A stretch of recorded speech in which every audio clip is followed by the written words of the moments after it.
Aztec Mythology, a concise guide to the gods, heroes, sagas, rituals, and beliefs of Aztec myths. Written by Bernard Hayes for Hasty Histories. Narrated by Gareth Johnson. Chapter 1. Aztec Mythology. The mythology of the Aztec civilization, which dominated central Mexico in the 1400s and early 1500s, described a universe of grandeur and dread. Worlds were created and destroyed in the myths, and splendid gods warred among themselves. Everyday items, colors, numbers, direction, days of the calendar took on special meaning because each was associated with a deity. Aztec religious life ranged from keeping small pottery statues of the gods in homes to attending elaborate public ceremonies involving human sacrifices. Origins and influences.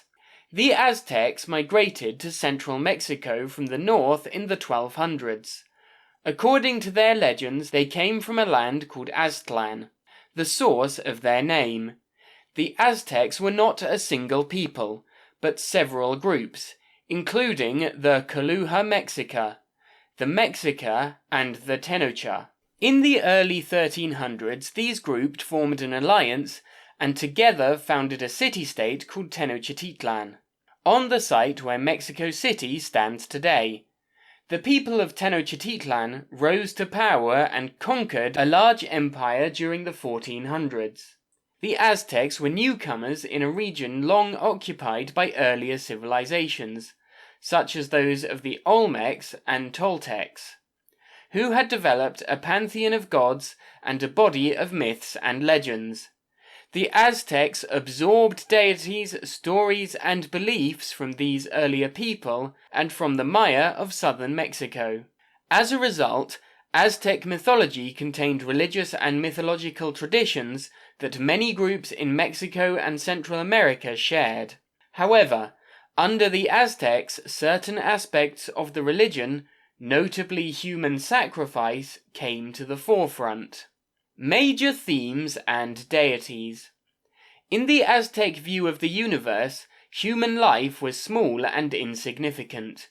An individual's fate was shaped by forces beyond his or her control. The gods created people to work and fight for them. They did not offer favors or grant direct protection, although failure to serve the gods properly could lead to doom and destruction. Main themes. The idea that people were servants of the gods was a theme that ran through Aztec mythology. Humans had the responsibility of keeping the gods fed, otherwise disaster could strike at any time. The food of the gods was a precious substance found in human blood. The need to satisfy the gods, especially the sun god, gave rise to a related theme, human sacrifice. The fiery birth of the sun.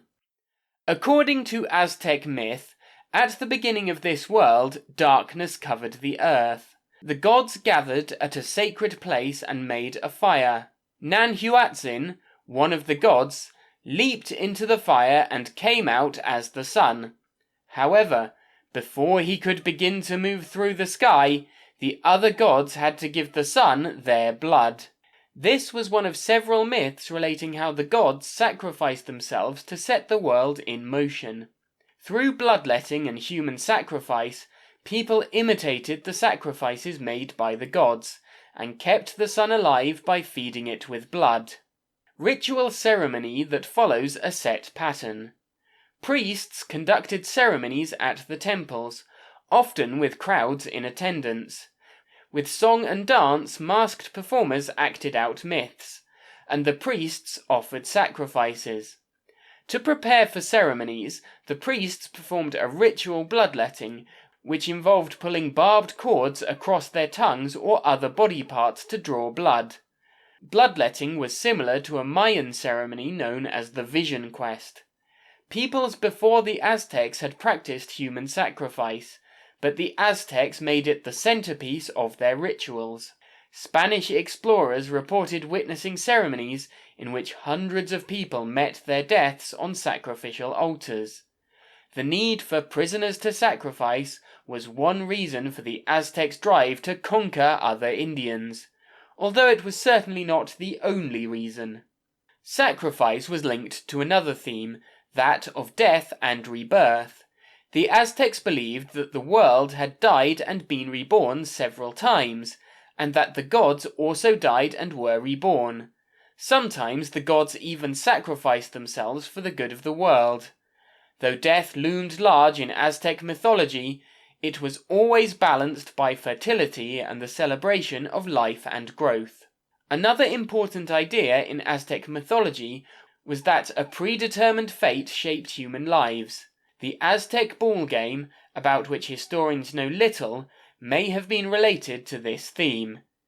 Aztec temples, like those of other people throughout Mexico and Central America, had walled courts where teams of players struck a rubber ball with their hips, elbows, and knees, trying to drive it through a stone ring. Some historians believe that the game represented the human struggle to control destiny.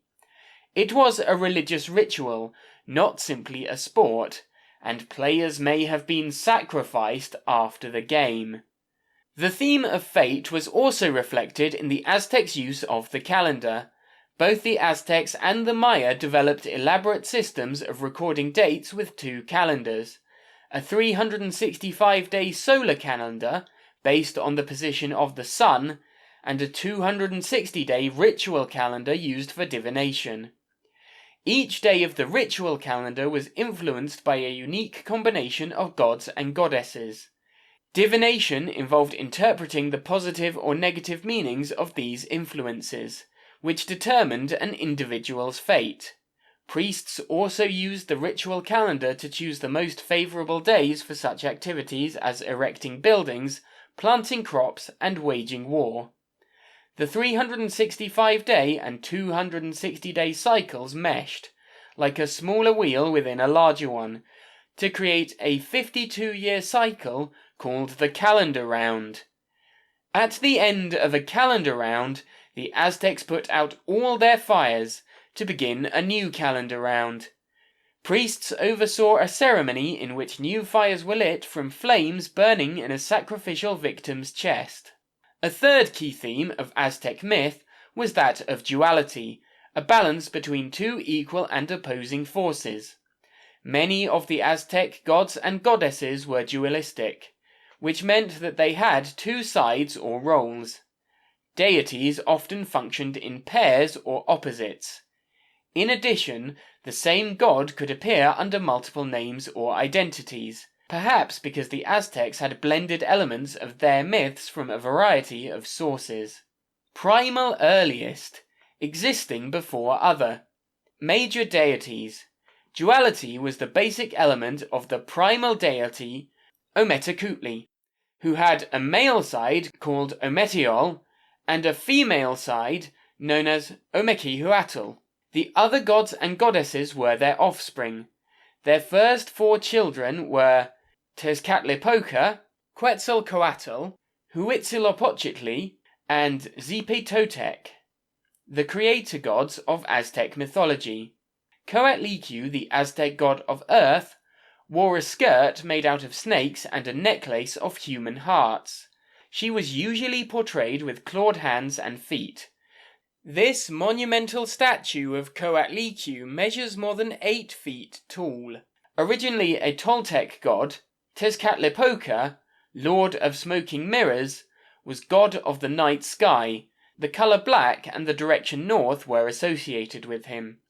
He possessed a magical mirror that allowed him to see inside people's hearts, and the Aztecs considered themselves his slaves. In his animal form he appeared as a jaguar. His dual nature caused him to bring good fortune sometimes, and misery at others.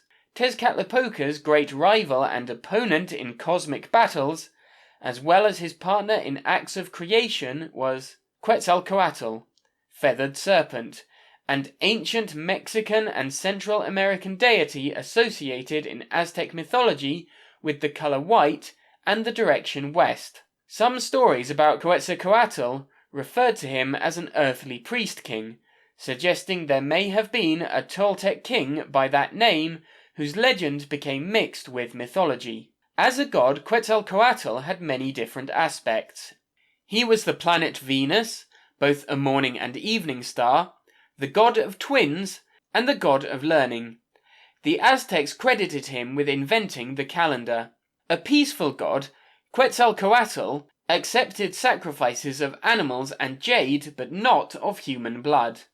When he was defeated by Tezcatlipoca, Quetzalcoatl sailed out into the Atlantic Ocean on a raft of serpents. The legend arose that he would return over the sea from the east at the end of one of the Aztec 52-year calendar cycles. When the white-skinned Spanish invader Hernan Cortés landed in Mexico in 1519, some Aztecs thought he was Quetzalcoatl come again, a belief Cortés encouraged. Huitzilopochtli, hummingbird of the south, a deity that originated with the Aztecs, was the sun and war god. The souls of warriors who died in battle were said to become hummingbirds and follow him across the sky. Blue was his color and south was his direction. The Aztecs claimed that an idol of Huitzilopochtli had led them south during their long migration and told them to build their capital on the site where an eagle was seen eating a snake. The cult of Huitzilopochtli was especially strong in Tenochtitlan, which regarded him as the city's founding god. Xipe-Totec, flayed lord, had a dual nature as well. He was a god of vegetation, of life-giving spring growth, and at the same time a fearsome god of torture and sacrifice. His double meaning reflected the Aztec vision of a universal balance in which new life had to be paid for in blood. Xipe-Totec's color was red, his direction east. The Aztecs took up in addition the worship of Tlaloc, an important god of rain and fertility long known under various names in Mexico and Central America. He governed a host of lesser gods called Tlaloques, who made thunder and rain by smashing their water jars. Other deities, such as Huitzilopochtli's mother, the earth goddess Coatlicue, Lady of the Serpent Skirt, probably played key parts in the religion of the common people, who were mainly farmers.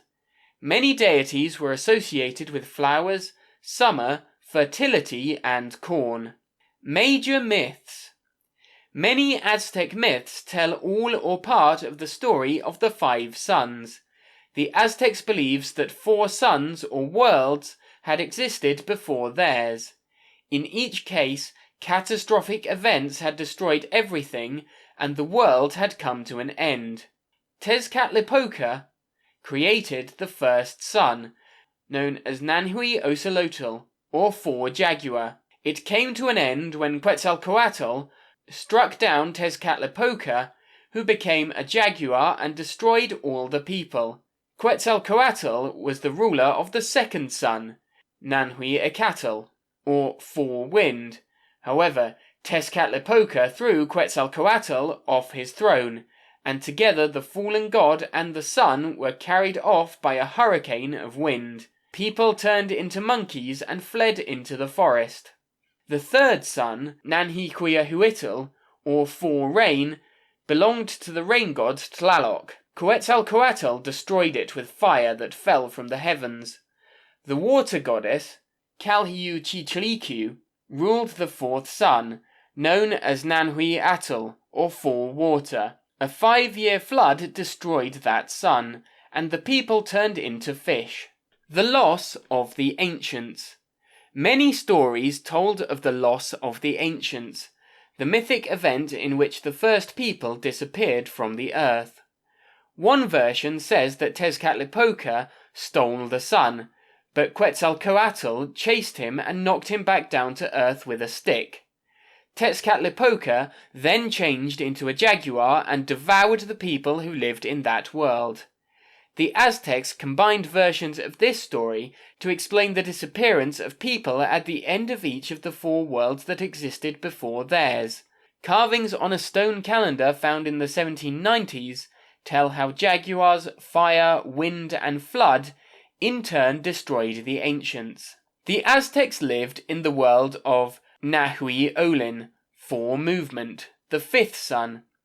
They believed that the earth was a flat disk divided into north, east, south, and west quarters, each associated with a colour, special gods, and certain days. At the centre was Huhetotl, god of fire. Above the earth were 13 heavens. Below it were 9 underworlds where the dead dwelled, making 9 an extremely unlucky number. A myth about Tezcatlipoca and Quetzalcoatl tells how the world was quartered. They made the earth by seizing a woman from the sky and pulling her into the shape of a cross. Her body became the earth, which, angered by their rough treatment, devoured the dead. Quetzalcoatl, known as the Feathered Spirit, was one of the major gods of Aztec mythology. This carved serpent's head appears on the temple of Quetzalcoatl in Teotihuacan, Mexico.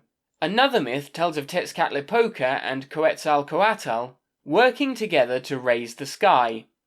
After the flood that ended the 4th sun, the sky collapsed onto the earth. The 2 gods became trees, and as they grew they pushed the sky up, leaving the trees supporting the sky, one at each end of the earth. They climbed onto the sky and met in the Milky Way. Quetzalcoatl gave life to the people of the 5th sun by gathering the bones of the only man and woman who had survived the long flood and sprinkling them with his own blood. The gods created the world with blood and required the sacrifice of human blood to keep it intact. One day, however, the 5th sun would meet its end in an all-destroying earthquake. The Aztec legacy. The Spanish destroyed as many Aztec documents and images as they could, believing the Aztec religion to be not just pagan but devilish. At the same time, however, much of what we know about Tenochtitlan and Aztec customs comes from accounts of Spanish writers who witnessed the last days of the Aztec Empire. The legacy of Aztec mythology remains strong within Mexico. Aztec images and themes have influenced the arts and public life. In the late 1800s, Mexico had won independence from Spain, but had not established its own national identity. Civic and cultural leaders of the new country begin forming a vision of their past that was linked with the proud and powerful Aztec civilization. Symbols from Aztec carvings, such as images of the god Quetzalcoatl, began to appear on murals and postage stamps. Mexico's coat of arms featured an eagle clutching a snake in its beak, the mythic emblem of the founding of the Aztec capital. During the 1920s, Mexico's education minister invited artists to paint murals on public buildings. The 3 foremost artists in their group were Diego Rivera, José Clemente Orozco, and David Alfaro Siqueiros. Although their works deal mainly with the Mexican Revolution and the hard life of Indians and peasants, the artists drew upon Aztec mythology for symbols and images to connect Mexico's present and its ancient past. Rivera, for example, once combined the images of the earth goddess Coatlicue and a piece of factory machinery. Aztec mythology has become part of Mexico's national identity. Chapter 2: Aztec Creation Story. How did the world begin? The Aztec creation story has its own answer, or you could say answers, to that question. The 5 suns were the key to the rebirths of the world.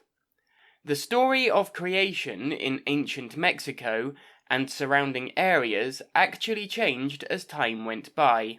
It was likely adapted by the Aztecs for their own political purposes, though even within the Aztec Empire there were variations of the story.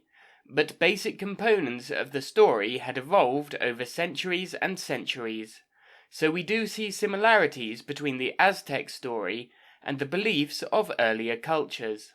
The creation story, rebirth. Jaguar.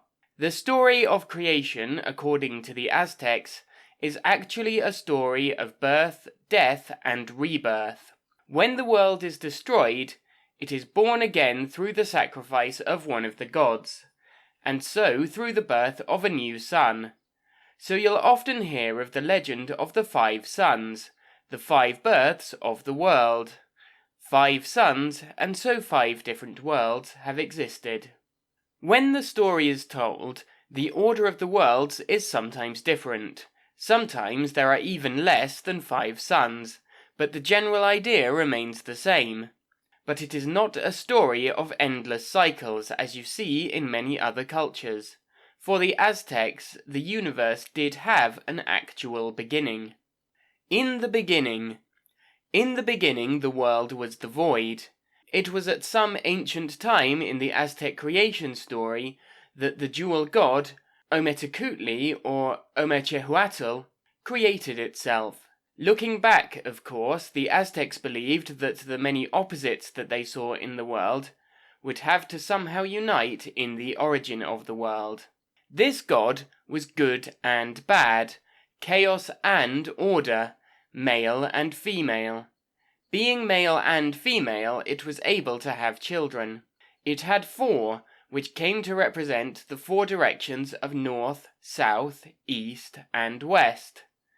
The gods were Huitzilopochtli, south, Quetzalcoatl, east, Tezcatlipoca, west, and Xipe-Totec, north.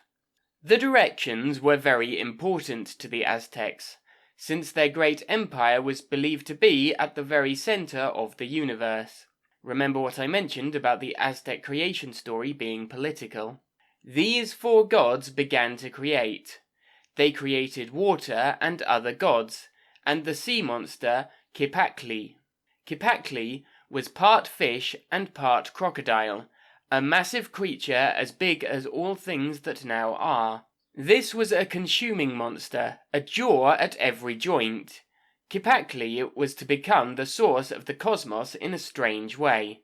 As the gods continued to create, they had a problem. Their creations would fall into the water and be eaten by the dreadful Kipakli.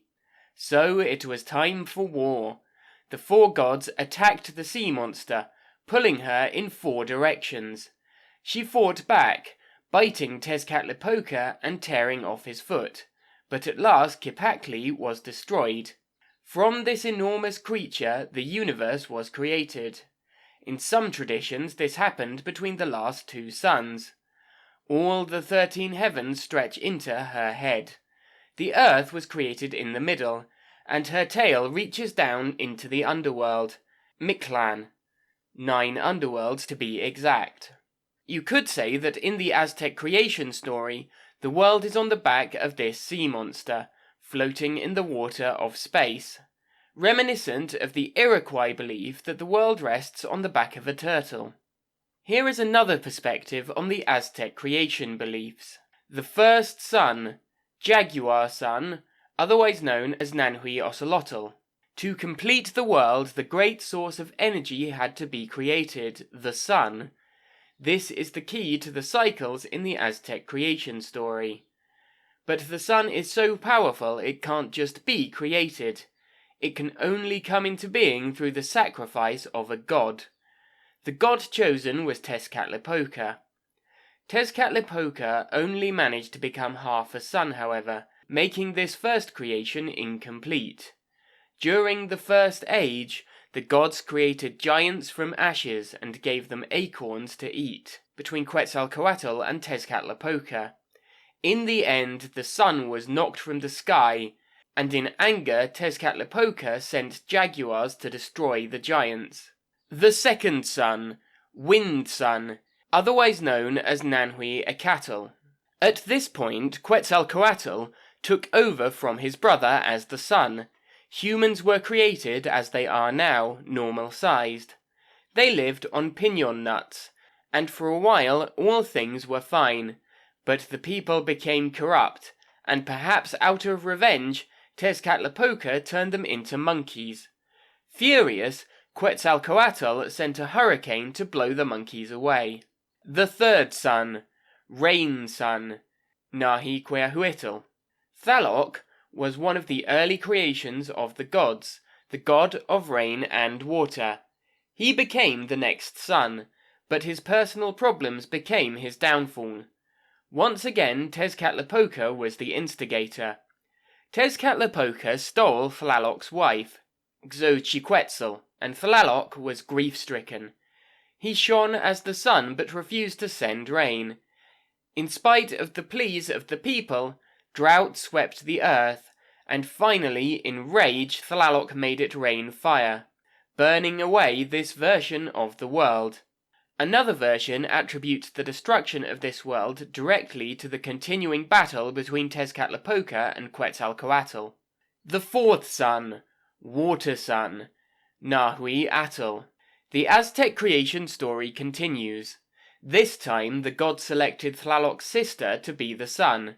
She was Calchiuhetliquiu, but filled with jealousy, Tezcatlipoca and Quetzalcoatl struck down the sun. As she fell, the sky opened up and water flooded the earth. All things were destroyed. In the darkness between the suns, Quetzalcoatl descended into the underworld to bring up the bones of the dead. They would be used to bring life to the people who are now here. That's a whole other story. The fifth son, Earthquake Son. The gods gathered to bring another sun into being. This is where the Aztec creation story really gets around to explaining what the world is today. The proud god, Tecuitzitecatl, offered himself, but the other gods preferred the humble Nanahuatzin.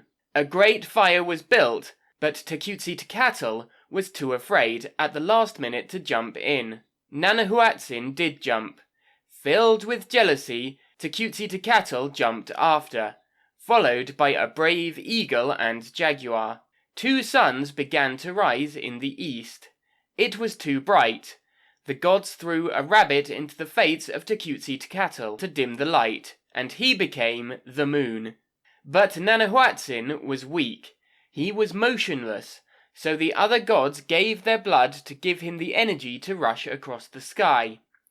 This is the world in which we now live. The Aztecs believed its end would come in massive earthquakes. Here's something else interesting about the Aztec creation story. The identity of the final sun isn't as simple as it may seem. The following section contains more on the Aztec sun god. Chapter 4. The Legend of the Goddess Mayahuel in Aztec Mythology.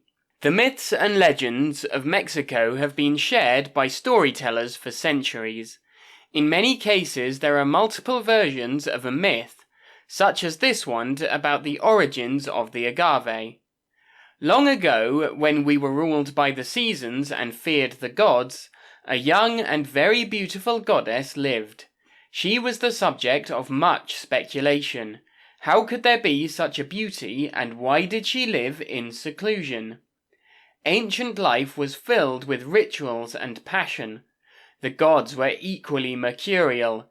They fell in love and felt the rage of jealousy, experienced joy and sorrow, and had the power to rule earth and its inhabitants. While 400 drunken rabbit gods cavorted in 13 heavens, and Metzil delivered Luna each night to light the dark sky, young Mayahuel was hidden in a far corner of the universe by her jealous and possessive grandmother, Tzimitl.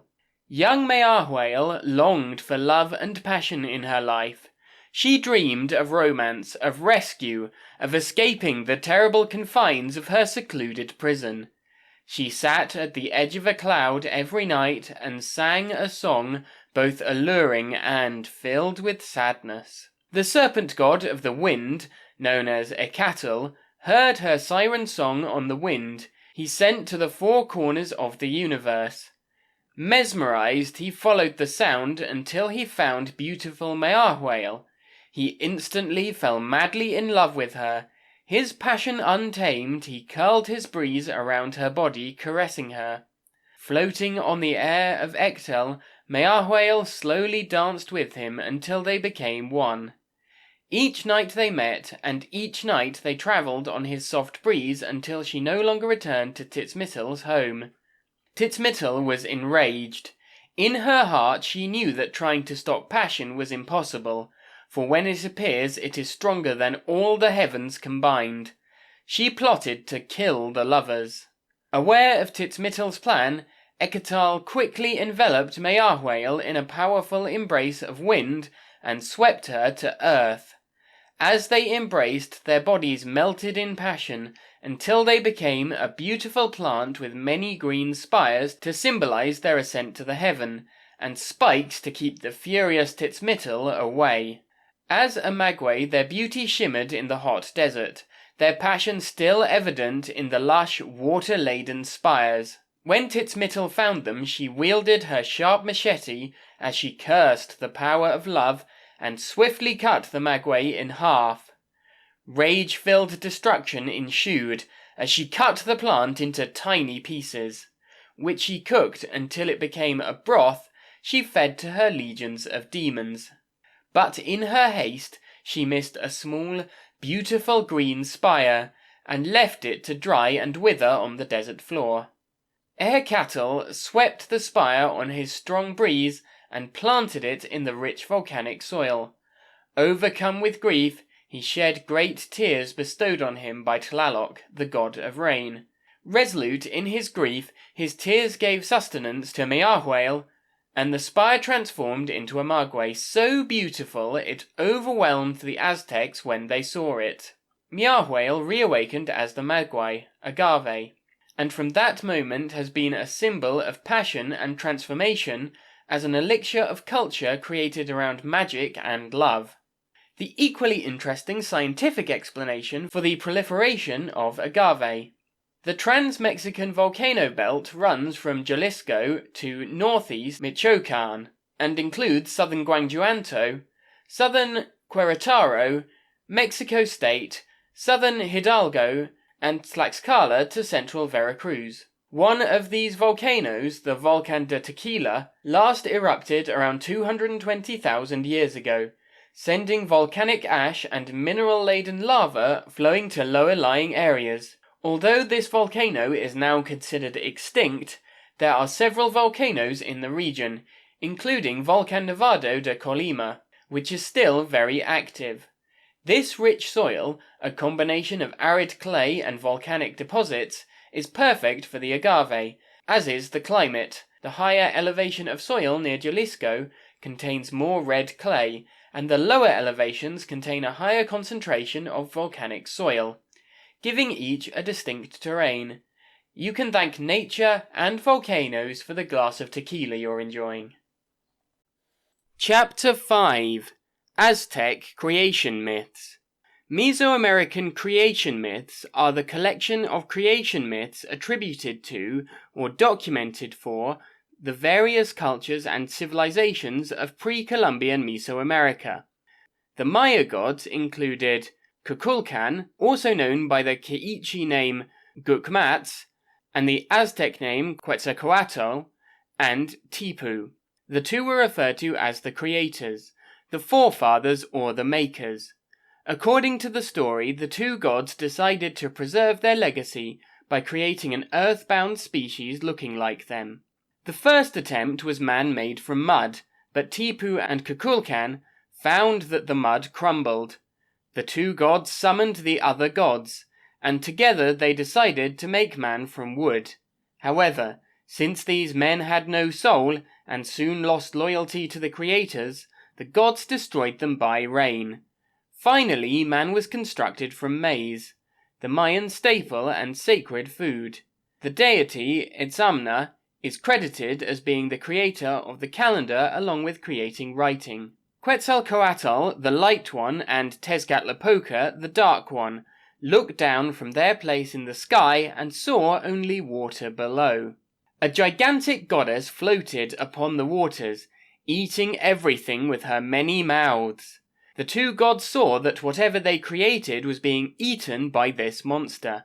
They knew they must stop her, so they transformed themselves into two huge serpents and descended into the water. One of them grabbed the goddess by the arms, while the other grabbed around the legs, and before she could resist, they pulled until she broke apart. Her head and shoulders became the earth, and the lower part of her body the sky. The other gods were angry at what the two had done, and decided, as compensation for her dismemberment, to allow her to provide the necessities for people to survive. So from her hair they created trees, grass and flowers, caves, fountains, and wells from her eyes, rivers from her mouth, hills and valleys from her nose, and mountains from her shoulders. Still, the goddess was often unhappy, and the people could hear her crying in the night. They knew she wept because of her thirst for human blood, and that she would not provide food from the soil until she drank. So the gift of human hearts is given her. She who provides sustenance for human lives demands human lives for her own sustenance. So it has always been, so it will ever be. The mother of the Aztec creation story was called Coatlicue, the Lady of the Skirt of Snakes. Coatlicue, also known as Tioinan, also transcribed as Tito Inan, the mother of gods, is the Aztec goddess who gave birth to the moon, stars, and Huitzilopochtli, the god of the sun and war. She is also known as Toki, our grandmother, and Chiucoatl, the Lady of the Serpent, the patron of women who die in childbirth. The word Coatlicue is Nahuatl for the one with the skirt of serpents. She is referred to by the epithets Mother Goddess of the Earth who gives birth to all celestial things, Goddess of Fire and Fertility, Goddess of Life, Death and Rebirth, and Mother of the Southern Stars. She is represented as a woman wearing a skirt of writhing snakes and a necklace made of human hearts, hands and skulls. Her feet and hands are adorned with claws for digging graves, and her breasts are depicted as hanging flaccid from nursing. Coatlicue keeps on her chest the hands, hearts and skulls of her children, so they can be purified in their mother's chest. Almost all representation of this goddess depicts her deadly side, because Earth, as well as Living Mother, is the insatiable monster that consumes everything that lives.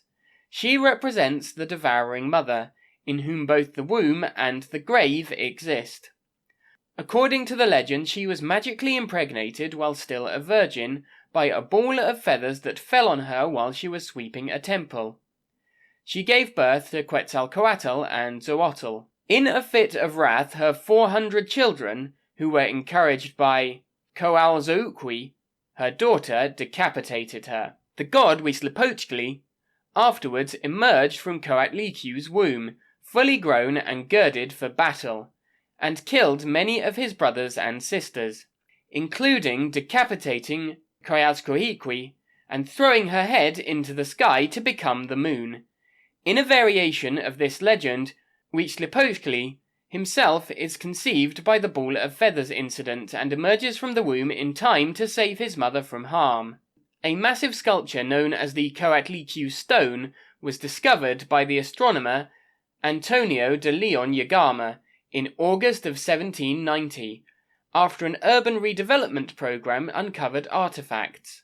6 months later, the team discovered the massive Aztec sunstone. De Leon Yagama's account of the discoveries was the first archaeological work on pre-Columbian Mexico. Coatlicue was created in the image of the unknown, decorated with skulls, snakes, and lacerated hands. There are no cracks in her body, and she is a perfect monolith, a totality of intensity and self-containment. Yet her features were square and decapitated. Coatlicue was first impregnated by an obsidian knife, and gave birth to Coalzouqui, goddess of the moon, and to a group of male offspring who became the stars. Then one day Coatlicue found a ball of feathers, which she tucked into her bosom. When she looked for it later, it was gone, at which time she realized that she was again pregnant. Her children, the moon and stars, did not believe her story. Ashamed of their mother, they resolved to kill her. A goddess could only give birth once, to the original litter of divinity and no more. During the time they were plotting their demise, Coatlicue gave birth to the fiery god of war, Huitzilopochtli. With the help of a fire serpent, he destroyed his brothers and sisters, murdering them in a rage. He beheaded Coyolxauhqui and threw her body into a deep gorge in a mountain, where it lies dismembered forever. The natural cosmos of the Indians was born of catastrophe. The heavens literally crumbled to pieces.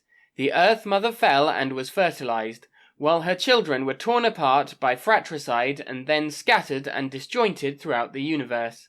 Ometacutli and his wife, Omekehuatl, created all life in the world. Their children were Xipe-Totec, the lord of the springtime; Huitzilopochtli, the sun god; Quetzalcoatl, the plumed serpent; Tezcatlipoca, the god of night and sorcery; Coatlicue, she of the serpent skirt. Chapter 6. Celestial Demons in Aztec Mythology. Tzitzimime. Tzitzimime were celestial demons in Aztec mythology that continuously threatened to destroy the world. A female Tzitzimitl demon, Codex Magabeciano.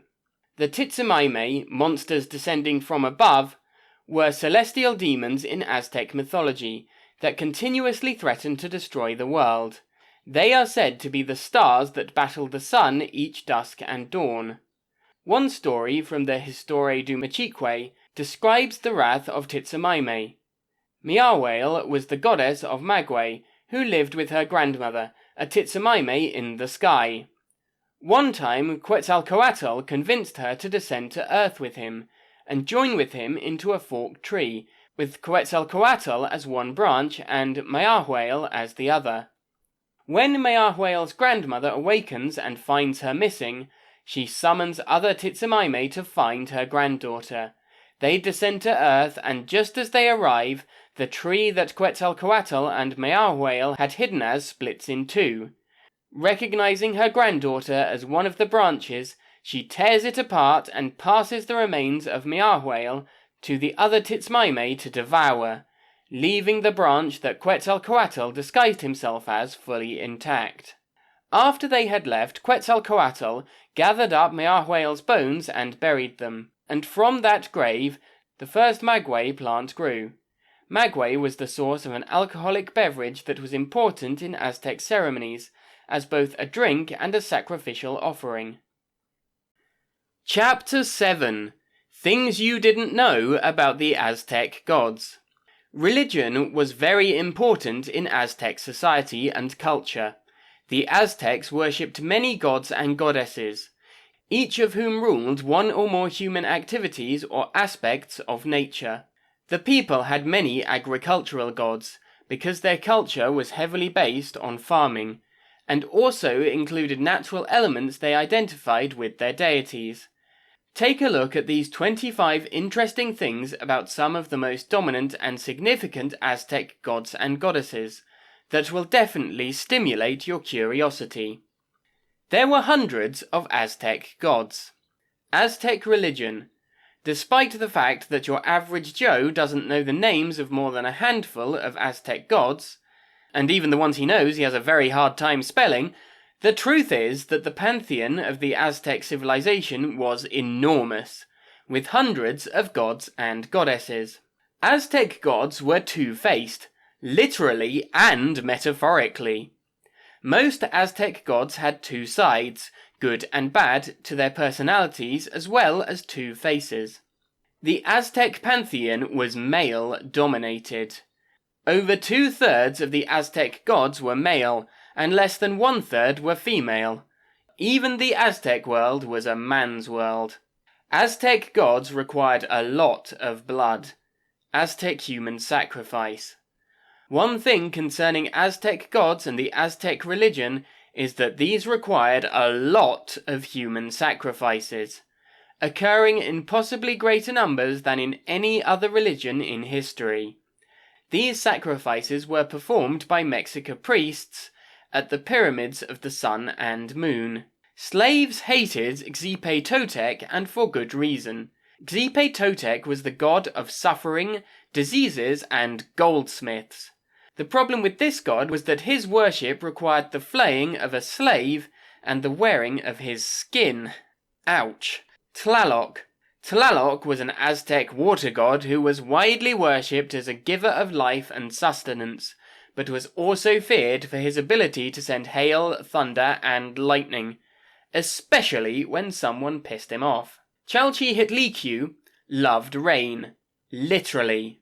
Chalchihuitlicue was the Aztec goddess of rivers, lakes, streams, and other fresh water. She was in love with rain, and no, we aren't using that term metaphorically, since she was the wife of the rain god Tlaloc. Camaxtli was the Aztec version of the Greek god of war Ares. He might not be as famous as his European brother, but trust us when we say Camaxtli was as bad as the famous Greek god. He was the Aztec god of war, hunting, and fate, and creator of fire. He was also one of the 4 gods who created the world. Tezcatlipoca inspired Indiana Jones and the Temple of Doom. The main rite of Tezcatlipoca's cult took place during Toxcatl, the 5th ritual month. Every year at that time, the priest selected a young, handsome prisoner of war. For 1 year he lived in princely luxury, impersonating the god. 4 beautiful girls dressed as goddesses were chosen as his companions. On the appointed feast day, he climbed the steps of a small temple while breaking flutes he had played. At the top he was sacrificed by removal of his heart.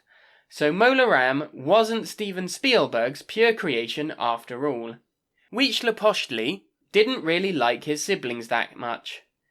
Huitzilopochtli's mother, Coatlicue, conceived him after having kept in her bosom a ball of hummingbird feathers that fell from the sky. Huitzilopochtli, who became the Aztec god of the obsidian knife, sprang forth from his mother's belly to kill his siblings before they killed him. Now that's brotherly love. Huitzilopochtli can be found on Mexico's flag. Huitzilopochtli's first shrine was built on the spot where Mexican priests found an eagle that was poised upon a rock while devouring a snake, an image so important to Mexican culture that it is portrayed on the national flag of Mexico. The eagle was seen as a representation of the sun god Huitzilopochtli, and was very important to the Mexicas, who referred to themselves as the people of the sun. Ometacutli was the only Aztec god to whom no temples were erected. Despite being one of the primordial gods and lord of life, Ometlicue was the only Aztec god for whom no temple was erected. This happened because the Aztecs saw him as remote in the heavens and assumed he would never interact with them directly, but they were aware of his presence in every ritual act and every rhyme in nature. Xochiquetzal shares quite a few similarities with Aphrodite and Persephone from Greek mythology. Xochiquetzal was the patroness of erotic love, just like Aphrodite in Greek mythology. She was also the goddess of vegetation, artistry, and the protector of prostitutes. It was also believed she was taken against her will to the underworld by Xochitl, because she had eaten a forbidden fruit. Ring any bells? And she had a hippie twin. Xochiquetzal's twin, Xochipilli, was the god of flowers, maize, love, games, song, and dance. He could easily be the god of hippies now we think about it. Ometeotl was in reality 2 gods in one. Ometeotl, 2-god, is a name sometimes used to refer to the pair of Aztec gods Ometecutli and Omequihuatl. Ometecutli and his female counterpart Omequihuatl represented the primordial forces of nature and duality, and were considered the parents of many of the other major gods. Sometimes they are called husband and wife, but they were really considered 2 sides of the same dualistic god, and were sometimes depicted as half-man, half-woman figures. Quetzalcoatl was the creator of humans. Quetzalcoatl was a very important god. It was believed he was the one who created humans. However, He wasn't the first to create them. According to Aztec mythology, the world had been created 4 times before, and destroyed by infighting each time. Quetzalcoatl retrieved human bones from the underworld and added his blood to bring them to life. But his best friend was a dog-headed god, Xochitl. They say a dog is a man's best friend, but in Quetzalcoatl's case, it appears they are a god's best friend too, with Xochitl as his companion, a dog-headed god. Quetzalcoatl was said to have descended to the underground hell of Mictlantecuhtli to gather the bones of the ancient dead. These bones he anointed with his own blood, giving birth to the men who inhabit the present universe. Huitzilopochtli needed human blood to fight evil.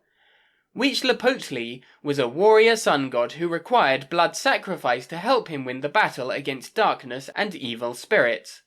Fortunately for humans, this was not always in the form of human sacrifice, and sometimes just a little bloodletting was enough.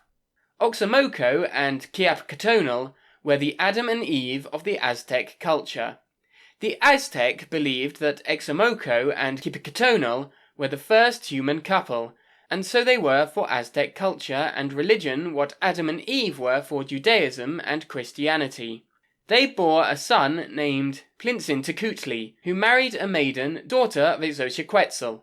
Oxomoco was later upgraded to an Aztec deity, the goddess of night, astrology, and the calendar.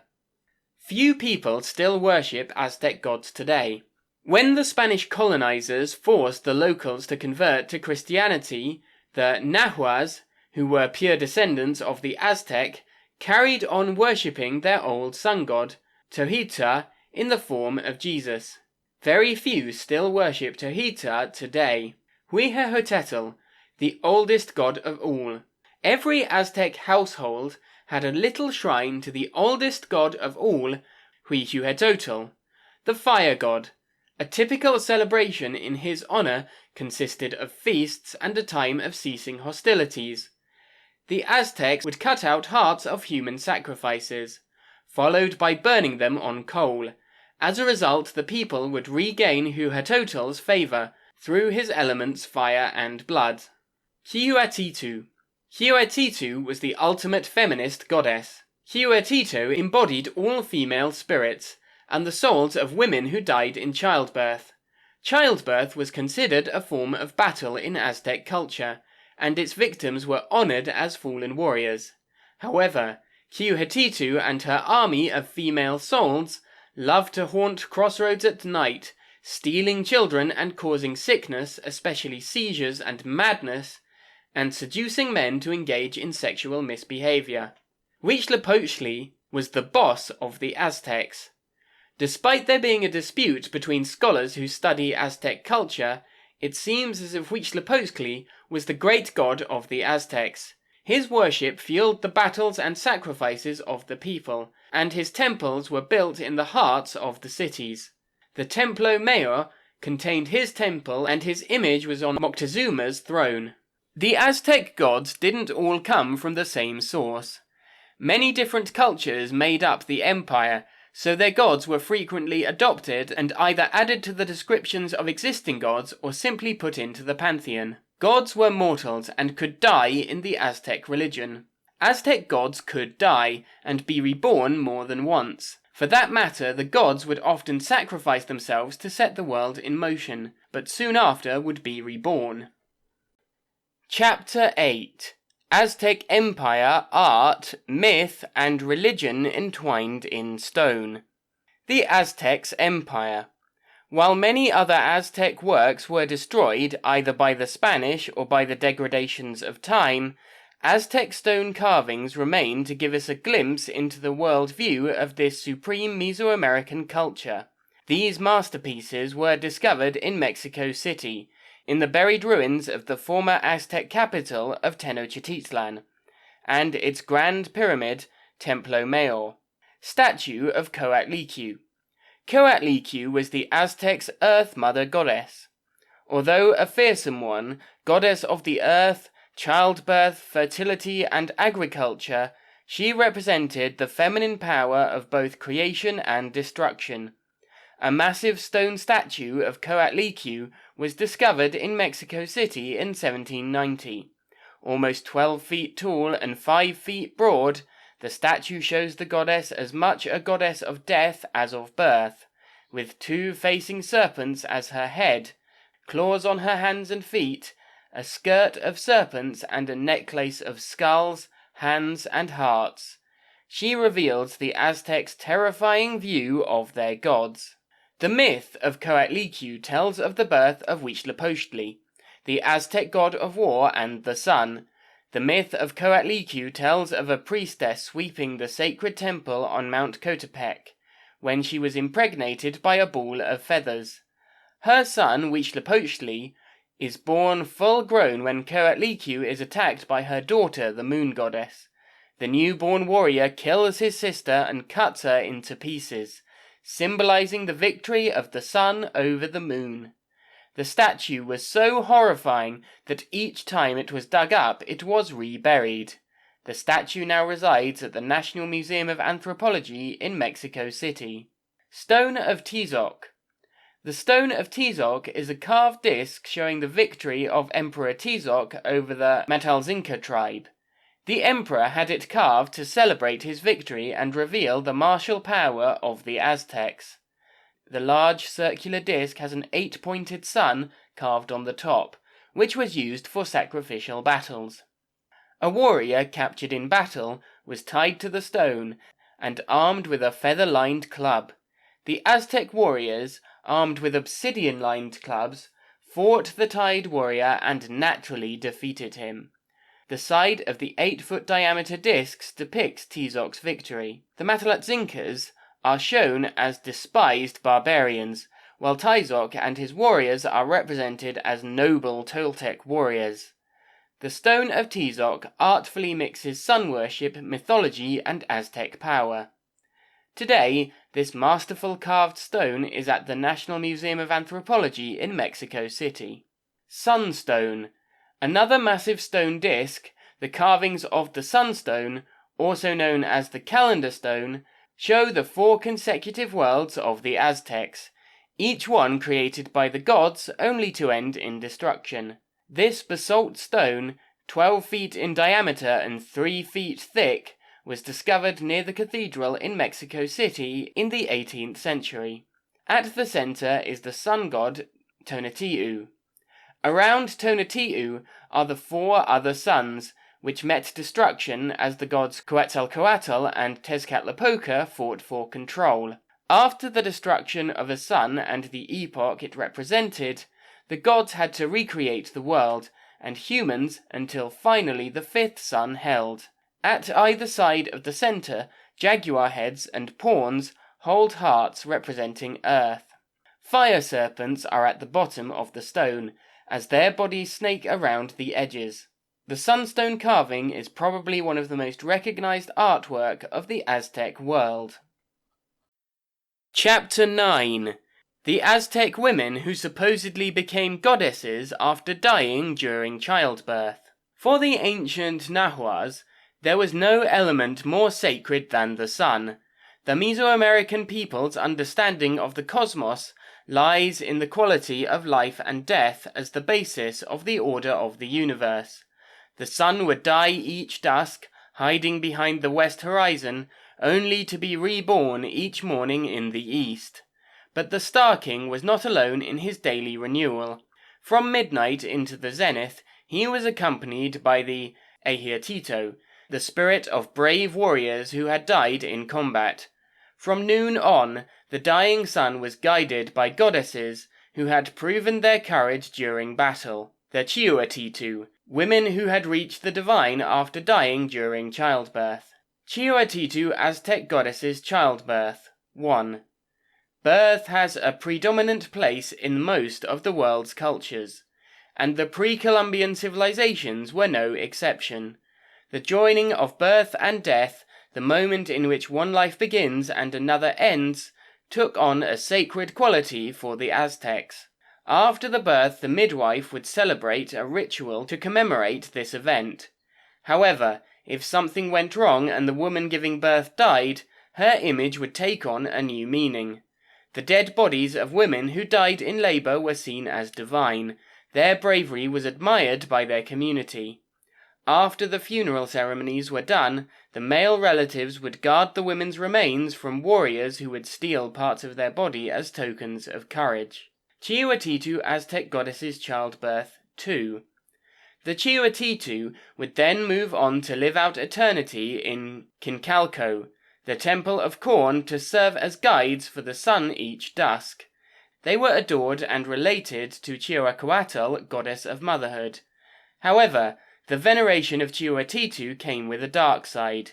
These goddesses would also carry misfortune, spreading fear and despair among the living. It is believed that these deities would appear as wanderers on crossroads or paths.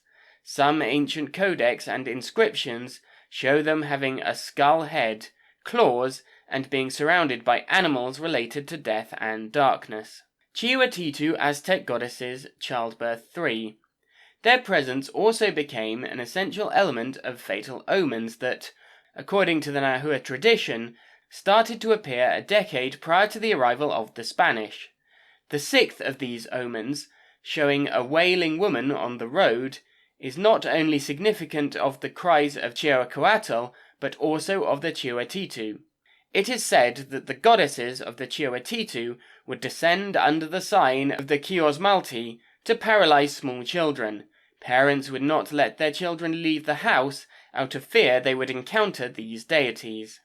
Cihuatl Aztec Goddesses Childbirth 4. As time passed, particularly after the fall of the Aztec city of Tenochtitlan, the dark duality of the Cihuatl was influenced by Hispanic tradition, transforming their nature into a malignant creature, not unlike the European idea of ghosts. During the early days of the colonial period, the divinity of mothers who died during childbirth was eventually forgotten. The remnants of this legend became the ghost story of La Lorna, or the Weeping Woman. Closing remarks. Thank you for buying this book and listening to it. If you have a moment, please leave a review. The author as well as the narrator take reviews very seriously and will always look at them. This is a great way of providing feedback and improved content. A review doesn't have to be long, only 1 or 2 sentences, and a number of stars you find appropriate. Hopefully 5. Please note by way of a disclaimer, this information is provided as is. The author, publishers and/or marketers of this information disclaim any loss or liability, either directly or indirectly as a consequence of applying the information presented herein, or in regard to the use and application of said information. No guarantee is given, either expressed or implied, in regard to the merchantability, accuracy, or acceptability of the information. The content of this book has been copyrighted.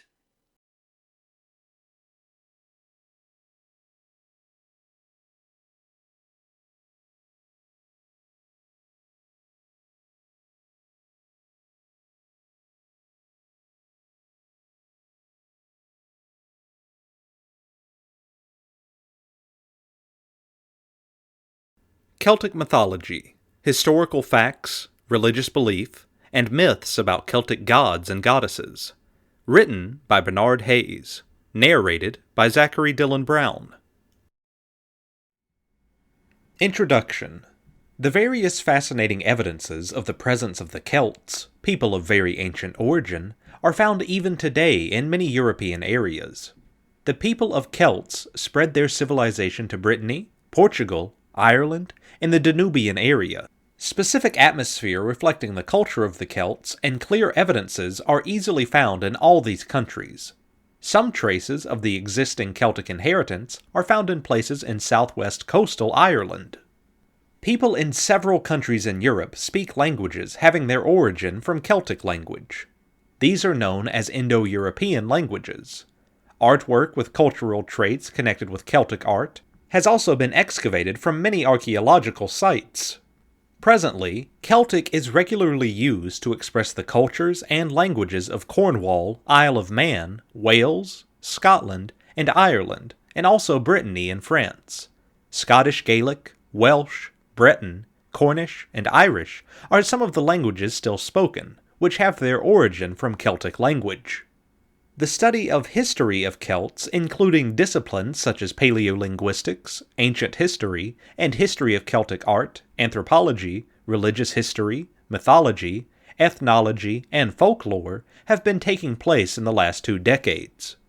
Literary reference about the Celtic people was made by Hecataeus, a Greek historian in the 517 BC. The tribe of Keltoi, that's how the ancient Greeks referred to the Celts, is located in Rhenania, present-day West and Southwest Germany. The primogenitor of Celts is Celtus, who is the son of Heracles and Celtine according to Greek mythology. Ancient Romans used the word Celte to refer to Gauls from the continent. Celtic myths were written only in the 11th century AD. These myths are quite ancient and are kept alive by oral tradition. Ireland and Wales are the main sources for the Celtic myths. The legends of King Arthur were originated from Wales, and to some extent from Ireland. Brittany is the origin for medieval Romans of Isolde and Tristan, which is very popular in British Isles and continental Europe. As per the Celtic myths, the Celts divided their people by social class and by clans. The nobles, such as chiefs and kings, are high among the social classes. They are a part of the warrior societies.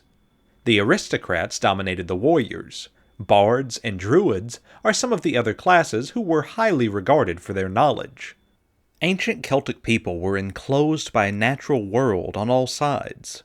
Celts were aware of the presence of nature and the total dependence on the fertility and balance for their basic comfort and basic nurture. Cuchulainn, one of the ancient Gaelic heroes, was endowed with superhuman qualities. The Hound of Cuchulainn is the meaning of his name. Earlier, he was known as Setanta. He was the daughter of Dectir and Lu Lampada. He left his home when he was 5 years old to join the Red Branch Knights, which is the Ulster army of the King Mac Nessa. He took his spear, his javelin, and his silver ball with him when he joined the king. Upon reaching the palace at Emain Macha, with his javelin and silver ball he beat 150 boys in the games. When he was only 7 years old, he killed Cuchulainn's watchdog at Ulster, which got him his name, Cuchulainn. By this act, he was entrusted with the responsibility of protecting the Ulster kingdom and its people. Ancient history of Scotland. People have lived in Scotland for over 12,000 years, right back to prehistoric times. The first people. People have lived in Scotland since prehistoric times, over 12,000 years ago. Remains of bloodstone tools and nut processing sites have been found on the west coast and Isles. These people had a Stone Age society, but gradually the ancient peoples became farmers, deforesting land for crops and keeping domestic animals. Maze How, Scara Bray, and stone circles. In this prehistoric period, people built some of the world's most amazing ancient monuments and tombs. Maze How near Stromness, or Orkney, is a stone-built chambered tomb designed so that the sun shines directly down the carefully aligned entrance passageway, flooding the main chamber with light on the winter solstice. Scara Bray, also on Orkney, is an ancient stone-built settlement with houses connected by covered passages. Dating back to 3200 BC, the houses are remarkably civilized with stone beds and seats. Between Scara Bray and Maze How is the Ring of Brodgar, a stone circle dating back to 2000 BC, and similar to Stonehenge. No one is sure what stone circles were used for, but they may have been used for astronomical observations and rituals. Celts, Picts, and Romans. The Iron Age took place in Scotland around 700 BC, and the native population traded and adopted new technologies. The Celtic knotwork and decoration, which is still admired today, began in this period, and the Celts loved to decorate metalwork and wore colorful clothes and jewelry. The Romans called the tribes of the north Caledoni, and named their lands Caledonia. The Picts, known as the Painted People, were one of the Celt tribes who inhabited Scotland. Named by the Romans, Historians think they painted or tattooed their bodies and carved standing stones, some of which can still be seen today. The Picts left little evidence behind, but many towns in Scotland still have Pictish names, Penterweem and Pictocree, to name but two. The tribes in Caledonia resisted Roman invasions, and the Romans tried a number of tactics to keep the peace in the north. They built two walls, the Antonine Wall, which stretched from the Forth to the Clyde, and Hadrian's Wall, both massive undertakings and designed to keep the fierce tribes of Caledonia out of Roman Britain. Looking at history today, many of the ancient monuments, fortifications, and burial chambers from Scotland's long history can still be seen today. Combined with the traces of more recent history in castles, statues, battlegrounds, and architecture, looking at the history of Scotland is a fascinating perspective for the tourist or amateur historian. With so many thousands of years of human activity available, layered one on top of another, there are few places in the world which can compare with Scotland for the breadth of history and the quality of the archaeological evidence. Facts and history about the powerful and superior people of Central and Northern Europe. In this chapter, we take an in-depth look at the people of Central and Northern Europe and examine facts and history about the Celts. The Celts were a people living in large parts of Europe during the Bronze Age and Iron Age. Various designs of Celtic houses have been reconstructed, and these models demonstrate highly sophisticated building techniques. They dominated over the majority of the extremely diverse population groups that are known to have inhabited certain regions at that time in Europe. Celtic roots are found in the Rhine and the Danube, where their ancestors settled around 2000 BC, in what is now Western Austria, Bavaria, and Switzerland. It has been confirmed by archaeological discoveries in the town of Latin, Switzerland. But to exactly trace the lineage of the Celts back to antiquity is very difficult because of a lack of written history of Europe in the distant past. The Celts exerted a strong influence on other European inhabitants, which is still visible, particularly in the culture of Wales, Ireland, and Scotland. Cultures of these intriguing people had many faces. Depending on where they lived, they led a different life occupied with agriculture, trade, sailing, fishing, or were engaged in handicrafts. Structure of Celtic society. The Celts did not build cities, but lived in small villages or strongholds called oppidum. They could use a potter's wheel and use the vehicle equipped with wheels, including the war chariot. Celtic society was organized in three groups: farmers and craftsmen, warriors and priests. Most appreciated were priests, the bards creating poetry, and the druids, who were both the keepers of knowledge about religion, nature, and history, as well as teachers, communicating their knowledge further and enjoying considerable authority. They were also chief advisors and solved conflicts and disputes.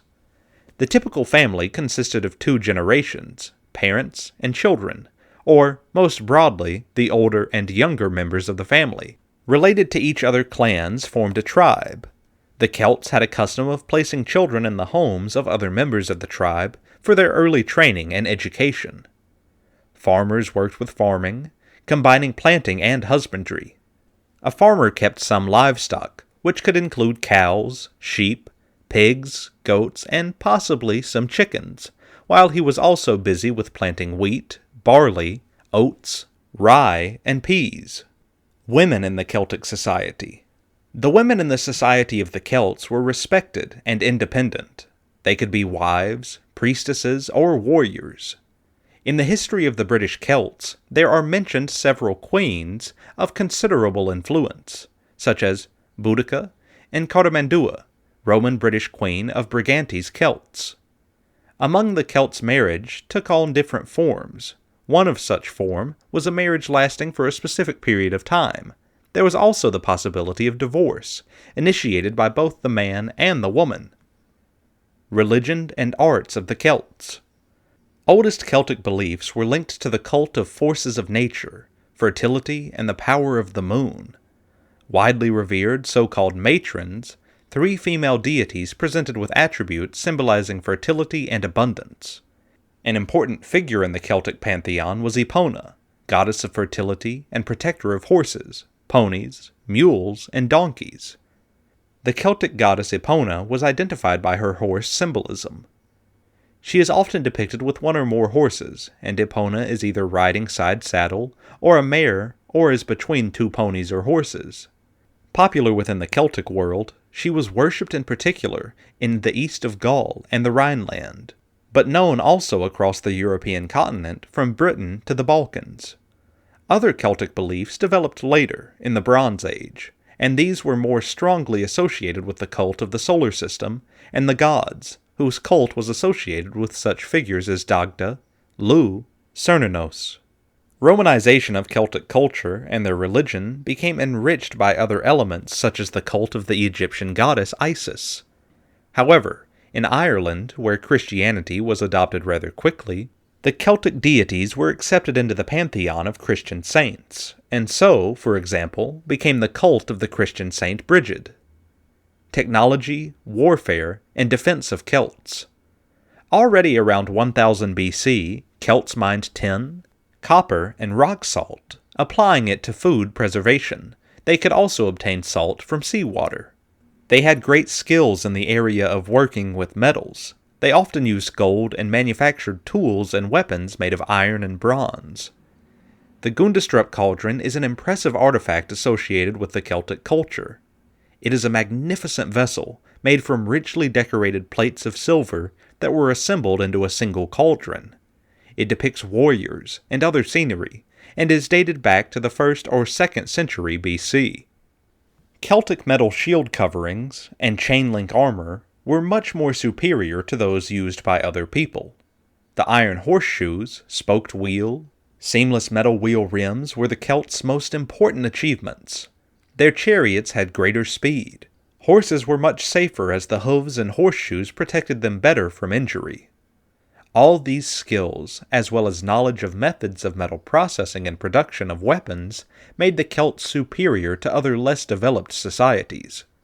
The Celtic warriors were brave, mighty, and highly regarded and respected by other armies. The expansion of the Celts. At the end of the Bronze Age, about 1000 BC, the Celts started expansion into Western and Central Europe, and reached the territory of present-day France, Benelux, Switzerland, Italy, the Iberian Peninsula, and the British Isles. Later, they continued expansion into other regions of Europe. In the 4th century BC, the Celts entered Rome and soon were driven from there.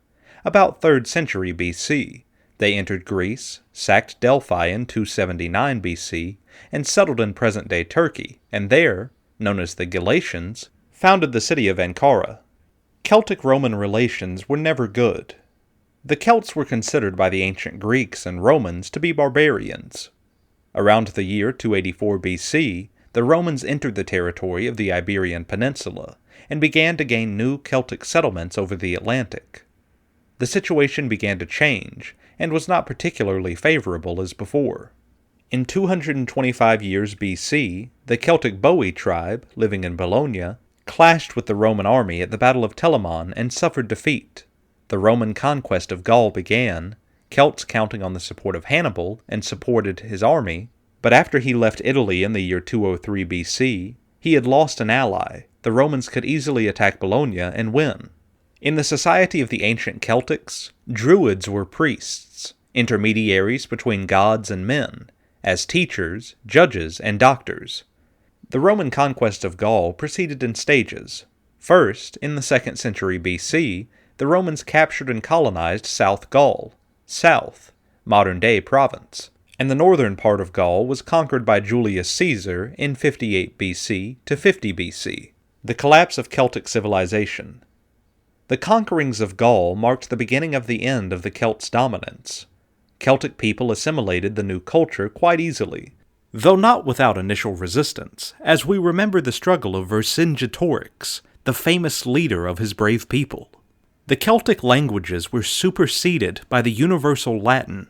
The social structure of the Celtic society also changed, and the role of the Druids significantly decreased. 10 interesting facts about the Celts. When you mention the Celts to most people, they conjure up images of warlike people that fiercely defended their land, while also looking to expand and conquer. However, this is but a fraction of what the Celts were all about, because in reality, they had a very complex society that warrants further investigation.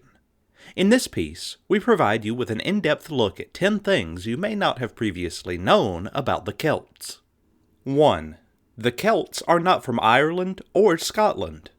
Despite the fact that the term Celtic has become synonymous with people of Scottish or Irish origin, the Celts were actually from an entirely different part of Europe originally. The Celts didn't really become part of the historical records until the 5th century BC, although they were encountered by the Greeks the previous century. By the time they are mentioned in historical texts, the Celts had already spread out across Spain, France, and a number of countries in Europe's Alpine region, Austria and Switzerland among others.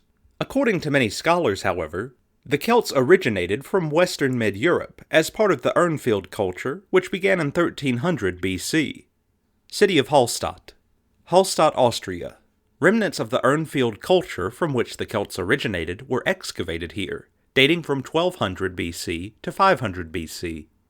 A huge prehistoric cemetery was found at Hallstatt, Austria in 1846, where over 1,000 burials were excavated.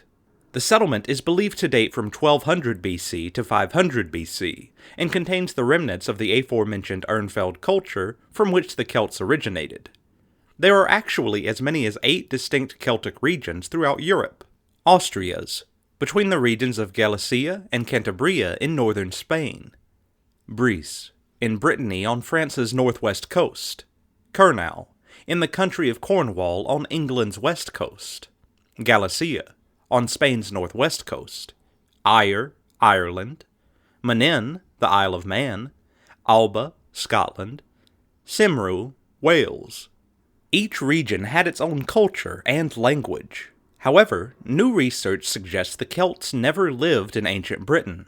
According to John Colas, an archaeology professor at the University of Sheffield, ancient islanders never called themselves Celts, and it was instead a nickname reserved for those living in other parts of Western Europe. Colas also believes the Celts had settlements in Turkey. This is much further east than was previously believed. 2. The Celts did not leave behind written accounts. There is scant evidence of any Celtic writing system. Although there are some fragments of text, there isn't any real documentation of past events. In De Bello Gallicio, Caesar wrote that the Druids didn't want to trust their learning to writing, even though they did use the Greek script for their other writings. Instead, the Celts maintained an oral tradition of learning which was maintained by Druids and scholars for hundreds of years. In the Celtic world, learning things by heart was deemed to be a great virtue. Archaeologists have found remnants of inscriptions in languages such as Greek and Latin at Celtic settlements, however. Most of the written accounts of the Celts came from Greek and Roman sources, who were naturally biased since they perceived the Celts as the enemy. This is why we have so many documents which claims the Celts were savages. Given the source of this information, we need to take these statements with a pinch of salt. We also get a good idea of what Celtic society is like through artwork. 3.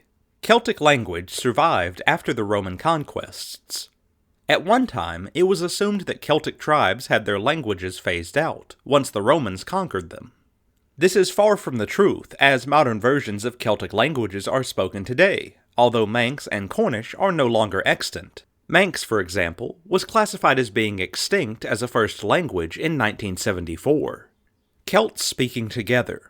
What a typical breakfast scene might have looked like in a Celtic village, people gathering to eat and speak with each other. Ancient Celtic languages such as Pictish, Lusitanian, Celtiberian, and Leptonic are no longer spoken today, but may have survived for several hundred years after Celtic tribes were Romanized. In fact, Celtic languages were spoken until the Middle Ages, but began to decline because of the lack of unity between Celtic people. There were a number of disparate groups which fought each other. As the Celts divided, the united Anglo-Saxons managed to stamp their culture across the Celtic tribes. 4. The Celts loved to trade. In around 600 BC, the Greeks established the trading colony of Massalia, Marseille, which paved the way for trading relations with the Celts. The ancient tribes finally got to sample exotic Greek goods such as olive oil and grapes, but the most popular import at that time was wine. The Celts probably traded items such as furs, tin, salt, and amber, which were gratefully received by the Greeks as these items were rare in the Mediterranean. 5. The Celts created a road network before the Romans. The early Celts created a trading center of their own near the source of the Danube River in 625 BC. It was the most important trading location in the Celtic world for around 150 years. By 450 BC, the Celts expanded their trading network throughout Europe and traded in luxury goods. At this time, the Celts created the famous Tin Road, which began in Massilia and spread to Britain and the Amber Road through the Moravian Gate into modern-day Danzig. Yet this road-building skill was not only used for long-distance trade. Historian Graham Robb analyzed the positioning of Celtic towns in Ireland, France, and Britain, and found the Celts had positioned them deliberately to mirror the paths of their sun god in what has now been called the most accurate map in the ancient world. The Romans probably based their road building on what the Celts did, and with a lack of written language to outline their achievements, what they did was lost in the mists of time and Roman propaganda. 6. The Celts were not primitive savages. As we mentioned above, the Romans, Greeks, and other sources depicted the Celts as primitive savages, which is effectively an outright lie.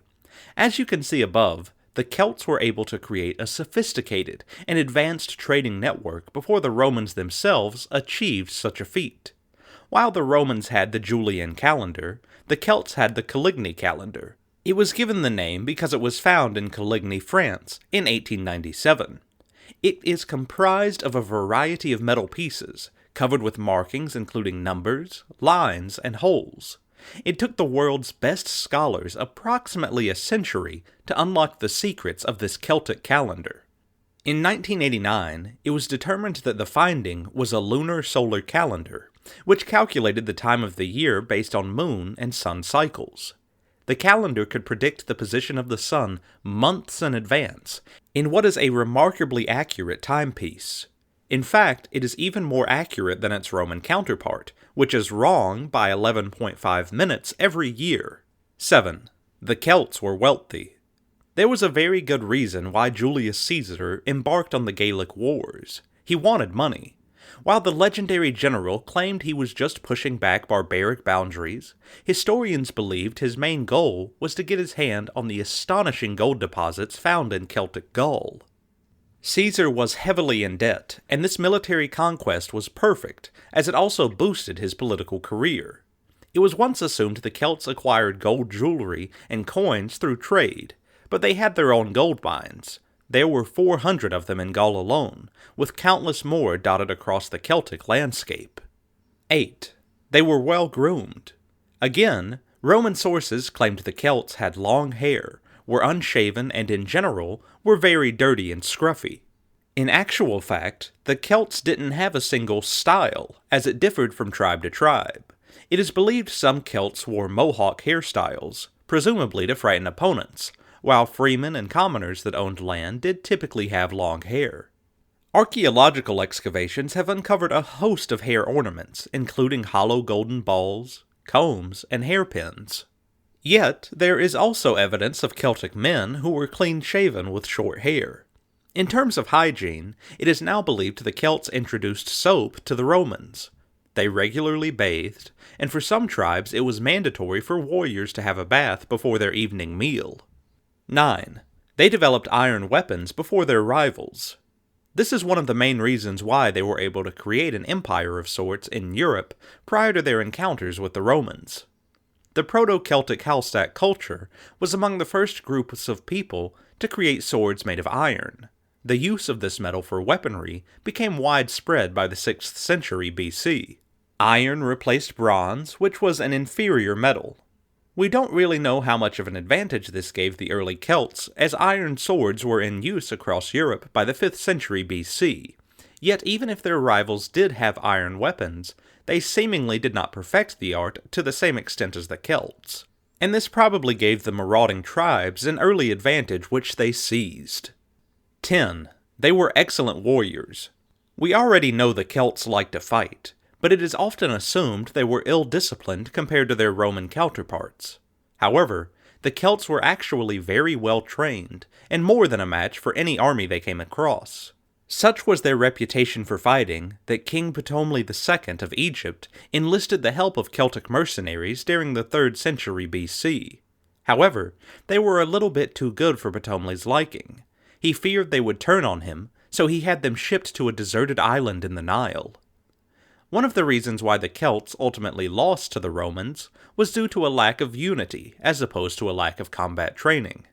It was common for Celtic tribes to fight among themselves, and this enabled the unified Romans to band together and defeat a dangerous foe. Incidentally, the Celts did not fight naked. They actually used metal plates, chainmail, and leather padding as armor. The Celts, unpicking the mystery.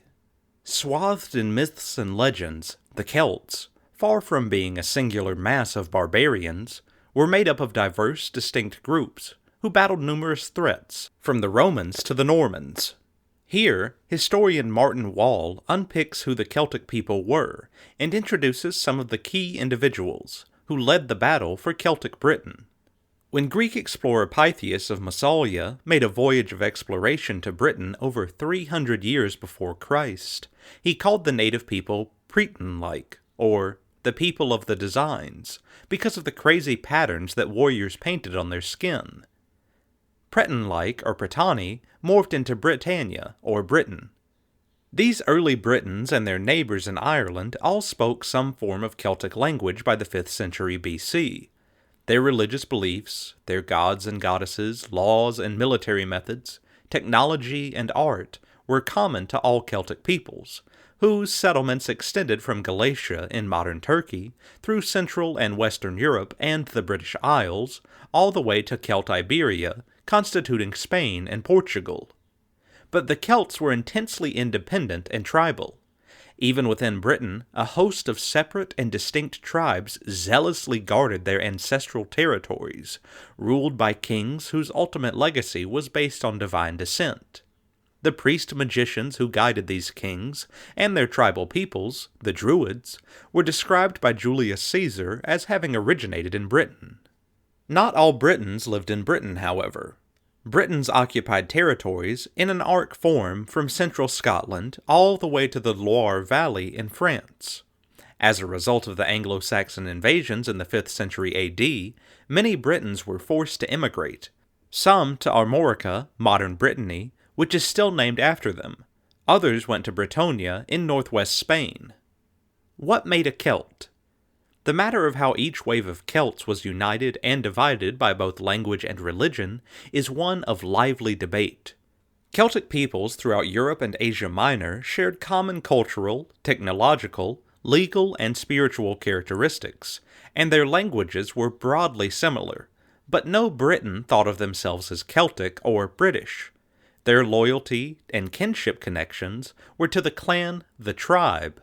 So they were of the Iceni tribe, or the Cornevi, or the Cativillani, first and foremost. In recent years, revisionist historians have sought to dismiss the traditional account of Celtic settlement, and indeed to disinvent the Celts as an authentic ethnicity with its own distinctive culture. Though I take note of current fashionable theories regarding each wave of Celtic arrivals in Britain, I have not strayed very far from the traditional view, which was that 3 waves of Celtic immigrants from the continent arrived, commencing around 900 BC.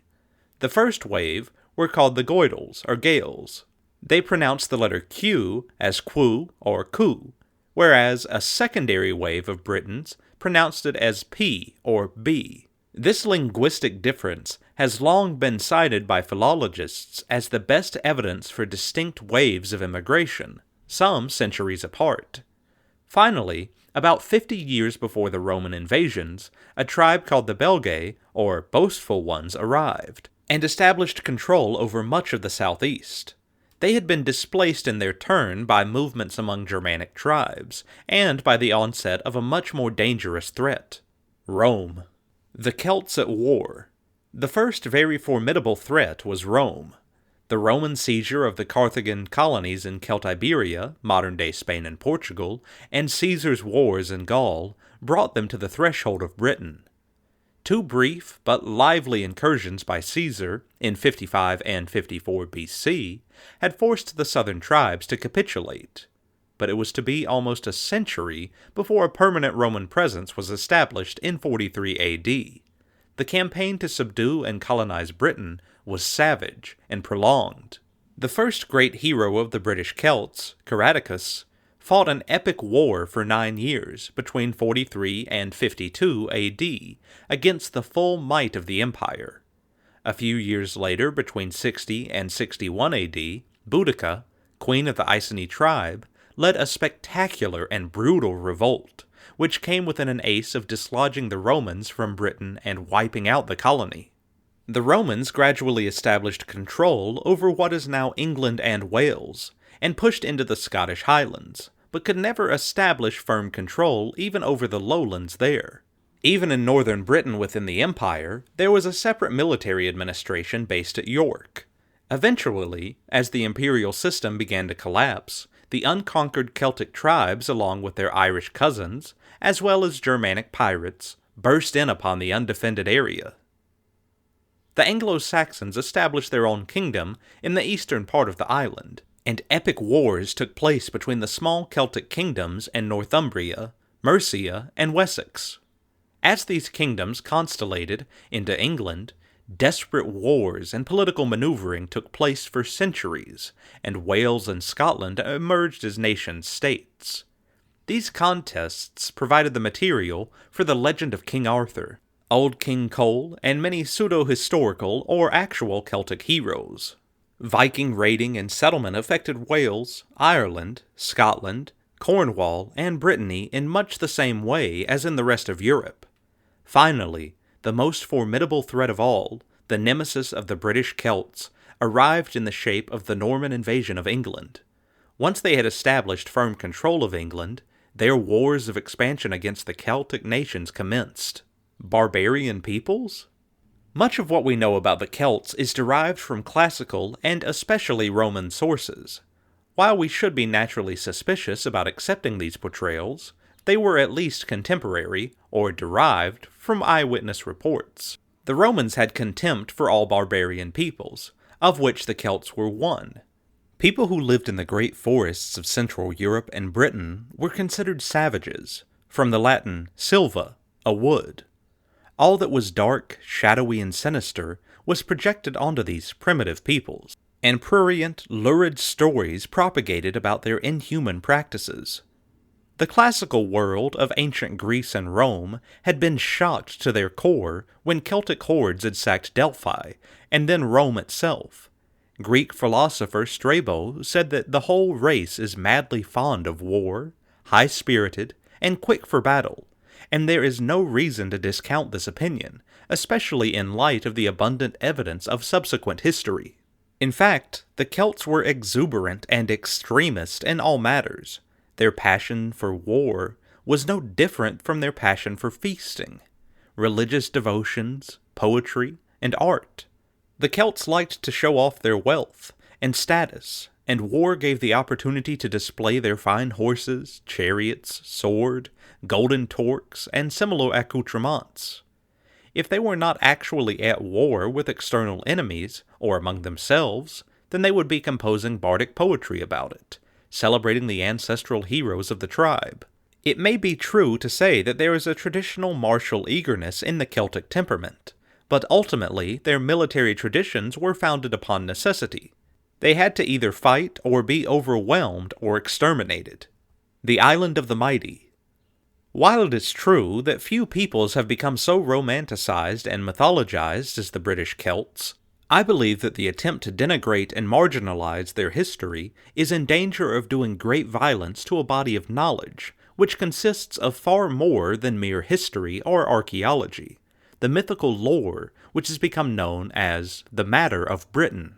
The sovereignty of the British race within the Island of the Mighty was exemplified by leaders whose chief attribute was their alleged descent from gods, or their personification of gods and goddesses. The Christianization of this ancient mythical lore was the template for the quest for the Holy Grail and the Arthurian romances. These themes, reworked for the Anglo-Norman aristocracy and encrusted around the Tudor dynasty, which was of Welsh origins, became the legitimizing propaganda for the British Empire. Caradocis, the Beloved One, is perhaps the first of these, but Boudica too was considered to be a personification of the goddess Andrasta.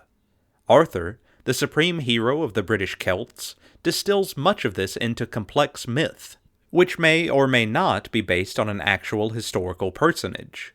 Whether he existed or not, the fact of his existence in the imagination cannot be denied, but there are plenty of real-life Celtic heroes to make up for that. Urien of Regod and his son Owain, King Cole or Coel, Maelgwyn or Gwynedd, Cadwallon, who almost reconquered the Lost Lands, Guthred ap Lewin, and many more. The extraordinary, sad, and glorious stories of the last years of Celtic resistance are reserved for Lewin ap Gruffudd, Prince of Wales, and also called the last Scotland's hero, William Wallace, who had other Celtic connections, and the son of prophecy himself, Owain Glyndwr. A legacy of this long battle for Celtic Britain was that it preserved a tradition, a pseudo-history or reinterpretation of history, which alleged continuity with ancient Rome and legendary connections to Brutus the Trojan, the supposed first king of the Britons. These traditions, bowdlerized from the Brythonic originals, became a corpus of literature called Brutes, which encapsulated not only history and legend, but also, crucially, prophecy. The so-called Matter of Britain was not conventional history, but magical. At first, the pure forms of these legends were confined to the Celts themselves, and inspired them to defend their lands or rebel against foreign occupation. The prophecies of Merlin promised that one day the Britons would be restored to the sovereignty of Britain. It was this desperate hope which kept alive a fanatical resistance for so many centuries. The struggle was ultimately doomed, but by an incredible twist of fate, the matter of Britain was taken up by the Tudor monarchs to be reinvented as the British Empire. The consequences of that were to be world-changing, but for the British Celts themselves, the irony was that they were the first victims of this empire. Celtic religion, religious beliefs, and practices of the ancient Celts. The Celts, an ancient Indo-European people, reached the apogee of their influence and territorial expansion during the 4th century BC, extending across the length of Europe, from Britain to Asia Minor. From the 3rd century BC onward, their history is one of decline and disintegration, and with Julius Caesar's conquest of Gaul, 58 through 51 BC, Celtic independence came to an end on the European continent. In Britain and Ireland, this decline moved more slowly, but traditional culture was gradually eroded through the pressures of political subjugation. Today, the Celtic languages are spoken only on the western periphery of Europe, in restricted areas of Ireland, Scotland, Wales, and Brittany. In this last instance, largely as a result of immigration from Britain from the 4th to the 7th century AD. It is not surprising, therefore, that the unsettled and uneven history of the Celts has affected the documentation of their culture and religion. Sources. Two main types of sources provide information on Celtic religion: the sculptural monuments associated with the Celts of continental Europe and of Rome, Britain, and the insular Celtic literatures that have survived in writings from medieval times. Both pose problems of interpretation. Most of the monuments, and their accompanying inscriptions, belong to the Roman period, and reflect a considerable degree of syncretism between Celtic and Roman gods, even where figures and motifs appear to derive from pre-Roman tradition. They are difficult to interpret in the absence of a preserved literature on mythology. Only after the lapse of many centuries, beginning in the 7th century in Ireland, even later in Wales, was the mythological tradition consigned to writing, but by then Ireland and Wales had been Christianized, and the scribes and redactors were monastic scholars. The resulting literature is abundant and varied, but it is much removed in both time and location from its epigraphic and iconographic correlatives on the continent, and inevitably reflect the redactors' selectivity and something of their Christian learning. Given these circumstances, it is remarkable that there are so many points of agreement between the insular literatures and the continental evidence. This is particularly notable in the case of the classical commentators from Posidonius, 135 through 51 BC, onward, who recorded their own or others' observations on the Celts. The Celtic gods. The Iocus Classicus for the Celtic gods of Gaul is the passage in Caesar's Commentari de Bello Gallico, 52 through 51 BC, the Gallic War, in which he names 5 of them together with their functions. Mercury was the most honored of all the gods, and many images of him were to be found. Mercury was regarded as the inventor of all the arts, the patron of travelers and of merchants, and the most powerful god in matters of commerce and gain. After him, the Gauls honored Apollo, Mars, Jupiter, and Minerva. Of these gods, they held almost the same opinions as other peoples did. Apollo drives away diseases, Minerva promotes handicrafts, Jupiter rules the heavens, and Mars controls wars. In characteristic Roman fashion, however, Caesar does not refer to these figures by their native names, but by the names of the Roman gods with which he equated them, a procedure that greatly complicates the task of identifying his Gaulish deities with their counterparts in the insular literatures. He also presents a neat schematic equation of God and function that is quite foreign to the vernacular literary testimony. Yet, given its limitations, his brief catalogue is a valuable and essentially accurate witness. In comparing his accounts with the vernacular literatures, or even with the continental iconography, it is well to recall the disparate contexts and motivations. As has been noted, Caesar's commentary and the iconography refer to quite different stages in the history of Gaulish religion. The iconography of the Roman period belongs to an environment of profound cultural and political change, and the religion it represents may in fact have been less clearly structured than that maintained by the Druids, the priestly order, in the time of Gaulish independence. On the other hand, the lack of structure is sometimes more apparent than real.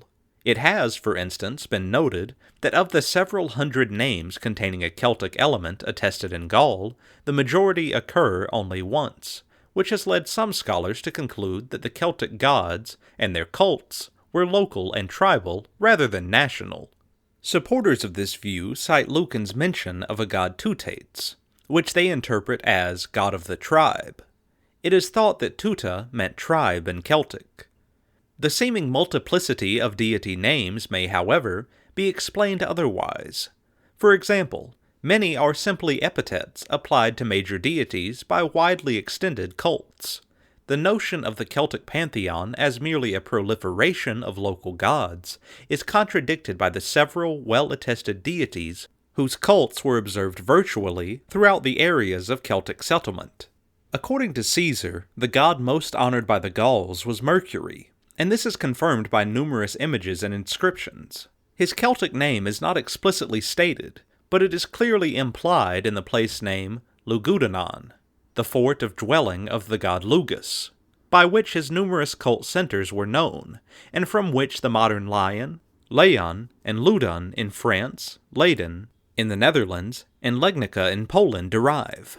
The Irish and Welsh cognates of Lugus are Lu and U respectively, and the traditions concerning these figures mesh neatly with those of the Gaulish god. Caesar's description of the latter as the inventor of all the arts might almost have been a paraphrase of Lu's conventional epithet, Sam Ildenach, possessed of many talents. An episode in the Irish tale of the Battle of Machturida is a dramatic exposition of Lu's claim to be master of all the arts and crafts, and dedicatory inscriptions in Spain and Switzerland, one of them from a guild of shoemakers, commemorating Lugus or Lugoves, the plural perhaps referring to the god conceived in triple form.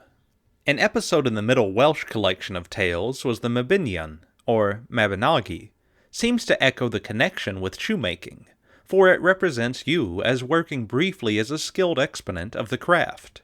In Ireland, Lugh was the youthful victor over the demonic Balar of the venomous eye. He was the divine exemplar of sacral kingship, and his other common epithets, Iamphada, of the long arm, perpetuates an old Indo-European metaphor for a great king extending his rule and sovereignty far afield. His proper festival, called Lungsadah, Festival of Lugh in Ireland, was celebrated and still is at several locations. In August, at least two of the early festival sites, Carmoon and Tallatiu, were the reputed burial places of goddesses associated with the fertility of the earth, as was evidently the consort Maya, or Rosmerta, the provider, who accompanies Mercury on many Gaulish monuments. The Gaulish god Mars illustrates vividly the difficulty of equating individual Roman and Celtic deities. A famous passage in Lucan's Bellum Seville mentions the bloody sacrifices offered to the three Celtic gods, Teutates, Isis, and Tyrannus. Of two later commentators on Lucan's texts, one identifies Teutates with Mercury, the other with Mars. The probable explanation of this apparent confusion, which is paralleled elsewhere, is that the Celtic gods are not rigidly compartmentalized in terms of function. Thus, Mercury, as the god of sovereignty, may function as a warrior, while Mars may function as protector of the tribe, so that either one may plausibly be equated with Teutates. The problem of identification is still more profound in the case of the Gaulish Apollo, for some of his 15 or more epithets may refer to separate deities. The solar connotations of Belinus, from Celtic bel, shining, or brilliant, would have supported the identification with the Greco-Roman Apollo. Several of his epithets, such as Granus and Borvo, which are associated etymologically with the notions of boiling and heat, respectively, connecting him with healing and especially with the therapeutic powers of thermal and other springs, an area of religious beliefs that retained much of its ancient vigor in Celtic lands throughout the Middle Ages, and even to the present time. Mapinos, divine son or divine youth, is attested in Gaul, but occurs mainly in northern Britain. He appears in medieval Welsh literature as Mabon, son of Modron, that is, of Matrona, divine mother, and he evidently figured in a myth of the infant god carried off from his mother when 3 nights old. His name survives in Arthurian romance under the forms of Mabon, Mabuz, and Mabonagrin. His Irish equivalent was Mac in Dog, young son or young lad, known also as Oincus, who dwelt in Brug na Boyne, the great Neolithic and therefore pre-Celtic passage grave of Newgrange, or Newgrange House.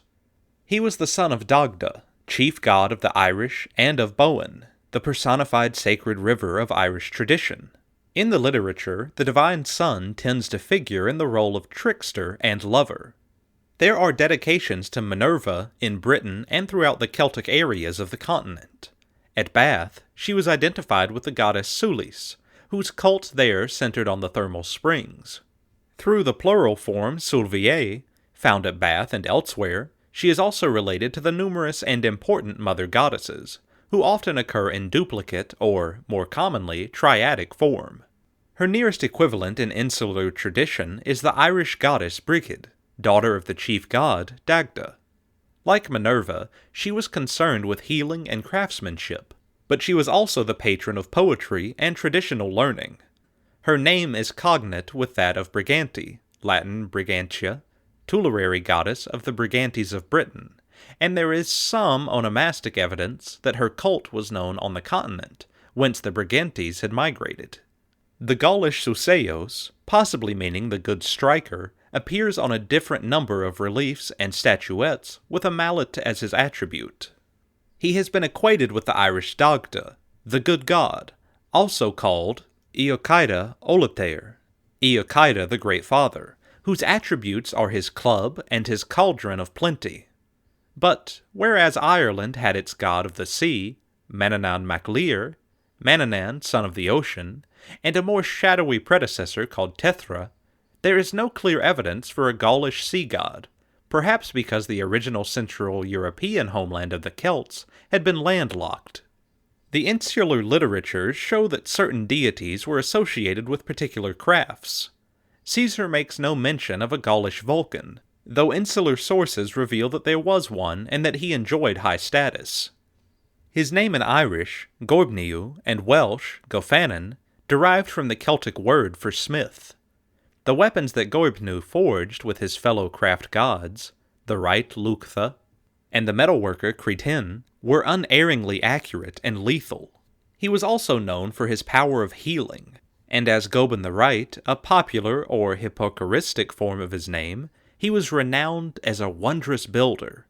Medieval Welsh also mentions a Maithen, evidently a god of agriculture, of whom little is known. Goddesses and divine consorts. One notable feature of Celtic scripture is the frequent conjunction of male deity and female consort, such as Mercury and Rosmerta, or Suculos and Nantosferta. Essentially, these reflect the coupling of the protecting god of tribe or nation with the mother goddess, who ensured the fertility of the land. It is, in fact, impossible to distinguish clearly between the individual goddesses and these mother goddesses, maters or matronae, who figure so frequently in Celtic iconography, often, as in Irish tradition, in triadic form. Both types of goddesses are concerned with fertility and with the seasonal cycle of nature, and, on the evidence of insular tradition, both drew much of their power from the old concept of a great goddess who, like the Indian Aditi, was mother of all the gods. Welsh and Irish tradition also bring out the multifaceted character of the goddess, who, in her various epiphanies or avatars, assumes quite different and sometimes wholly contrasting forms and personalities.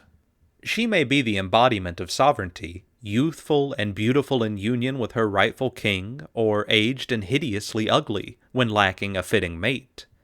She may be the spirit of war, like the fearsome Morgan or the Babtchada, Raven of Battle, whose name is attested in its Gaulish form, Cathubodua, in Haute Savoy, or the lovely otherworld visitor, who invites the chosen hero to accompany her to the land of eternal youth.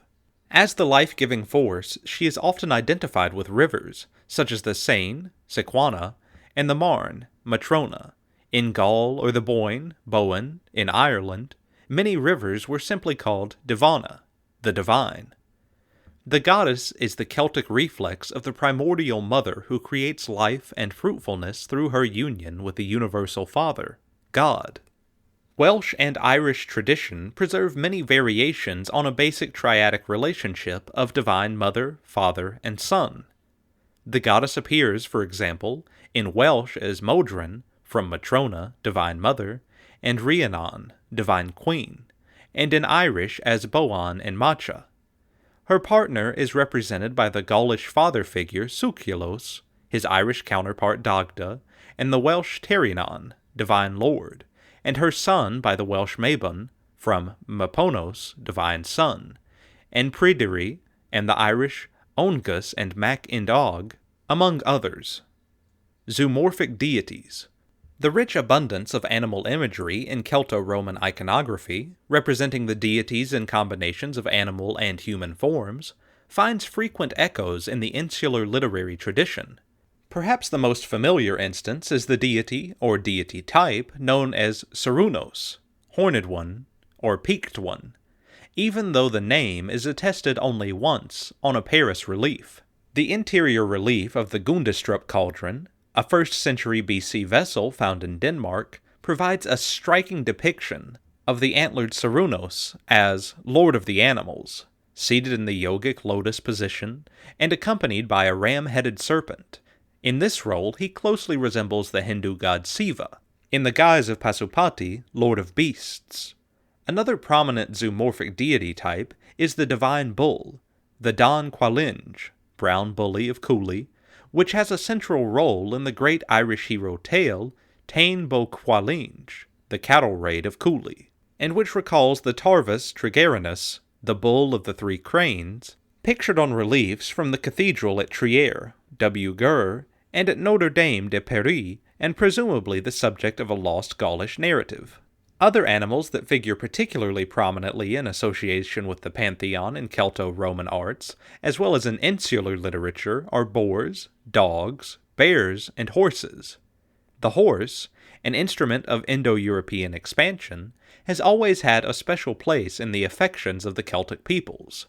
The goddess Epona, whose name, meaning divine horse or horse goddess, epitomizes the religious dimension of this relationship, was a pan-Celtic deity, and her cult was adopted by the Roman cavalry and spread throughout much of Europe, even to Rome itself. She has insular analogues in the Welsh Rhiannon and in the Irish Edain Icreda, and Macha, who outran the fastest steeds. Beliefs, practices, and institutions. Cosmology and eschatology. Little is known about the religious beliefs of the Celts of Gaul. They believed in a life after death, for they buried food, weapons, and ornaments with the dead. The Druids, the early Celtic priesthood, taught the doctrine of transmigration of souls, and discussed the nature and power of the gods. The Irish believed in an other world, imagined sometimes as underground, and sometimes as islands in the sea. The other world was variously called the Land of the Living, Delightful Plain, and Land of the Young, and was believed to be a country where there was no sickness, old age, or death, where happiness lasted forever, and 100 years was as one day. It was similar to the Elysium of the Greeks, and may have belonged to ancient Indo-European traditions. In Celtic eschatology, as noted in Irish visions or voyage tales, a beautiful girl approaches the hero and sings to him of this happy land. He follows her, and they sail away in a boat of glass, and are seen no more, or else he returns after a short time to find that all his companions are dead, for he was really away for hundreds of years. Sometimes the hero sets out on a quest, and a magic mist descends upon him. He finds himself before a palace, and enters to find a warrior and a beautiful girl who make him welcome. The warrior may be Manannán, or Lu himself may be the one who receives him, and after strange adventures the hero returns successfully. These Irish tales, some of which date from the 8th century, are infused with the magic quality that is found 400 years later in the Arthurian romances. Something of this quality is preserved too in the Welsh story of Branwen, daughter of Lear, which ends with the survivors of the great battles feasting in the presence of the severed head of Bran the Blessed, having forgotten all their suffering and sorrow. But this delightful plain was not accessible to all. Donn, god of the dead and ancestor of all the Irish, reigned over Tecduin, which was imagined as on or under Bull Island, off the Bear Peninsula, and to him all men returned except the happy few. Worship. According to Posidonius and later classical authors, Gaulish religion and culture were the concern of 3 professional classes: the Druids, the Bards, and between them an order closely associated with the Druids that seems to have been best known by the Gaulish term Vates, cognate with the Latin Vates, seers.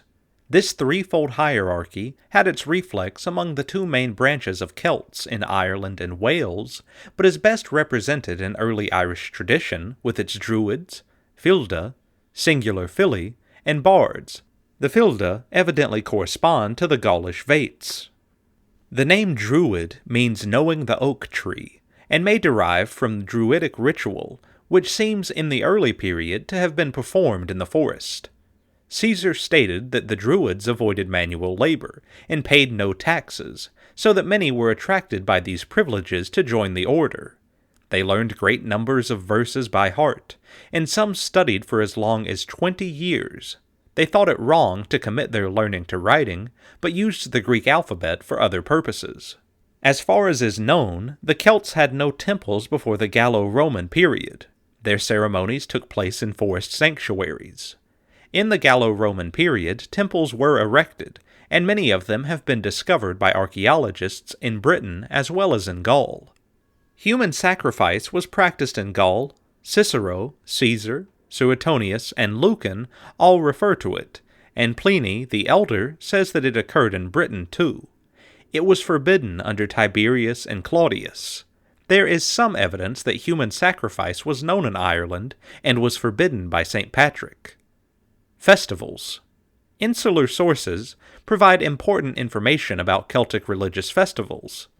In Ireland, the year was divided into 2 periods of 6 months, by the feasts of Beltane, May 1st, and Samhain, November 1st, and each of these periods was equally divided by the feasts of Imbolc, February 1st, and Lunasada, August 1st. Samhain seems originally to have meant summer, but by the early Irish period it had come to mark summer's end. Beltane is also called Sestamain, first Samhain. Imbolc has been compared by the French scholar Joseph Vindries to the Roman lustrations, and apparently was a feast of purification for the farmers. It was sometimes called oimilk, sheep milk, with reference to the lambing season. Beltane, Fire of Bel, was the summer festival, and there is a tradition that on that day the Druids drove cattle between 2 fires as a protection against disease. Lunasada was the feast of the god Lu. The impact of Christianity. The conversion to Christianity had inevitably a profound effect on this socio-religious system from the 5th century onward, though its character can only be extrapolated from documents of considerably later date. By the early 7th century, the Church had succeeded in relegating the Druids to ignominious irrelevancy, while the Philida, masters of traditional learning, operated in easy harmony with their clerical counterparts, contriving at the same time to retain a considerable part of their pre-Christian tradition, social status, and privilege. But virtually all the vast corpus of early vernacular literature that has survived was written down in monastic scriptoria, and it is part of the task of modern scholarship to identify the relative roles of traditional continuity and ecclesiastical innovation as reflected in the written texts. Cormac's glossary, circa 900, recounts that St. Patrick banished those mantic rites of the Philida that involved offerings to demons, and it seems probable that the Church took particular pains to stamp out animal sacrifice and other rituals grossly repugnant to Christian teaching. What survived of ancient ritual practice tended to be related to Filderict, the traditional repertoire of the Filda, or to the central institution of sacral kingship. A good example is the pervasive and persistent concept of the hierogamy, sacred marriage, of the king with the goddess of sovereignty, the sexual union, or B'nai Riki, wedding of kingship, that constituted the core of the royal inauguration, seems to have been purged from the ritual at an early date through ecclesiastical influence, but it remains at least implicit, and often quite explicit, for many centuries in the literary tradition. The 5 most terrifying civilizations in the history of the world. They say that those who ignore history are doomed to repeat it, so pay attention. It turns out that many of our ancestors achieved levels of violence that take them right out of the realm of badass and into the less cool area of ball-shriveling atrocity. These are the civilizations you don't want to face during, say, your next time travel adventure. And yes, the Spartans are down there. 1. The Celts. History is kind of shady on the Celts. They never wrote anything down, and many of the witnesses died brutally. But the facts that survived confirm one thing. They had gigantic Celt guts. First of all, they had a thing for severed heads. After a long and trying battle, they'd all unwind at the end of the day by collecting a few souvenir heads. Then, they'd bring them home and decorate the house with them. So the average Celt home probably looked like a hunter's trophy room, crossed with the scene at the end of Halloween, when all the mutilated bodies start popping up around every corner. Sweet dreams, kids. If they felt that yours was a head of particular importance, they'd embalm it and whip it out at parties to brag about how awesome they were. When they were alone, they'd probably wiggle your jaw around and pretend you were complimenting them. The reason for all of these head-chopping good times was that the Celts believed that the head held the soul, and so if you cut a dead guy's head off before all that juicy soul leaked out of it, it was yours. A finder's keeper sort of deal, you might say. So, were they really so bad? Hey, remember Braveheart, and how insane Wallace's army looked with their faces painted blue? Well, the Celts would sometimes paint themselves blue and fight completely naked, just because. One would assume that fighting in the nude would present some rather sensitive targets to one's enemies, but it seems that the Celts were so manly that they just didn't care. It was the ultimate insult. I am not afraid of you, and to prove it, I am fighting in the nude. 2. The Aztecs. You remember the Temple of Doom, and how that unfortunate gentleman had his heart ripped out right before they dropped him down the lava hole? Well, picture lots of that, only this time Mom isn't around to turn off the TV and stop your crying. That's the Aztecs. The Aztecs believed that for every 52 years that passed, the world would end unless the gods were strong enough. And, as is common knowledge, the best way to toughen up a god is with a steady stream of constant human sacrifice, along with a dash of cannibalism, just for good measure. Most of the sacrificing went towards keeping their sun god happy, and it took place on top of a giant pyramid, so at least the view was probably pretty good. Then, they'd hold you down, saw through your ribs, and take out your heart, which was likely still beating. Then, as if things couldn't get any worse, they'd throw you down the staircase. So, were they really so bad? Yes. Yes, they were. Did we mention the cannibalism? After they removed your heart and threw you down the stairs, they'd eat your arms and thighs, and whatever other bits looked tasty. Some historians think that nourishment was the main reason behind all of this willy-nilly human sacrifice, as the Aztecs had no domesticated animals to slaughter, and as such their diet was low in fat and animal stuff. You know how it is if you've ever had a roommate try a vegetarian diet? It's just a matter of time until you start waking up with teeth marks on your extremities. And that's not even the bad part. The Aztecs held themselves to a high standard, and for every situation they asked, could we make this more gut-wrenchingly gruesome? So, for instance, during the sacrifice to the fire god, a newlywed couple would be tossed into, you guessed it, a fire. Then, right before they finally died, from their horrendous burns, they'd drag them out, flesh still smoking, and dig out their hearts. Wait, it gets better. There was the offering to the earth goddess, which involved a young woman's skin being removed, and worn around like a Silence of the Lambs-style serial killer flesh suit. On one hand, you might ask why none of the Aztecs thought this was odd. On the other hand, if somebody had an objection to the ceremonies, we're guessing they kept that shit to themselves. The Assyrians. The thing about the Assyrians is that they were basically the ancient Mesopotamian equivalent to the lovable team of underdogs in every sports movie. They had a lot of spunk and can-do attitude, but try as they might, they just couldn't seem to make it into the big leagues. Luckily for them, and unluckily for everyone else, just as that lovable sports team will sooner or later stumble upon a secret weapon, a magic dog with an unusual aptitude for kicking field goals perhaps, after a couple of 100 years of being constantly harassed by more powerful nations, the Assyrians came across their own secret weapon. No, it wasn't Emilio Estevez, but it was nearly as powerful. It was iron. The Assyrians were the first people to start using iron weapons instead of bronze, which, to put into a modern perspective, is sort of like showing up for a knife fight with the Death Star. Using iron made the Assyrians so near invincible that really, the other guys might as well have been swinging around bananas. So, were they really so bad?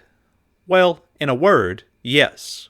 Here's a cheery little quote from King Ashur-Sir-Pal, who spent much of his spare time baking cherry pies for the homeless, and teaching the neighborhood kids how to correctly adjust their bike helmets. I built a pillar over against his city gate, and I flayed all the chief men who had revolted, and I covered the pillar with their skins. Some I walled up within the pillar, some I impaled upon the pillar on stakes, and others I bound to stakes round and about the pillar. Many within the border of my own land I flayed, and I spread their skins upon the walls, and I cut off the limbs of the officers, of the royal officers who had rebelled. Ever have one of those days when you just wanted to get out of the house and flay somebody? Yep, you're probably a sociopath. Sure, we understand that intimidation was how invading armies ended wars before they started, that this kind of psychological warfare was crucial for a conquering army. But reading that up there, we're pretty sure the Assyrians just enjoyed it. 4. The Spartans. All it took was one movie, and now everybody knows the ancient Spartans weren't the kind of guys you'd want to invite to your fancy cheese-tasting party. They'd probably stumble in, mock you for not being a full-time member of the military, then impale all of your guests with spears. Not to mention, they'd eat all your fancy cheeses. And you know what? It wasn't just a movie. The thing at the beginning of 300 where they'd toss all imperfect babies off the cliff, letting them splatter on the rocks below, they really did that. But first, they would bathe the newborn in wine to see if it was strong enough to survive.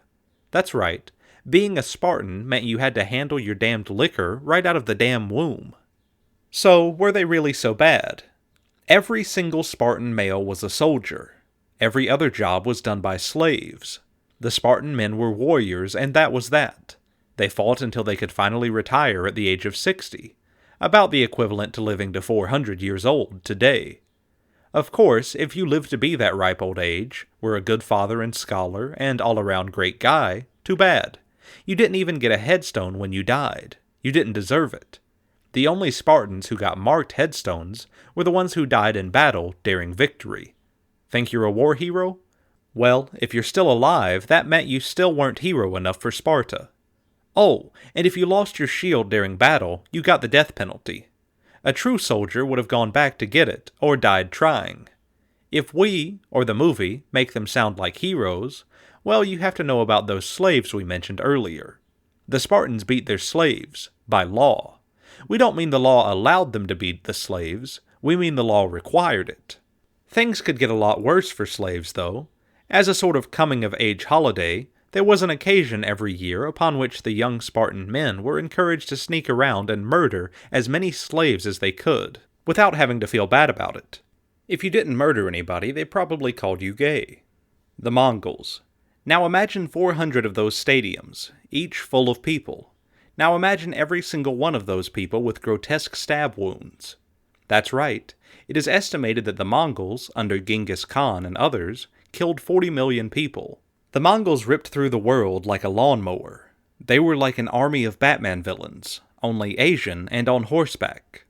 When the Mongols got in a conquesty mood, if your town happened to be in the way, you were, as they say, out of luck. The Mongols would give you two choices, both of which thoroughly sucked. The first, and most practical, was to surrender and let them take whatever they wanted, which was pretty much everything, likely, including your livelihood and all the womenfolk. The second choice was to not surrender, and thus promptly watch your town burn to the ground, and your fields salted. Then, just to add another scoop of crap to an already bad day, you'd be brutally murdered. So, were they really so bad? During an invasion of India, a Mongolian general built a pyramid in front of the walls of Delhi out of human heads. Are you picturing it? If so, are you picturing like 24 heads there? Because this guy used 90,000 of them. They, like the Celts, had a thing for severed heads. They liked to gather them up and catapult them inside the enemy's compound. They would also fling corpses inflicted with Black Death. When they ran across pregnant women, they did things we won't discuss here. When you saw them coming, hey, you could shoot at them with your arrows and spears all you wanted. All you'd be doing is slaughtering the huge crowd of refugees the Mongols forced to march ahead of them as human shields. So yeah, you want to know why the Spartans have to settle for number 2? That's why. Conclusion. Hopefully, you found the above information enlightening, and perhaps it has helped increase your knowledge of a civilization that is often misunderstood and misrepresented.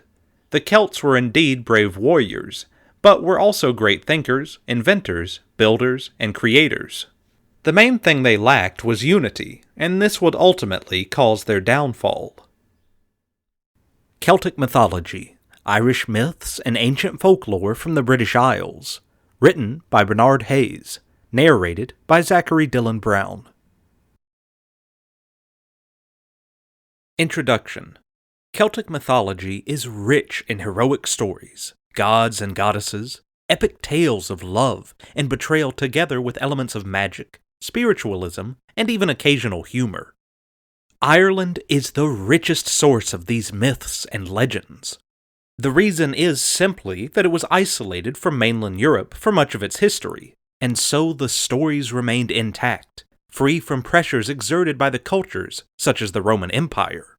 The legends derive from the stories and beliefs of people who occupied most of modern-day Europe to the north of Italy and the Alps for several thousand years BC. Who were the Celts? The Celts were members of people who spoke one of the Indo-European languages. They probably originated from Central Europe during the late 2nd millennium BC, late Bronze Age. Traces of their earliest existences can be found in Austria, Germany, and France. They established late Bronze/Iron Age culture called Hallstatt culture in Austria during the 9th or 8th century BC. When the Iron Age Hallstatt began to displace the Bronze Age Hallstatt, a rich, flourishing trade existed between the Greeks and the Celtic tribes living in the region of Bavaria to Bohemia. The Greeks called them Keltoi. The name has its roots probably in the 5th century BC, while the Romans called them Galli, which is the Gauls. A new Iron Age culture emerged during the 6th century BC, called Latin around the Rhine River. Latin introduced the distinctive style, which the Celtic arts were famous for. Swords and spear were found buried with their warriors. The Celtic society had become more warlike. Since 600 BC, a Greek colony in southern France had transformed into a prosperous city called Massilia, Marseille, because of its trades with the Gauls. The Gauls had adopted Greek writing system as a form of communication between them. It was during this period that the Celts in continental Europe reached the height of their power. It was the golden age of the Celtic people. They migrated as far west as Spain, and their boundaries stretched towards the east, settling in the region called Galata, in the Anatolia, Turkey, the southwest coast of the Black Sea. Sometime during the 6th century BC, they crossed the English Channel to the British Isles. The Celts who migrated to Britain became known as the Simic Celts. In Gaul, France, Belgium, and the Lowlands, over 20 different Celtic tribes were identified by the time of Caesar. Some of the Celts crossed the Pyrenees into Spain sometime between 8th to 6th century BC. The Celts settled mostly in the north and central Spain, as well as in Portugal. This pushed Iberians, the native people of Spain, into moving to east and southern Spain. Some of the Celts settled and intermingled with the Iberians, producing a group of people known as the Celtiberian tribes. During the 5th and 4th century BC, several Celtic tribes from the Transalpine Gaul, southern France, penetrated the Alps and settled around the region called Cisalpine Gaul, in northern Italy, north of the river Po. Cisalpine means the side of the Alps. The Senones were the first to arrive in Italy, followed by the Insubres, who settled in Lombardy. The Boii settled in a region Bologna. The migration of the Gauls from the north, putting pressure upon the Etruscan city-states Etruria, Tuscany, that allowed the Romans to conquer Etruscan neighbors. In 391 BC, the Gauls, Senones, under their chieftain Brennus, badly mauled the Roman army in Aelia. The following year, the Gauls had sacked Rome. Then the Gauls withdrew from Rome after killing and looting. According to the Roman tradition, an exiled Roman general named Marcus Furius Camillus gathered what was left of the Roman army, defeating and driving the Gauls out of Rome. More likely, the Gauls withdrew from Rome on their own accord and with no resistance from the Romans. During the 3rd century BC, Macedonia and Thessaly, northern Greece, were overrun by the Celts. The Celts penetrated further south, where they attacked and looted Delphi in 279 BC. When Germanic tribes began their migration during the 2nd century BC, the Celts were pressured and forced to seek refuges further west of the Rhine and south of the Danube. Julius Caesar spent much of his time in 59 to 50 BC with military campaigns in Gaul, France, and Belgium, creating a new Roman province.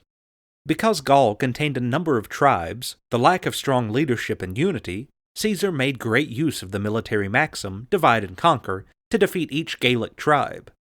Caesar described in his memoirs, Gallic Wars, their warrior society, such as their customs and religion. Caesar admired his foes for their bravery and skills in warfare. The Gauls provided Caesar with the best source of cavalry. By the time Augustus, Caesar's great-nephew Octavian, had established a Roman Empire, he had divided Gaul into 3 different provinces, not including Narbonnese Gaul, southern France. which had been a Roman province since 121 BC, Aquitania, Lugudunensis, and Belgica, with Lugdunum, Lyons, as the capital. In Spain, the province was also divided into 3 separate provinces. In the west, comprising all of Portugal, was Lusitania, while in southern Spain was the province of Baetica, the valley of the river Baetis. These 2 provinces were originally known as Hispania Ulterior, further Spain. The rest was province of Hispania Criterior, nearer Spain, was called Tarraconensis. Caesar even crossed the English Channel for 2 years, 55 to 54 BC, where he encountered more Celtic people in southern Britain. Though Britain, Britannia, did not become a Roman province until Emperor Claudius between AD 43 to 51. Britain was largely divided into tribal regions, since the regions were named Belgae, Brigantes, and Catovillani, etc. The Catovillani and Atrebates were the most powerful Celtic tribes. Other tribes, who arrived later and settled in Wales and southern England, were from Belgica Gaul, such as the Belgae, Iceni, Parisi, and many others. Ancient Celtic culture. The ancient Celtic warriors engaged their enemy as if they would defeat them simply by overrunning them, trusting their brute force more than elaborate tactics and clever strategies. War and warfare definitely played an important role in their ancient society. The end of ancient Celtic culture came when Ireland was Christianized in the 5th century BC, followed by Scotland soon after. The word Druid, referring to the learned class in ancient Celtic society, may itself have come from the word for knowing or finding the oak tree, and their early gatherings took place in clearings in the forest. Although there is no direct connection between the Tree of Life motif, used to symbolize Christ in the illustrated manuscripts, and the importance of the tree to ancient Celtic Druids, it is interesting to speculate that the image, if not the concept, has resonated for centuries in Celtic thought and design. Their symbols are usually visual representations of many of their ancient customs and beliefs that date back to as early as 3000 BC. The Druids have a startling kinship with the Brahmins of the Hindu religion, and were, indeed, a parallel development from their common introduction European cultural route, which began to branch out probably 5,000 years ago. Ancient Celtic art has 2 distinctive styles. It has only been in recent decades scholars have begun to reveal the full extent of the parallels and cognates between ancient Celtic society and Vedic culture. They were the intellectual caste of this society, incorporating all the professions, judges, lawyers, medical doctors, ambassadors, historians, and so forth, just as does the Brahmin caste. There were 7 Celtic sea nations, or places where the ancient peoples lived on the shores of this ancient sea. Brittany, by the sea in northern France, is one of those ancient Celtic sea nations. Their philosophy indicates that existence arose from the interplay between darkness and light, night and day, cold and warmth, death and life, and that the passage of years was the alternation of dark periods winter, beginning November 1st, and light periods summer, starting May 1st. In mythology, while differing from area to area, centers on the concepts of nature, growth, and reproduction. Shannon was a goddess in ancient Celtic mythology, associated with the river Shannon, which is named after her. The search for wisdom was usually made by a woman who found it in a river or well. The magic cauldron of ancient Celtic mythology becomes the Holy Grail. 3 was a sacred number in ancient Celtic mythology and religion. The connection between elves and the hill on which Cortrian is built recalls the importance of green hills in ancient Celtic mythology, where they were regarded as the entrance to the Sidhe, the other world where the immortals dwell. Celtic mythology. 7 ways to a wonderful life. Let me count the ways. There are 7 in all. 1. Celtic mythology deepens the connection to the eternal. Many people today seek to find meaning in life through genealogy. A deeper connection is available by embracing the stories within your personal cultural heritage. All cultures have mythological stories that will connect you to the heart of your belonging. This connection is not only timely, but it is also timeless. 2. Celtic mythology honors the divine. Ours is a society which is work-obsessed. We have become a species that does life rather than live life. Real life includes the balance between the masculine and feminine. When these types of energy are in harmony, then life is wonderful. Celtic mythology deeply honors both the masculine and feminine and helps you experience this unity. 3. Celtic mythology allows you to cross thresholds. You live in two worlds and know only one. Celtic mythology allows you to enter the magical and miraculous world of the timeless. It allows you to journey in the world of the heart beyond past, present, and future. It takes you places beyond belief into the wonderful world of your creative imagination. You become the flow of creation. 4. Celtic mythology embraces love of the body. In Celtic mythology, there is a love of that which is sensual. It teaches one to honor the body and allows you to live a sensational life. This goes beyond common sense and embracing delight in sexual love and sensual love. 5. Celtic mythology gets you out of your head. Most of the time, we think about living our lives. Celtic mythology reminds us that we are beings in nature. We are not simply logic shoppers who spend most of our lives thinking about the future and regretting the past. Celtic mythology invites you to embrace the moment and become a wondrous presence. It is, in a sense, totally illogical. 6. Celtic mythology encourages you to be a hero or heroine. Celtic mythology tells us we can be heroes even just for one day. We can learn to embrace our unique talents. We can journey in this world and learn to move beyond limitation. It shows us how we can learn to cross the thresholds of magic and mystery at the rising of each new day. We can enter dark places and become enlightened. 7. Celtic mythology allows you to be you. Celtic mythology embraces the beauty of words and the deep silence between words. The poet was honored above all else. Theirs was the language that transformed. Theirs was the language that allowed you to see that the blessing is here, and you are it. Conan MacMorna. Conan is the brother of Gol MacMorna, Fion's great rival in the Fianna. He was fondly nicknamed Conan Maol for his bald head. He was also known as Malachtan, which means insulter, as he often voiced how great he was, how deserving of respect and adulation, and how nobody else fared well by comparison. It is clear that throughout the years, the Byacene clan is painted in better light than the Morna clan, with members of the Morna clan often depicted as having some major character flaws. Conan is no different. He displays a great lack of tact and delicacy, often acting as a bit of a troublemaker within the Fianna, cutting quite a comical buffoonish figure at times with his blustering ways. He is fat, greedy, and ostensibly favors the members of the Morna clan. He is, however, very loyal to Fionn, and will never run from a fight. In fact, within the Fianna he is most valued for his quarrelsome nature. They appreciated that he was always first into the fray of any fight. He never held back in defense of any of his brother, though they may be from the Byacene clan. At one point, Fionn suggested that he should take the blackthorn as his totem plant, as the uncompromising, stubborn, and prickly nature of the plant resembled his nature, but that occasionally it could blossom with masses of pure white flowers, brightening the entire plant. There was a great feeling of tolerance toward his behavior among the Fianna, as they all understood that it was just his way, and that he meant nothing by it. Stories of Conan. On one occasion, when out hunting, the Fianna sought shelter in a cave.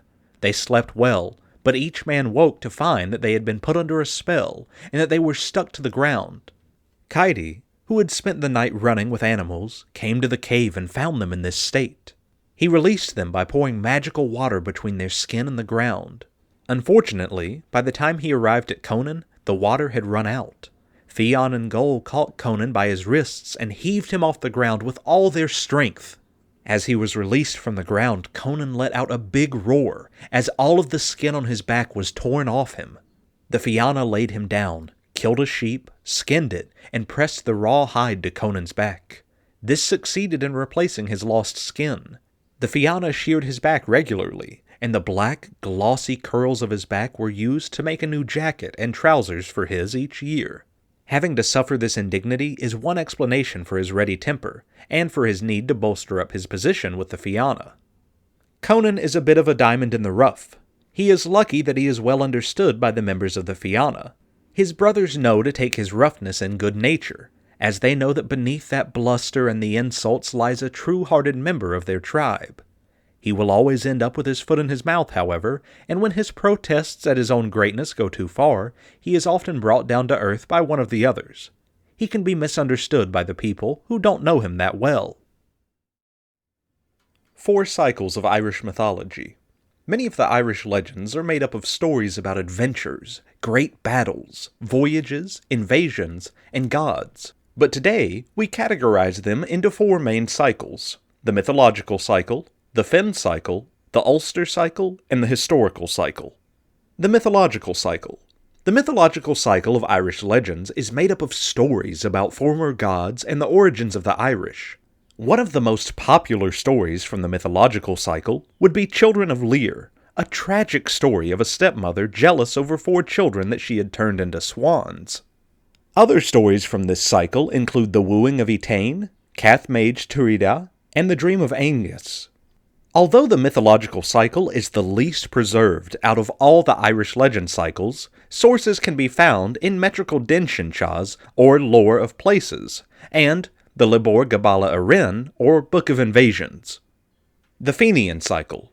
The Fenian cycle is also referred to as Finn cycle or Fenian tales, and were stories based around the Irish mythical hero Fionn Mac Cumhaill and his warriors, Fianna Airian.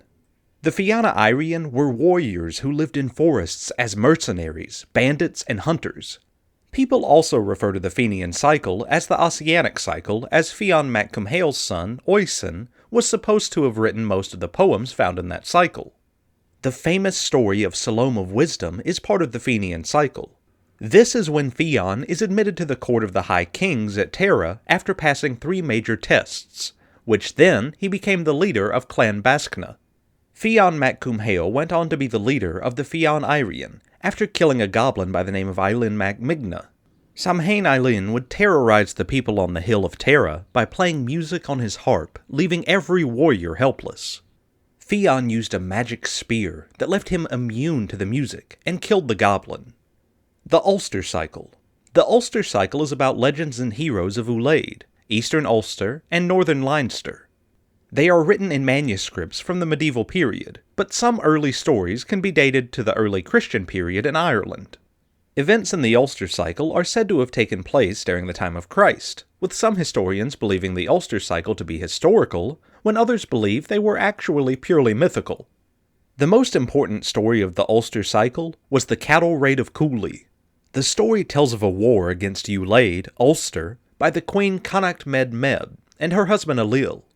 They set out to steal a stud bull by the name of Don Quillinge. There is also Deirdre of the Sorrows, that tells a story of beauty, lust, and the death of Ireland's most beautiful woman. Historical cycle. During the medieval period in Ireland, professional poets, bards, would record the history of the family or king they served. They did this in poems mixed with mythology and history, resulting in stories that make up the historical cycles. Stories from the historical cycle included high kings such as Lebraid Longsec or Brian Boru, and also included stories such as the Frenzy of Sweeney. Living myths. Prior to Roman or Christian influence, the Celts preferred to pass on their sacred teachings and myths orally. After the coming of Christianity in the 5th century onwards, the monks recorded the myths. It is thanks to them that so many survive today. Wouldn't Christian monks have qualms about recording pagan tales? Apparently not. St. Patrick, who brought Christianity to Ireland in 432, had his doubts about the old stories, until he received a vision in which he was told to respect and record them. Deities. Some of the myths have been Christianized, especially those recorded in Wales. However, a particular feature of Celtic myths may have prevented this from happening more often, namely, the way in which deities have been anthropomorphized, given human form, so that, unlike Greek myths, they are not obviously religious in nature. This feature may have made them seem less threatening to the new belief of Christianity. The god Lu. We can see this anthropomorphization clearly with the god Lu, who gives his name to the Irish summer festival of Lunasada. In the earliest Irish myths, he is clearly a deity. As such, he offers himself as the savior of the Tuatha De Danann, the predecessors of the Milesians or Gaels. Seeking entry at the palace of King Nuada of the Silver Hand, at Tara, he announces each of his skills in turn: blacksmith, warrior, musician, poet, scholar.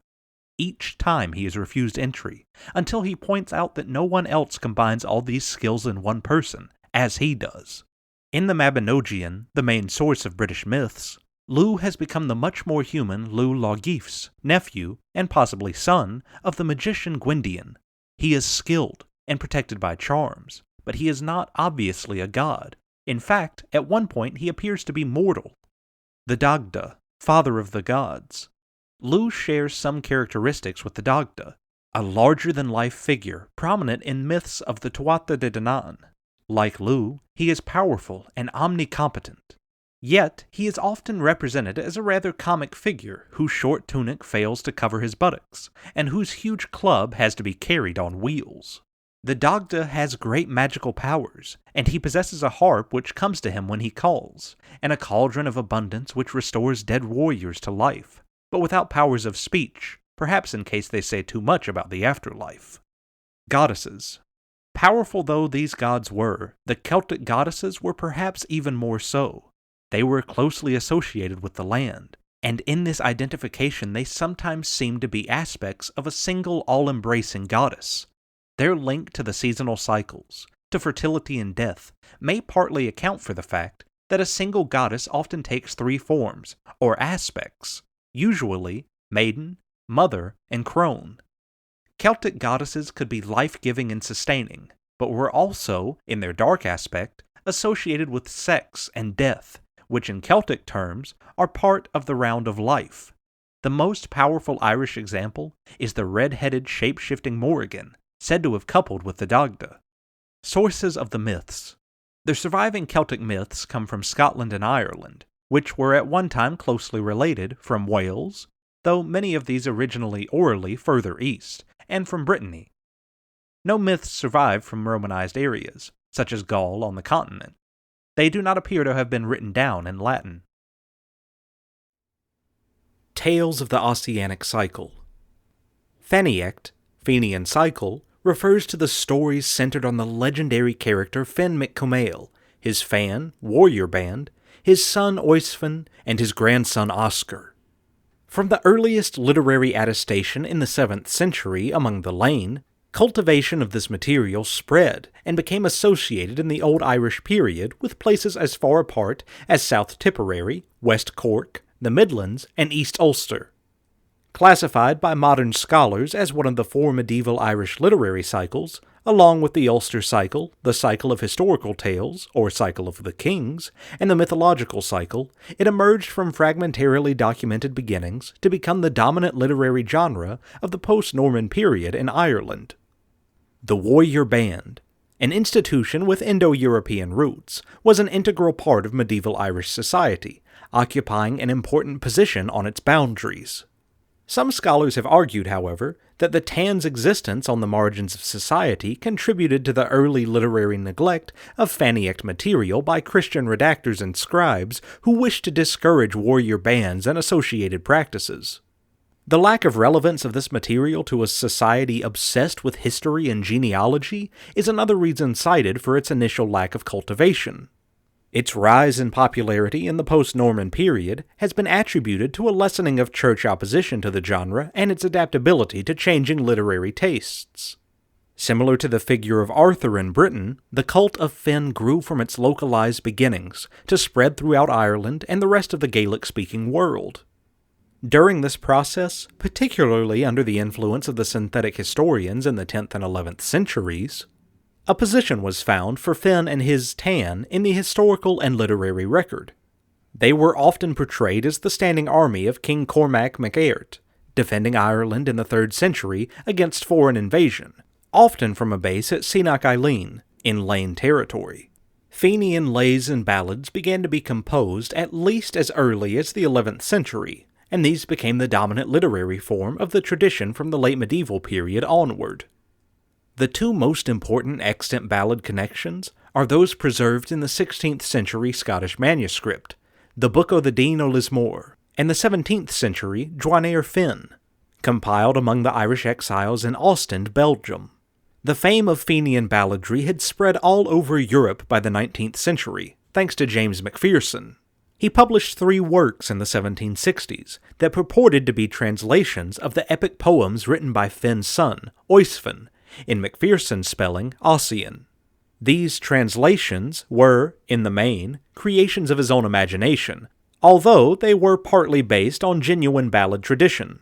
From Macpherson's Ossian, the term Ossianic emerged, a word that is still occasionally used to refer to the cycle as a whole and to the ballad tradition in particular.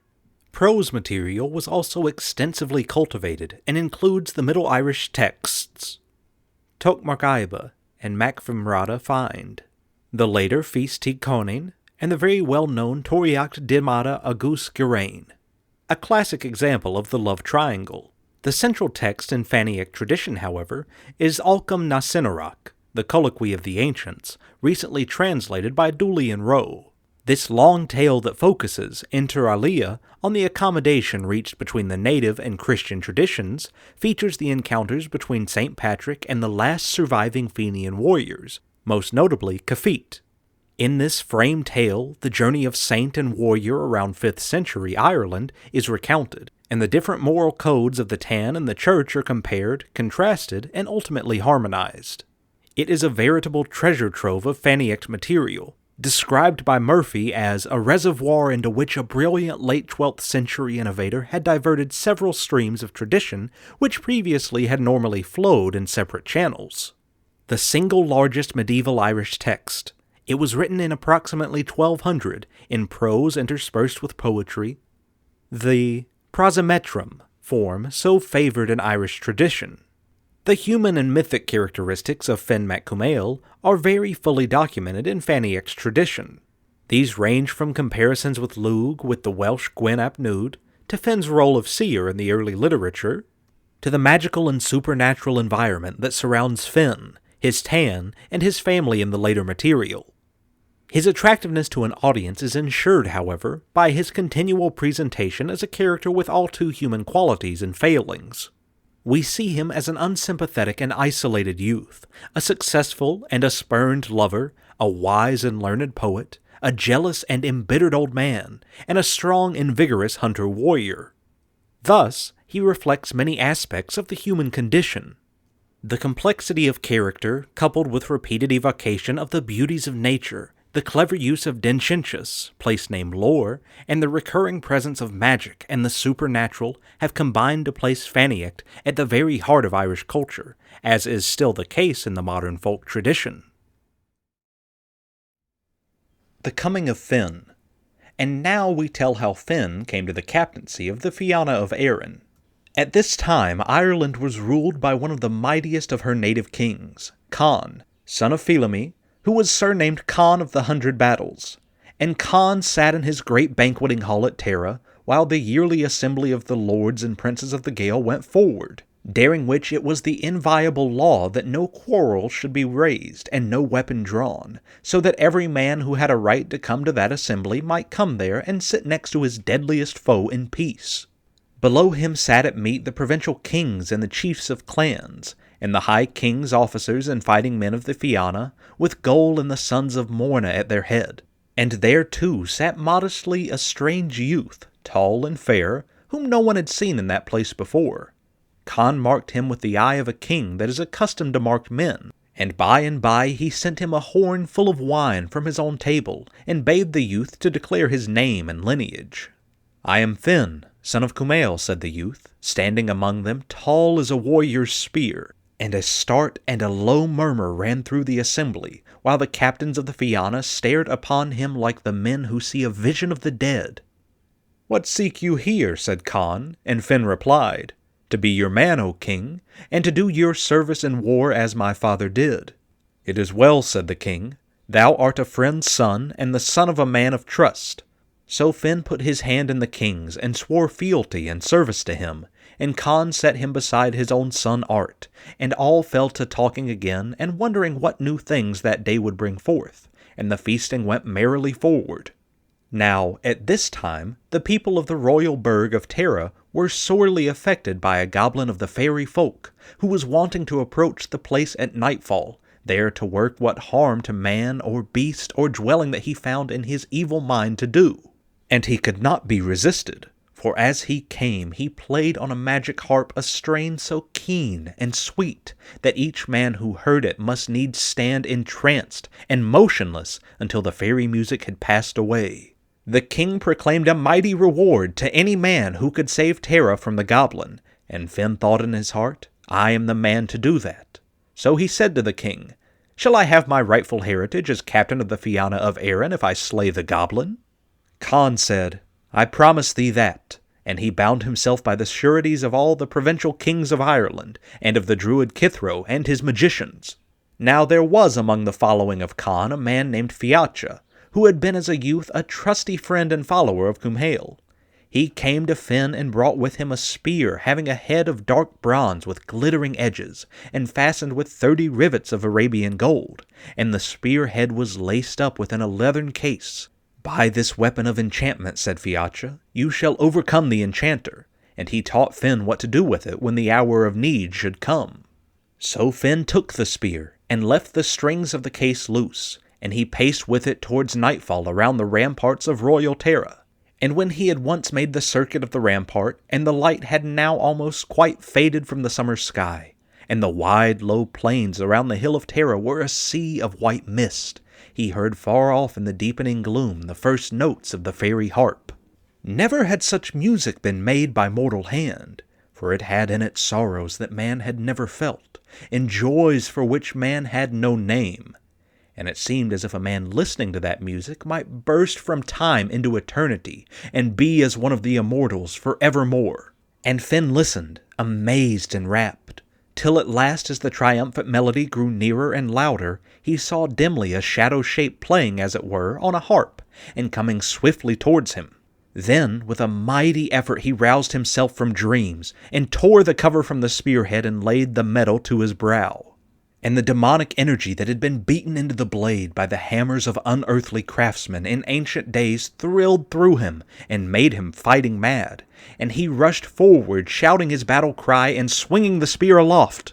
But the shadow turned and fled before him, and Finn chased it northward to the fairy mound of Slieve Fuad, and there he drove the spear through its back. And what it was that fell there in the night, and what it was that passed like the shadow of a shadow into the fairy mound, none can tell. But Finn bore back with him the next day a pale, sorrowful head on the point of Fiacha's spear, and the goblin troubled the folk of royal Tara no more. But Conn of the 100 Battles called the Fianna together, and he set Finn at his right hand and said, Here is your captain by birthright and by sword right. Let who will now obey him henceforward, and who will not, let him go in peace, and serve Arthur of Britain, or Arist of Alba, or whatsoever king he will. And Goll, son of Morna, said, For my part I will be Finn's man under thee, O king, and he swore obedience and loyalty to Finn before them all. Nor was it hard for any man to step where Goll had gone before, so they all took their oaths of Fian, service to Finn mac Cumhaill. And thus it was that Finn came to the captaincy of the Fianna of Erin, and he ruled the Fianna many a year till he died in battle with the clan Ergrin at Bree upon the Boyne. The Fianna of Erin. Cuchulainn. Cuchulainn was an ancient Gaelic hero who was endowed with superhuman qualities. His name means the Hound of Culainn, but he was first called Setanta. His parents were Dector and Lugh Lamphta, Lugh of Long Hand, pronounced Lugh Levwada. At the age of 5, he left home to join the Red Branch of Knights, the Ulster army of the King Conor mac Nessa. With him he took his hurley, his silver ball, his javelin, and his spear. He would hit the silver ball with the hurley, leap forward and hit it a second time before it touched the ground, toss the javelin ahead, and then the spear, run after them all, catch the ball and javelin with one hand, and the spear with the other. When he reached the palace at Emain Macha, He beat 150 boys at hurling and other games. Cuchulainn achieved his name at the age of 7 when he killed the watchdog of Ulster, belonging to Culainn, the smith, and in return undertook to protect the kingdom of Ulster and its people himself. Cuchulainn became the leader of the Red Branch Knights. In battle, he was transformed by a battle fury, which looked like this. From head to toe, his whole body trembled like a bulrush in a river torrent. His body turned right around inside his skin so that his heels, calves, and hams appeared in front. One of his eyes drew right back in his head. The other stood out huge and red on his cheek. His mouth was distorted, twisted up to his ears so you could see his throat, and a man's head would fit into it. His hair stood up on his head like hawthorn, and there was a drop of blood on every single hair. The light of the champion stood out of his forehead, as long and thick as a warrior's whetstone, and from the top of his head rose a thick column of dark blood like the mast of a huge ship. When this happened, the only way he could be calmed down was by being ducked 3 times in cold water. During his lifetime, he made a number of enemies, and one of these, Queen Maeve of Connaught, brought about his downfall. The queen learnt of a great brown bull in Cooley, County Louth. The chieftain of Louth refused to let Maeve have his bull, so she resolved to get it by force.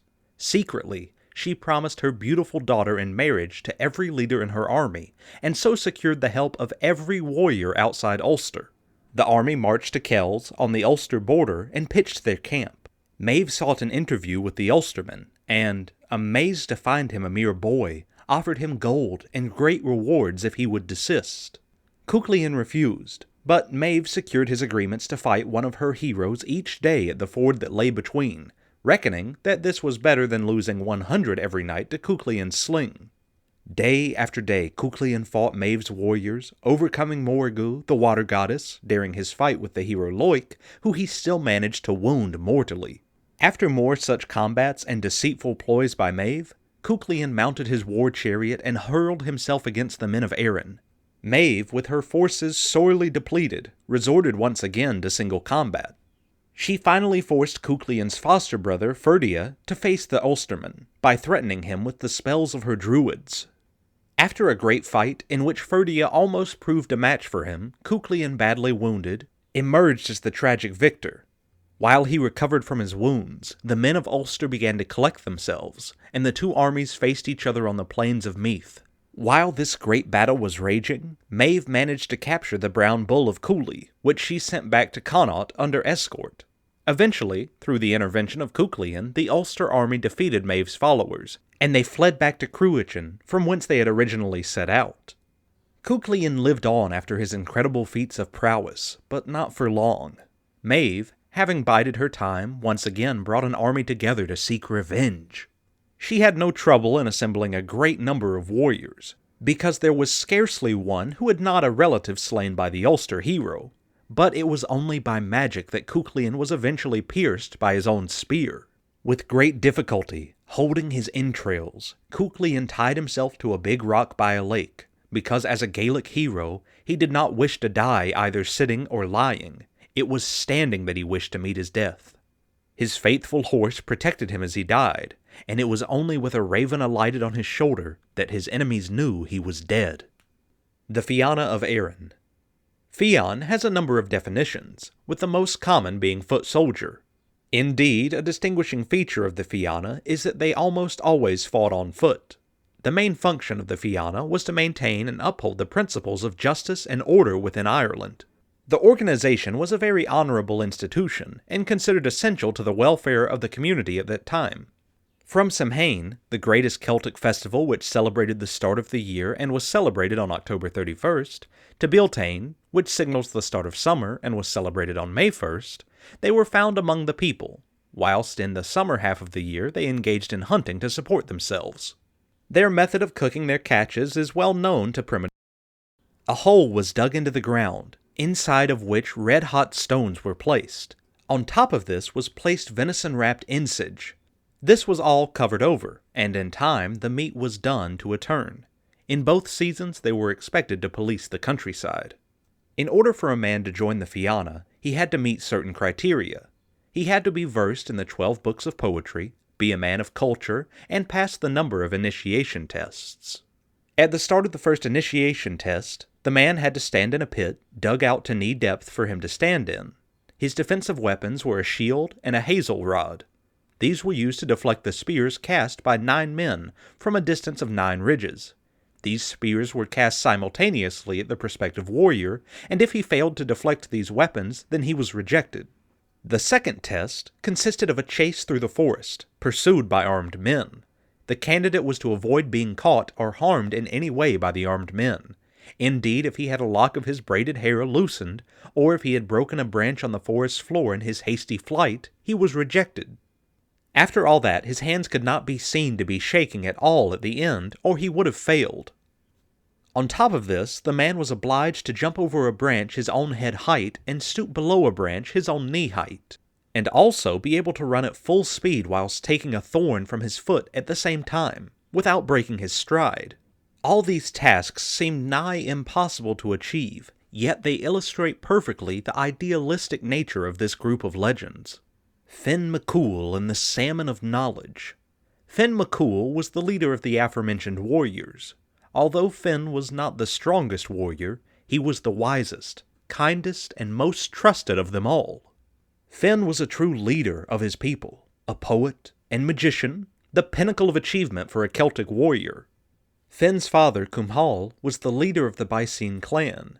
In a battle with the Morna clan over who should have the right to the leadership of the Fianna of Eire, Cumhal was killed. The Bycene clan were defeated, and their members were dispersed throughout Ireland. Not long after the epic battle, Cumhal's wife Moirin gave birth to the hero himself. In fear of the Morna clan and concerned for her son's safety, Moirin gave Finn to the care of 2 druid women, who took him to the wood of Slievenbladma to care for him. There he was given excellent training in the ways of the warrior and manhood.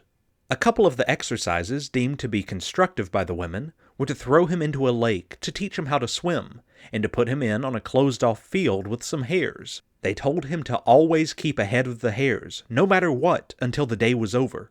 However, this turned him into a fine young man, fair of appearance, supple of limb, and skilled to boot.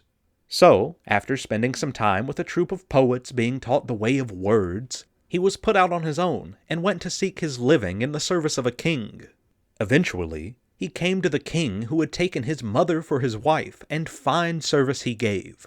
All was well until one day he was playing chess with the king and won 7 games in a row.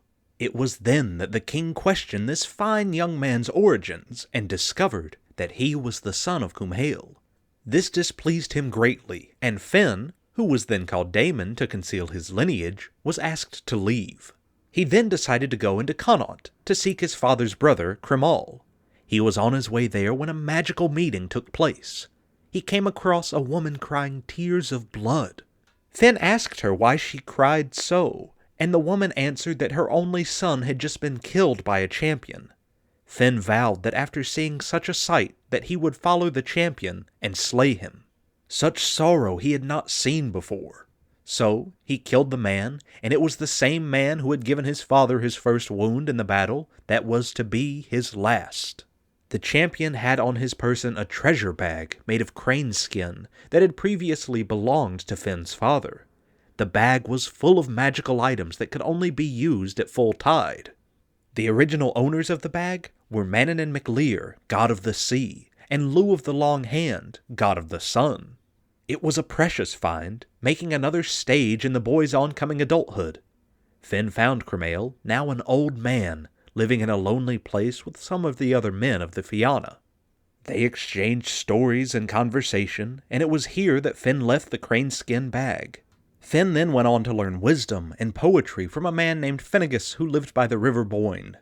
It is by the side of water that poets gain inspiration, the border between land and sea, neither one world nor the other. It is where the goddesses of poetry may be sought.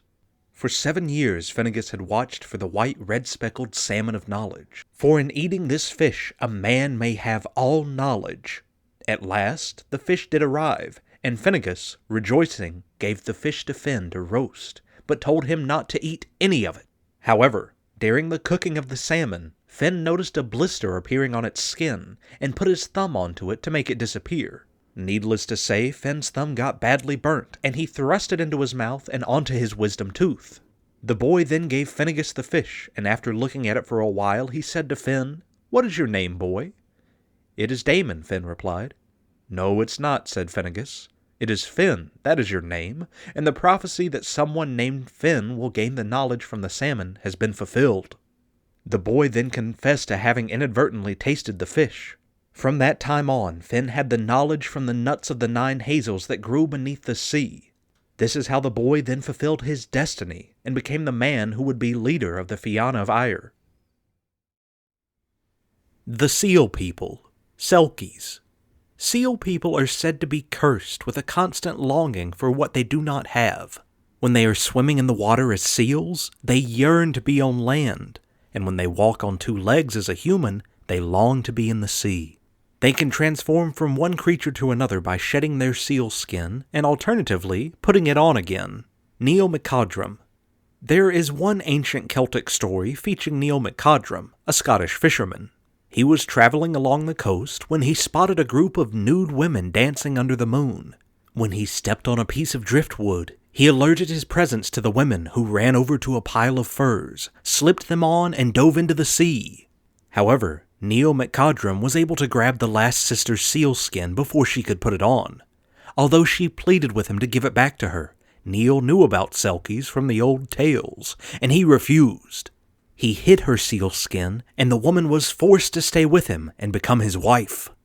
After some time, she gave Neil a son and a daughter, both sporting webs between their fingers and toes. They grew older as the Selkie woman grew more wistful, though she was a good and obedient wife. One day, the children came running to her with a piece of fur, excited to show her what they had found. Their mother was overjoyed to have her sealskin back. She told her children about the Selkie race, and then warned them that she had to leave them that very night. After Neil had fallen asleep, the Selkie woman took her sealskin to the water's edge. She bade her children farewell, but she told them that they would be able to hear her singing from time to time, as they were half Selkie themselves. Then she slipped into the water, and the children headed home. In the morning, Neil MacCodrum was saddened to hear his children tell him that their mother had returned to the sea. He missed her very much, but his children kept him company for the rest of his life, except for the nights when their mother's song called them to come to her and swim through the waves. There are many Celtic legends that tell of children being born with webbed fingers and toes, but none so famous as the MacCodrum siblings. The Secret of Roan. The Secret of Roan. In 1994, a movie was made about a young girl who goes to live with her grandparents in Donegal, Ireland. Many years before, her brother had been carried out to sea in a cradle, and one of her relatives believes that he is being watched over by the seals. It turns out that there is a legend that one of the girl's ancestors had married a Selkie. The Secret of Roan Inish is an enchanting tale inspired by the gentlest of the fanatical creatures in Celtic mythology. Some of the legends say that Selkies can only transform from a seal to human once a year on Midsummer's Eve. Others insist that it is every 9th night. The seal people, once upon the shore, were said to have danced in the moonlight. They are very gentle souls, contrasting with the usually hostile mythological creatures that come from the seas. Selkies were also very beautiful. The women made very good, docile wives, if their husband could manage to hide their seal skin. The male seal people had the power to seduce human women, especially those that were unhappy in their marriage. If a woman cried 7 tears into the sea during high tide, the Selkie would come ashore, shed his seal skin, and love her. Sometimes these stories were told to explain why a woman had an affair or ran away from her family. There are also legends about women going missing at sea. It was said that her Selkie lover had taken her down to his home underwater. Shrouded in mystery, there is a debate about the origin of the legends surrounding Selkies. There are suggestions that long ago, Spaniards had shipwrecked and washed ashore, and that their dark hair reminded the people of seals. Another story says that seal people are really Finns that travel in kayaks and wear furs. Some people have said that Selkies are fallen angels that dropped into the sea and transformed. There is even a suggestion that after Christianity swept through the lands, the seal people were meant to represent those in purgatory, caught between two worlds. One of the most popular theories is that they were formed from the souls of drowned people who were granted one night each year to return to their human form and dance upon the shore of the sea. Selkie speculation. It is widely speculated that, like many myths from all cultures, tales of Selkies were created as a way to explain the unexplainable. There were children sometimes born with webbed fingers and toes, faces resembling that of a seal, and sometimes scaly skin that smelled fishy. Today, there are scientific names for all of the above. Webbed toes is a hereditary condition called syndactyly. Seal faces result from the rare medical phenomenon anecyphaly, and scaly skin probably existed from ichthyosis, a genetic skin disorder. Stories of the seal people could also have been imagined as ways to account for women that did not seem to fit in with the rest of society. They share similarities with sirens, mermaids, and mermen in other cultures. However, for people that lived on the edge of the seas and depended on the water and its gifts for survival, it seems natural for them to have believed legends of beautiful, mysterious creatures that shed their shiny seal coats to become humans for a night of dancing under the moon. This has been Celtic Mythology, Irish Myths and Ancient Folklore from the British Isles, written by Bernard Hayes, narrated by Zachary Dillon Brown. Copyright 2018 by Bernard Hayes. Production copyright 2018 by Bernard Hayes. Chapter 1. Background in Chinese History. Era of the Mythology. A short history of Lu Xun's China. Before reading Lu Xun, we have to understand the context of the world he lived in. After the First Opium Wars in 1839, China was forcefully opened up to the outside world, and the Chinese began to grasp their dire need to modernize. Western powers were infringing Chinese sovereignty, and even their neighbor, Japan, came to exploit China. China was divided into many different areas of influence. The Germans were in Shandong, the Japanese were in Manchuria, and the British were in Hong Kong. Major port cities such as Shanghai and Tianjin had many foreign concessions. The Qing dynasty was overthrown in February of 1912 and was followed by the Republic of China. While Sun Yat-sen had founded the Republic of China, the military man, Yuan Shikai, shortly thereafter usurped power and continued the corrupt ways of the Qing dynasty before him. He even declared himself emperor of a new dynasty in 1916 before dying later that same year. On the other side of the world, Europe was engaged in World War I from 1914 to 1919. The Chinese supplied 140,000 troops to the Allied powers on the condition that Shandong, which was then in German control, be returned to China. After the war, Shandong did not return to China, but was instead ceded to Japan as stated in the Treaty of Versailles. China refused to sign the treaty, and mass demonstrations erupted in Beijing on May 4, 1919, to protest the government's inability to secure China's interests during the peace negotiations. The period shortly before the death of Yuan Shikai to 1921 is generally referred to as the May 4th movement, in commemoration of this protest, or is also known as the New Cultural Movement.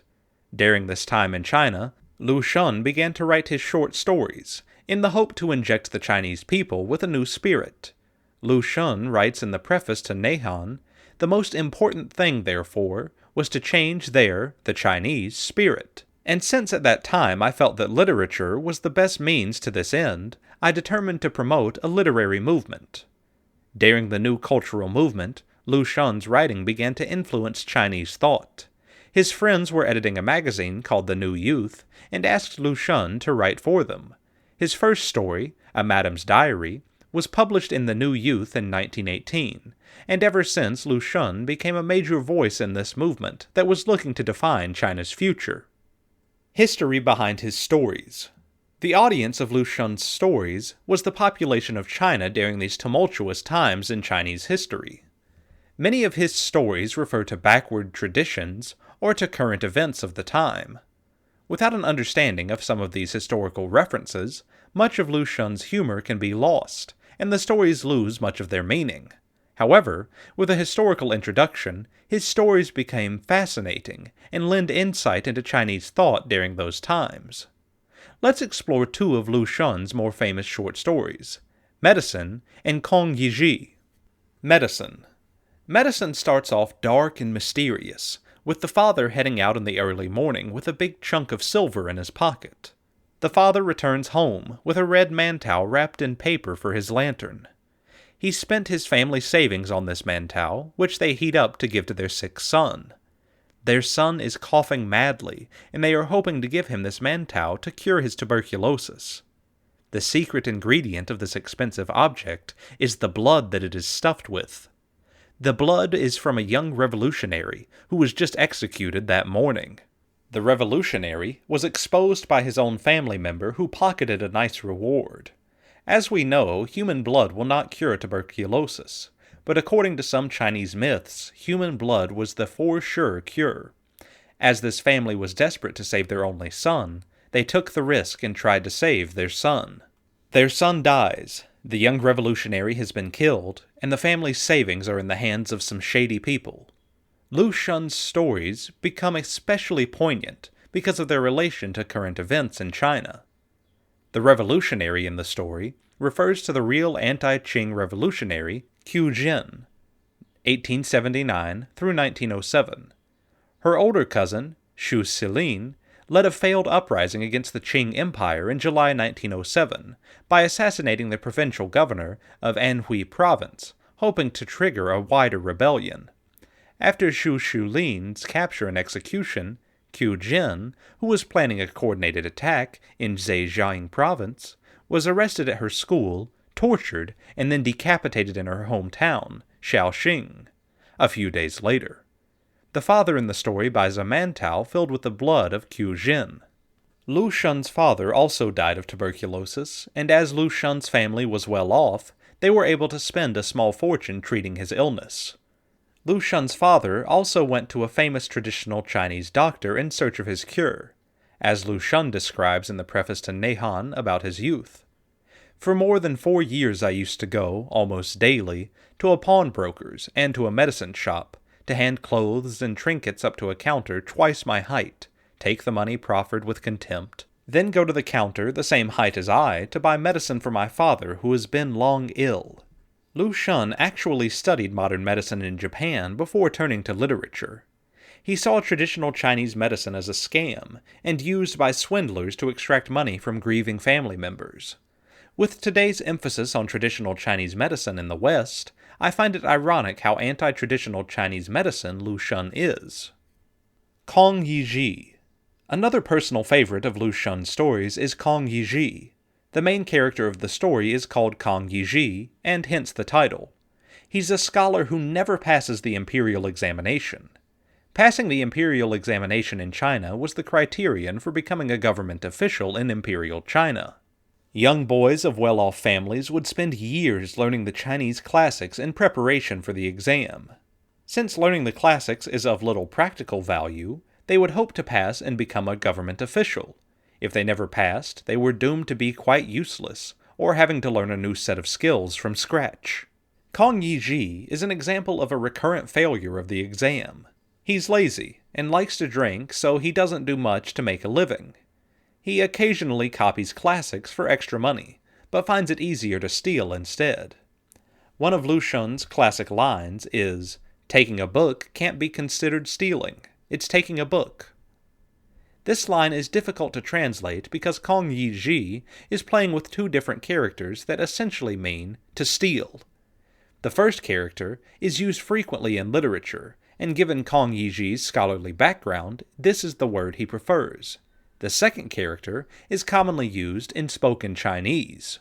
An article on danwei.org entitled Kong Yiji and the Question of Computer Piracy compared today's computer users in China who use pirated software to Kong Yiji from Lu Xun's story. In an attempt to stem software piracy, Microsoft included some code that would black out the screen of users with pirated software.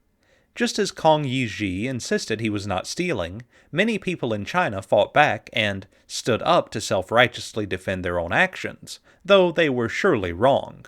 Kong Yi-ji eventually gets a life-debilitating beating for stealing by having both of his legs broken. He is reduced to dragging himself by his two hands, and his livelihood of stealing is taken away. He eventually dies. Looking back into Lu Xun's childhood, we again find parallels between his story and his past. The character of Kong Yi-ji is based out of one of Lu Xun's uncles, Zhao Ziqing, who lived in the family compound in Shaoxing and taught Lu Xun the classics. Zhao Ziqing spent years studying for the civil service exam, yet repeatedly failed. He was something of a nuisance in the family compound and did not contribute much except to teach children the classics.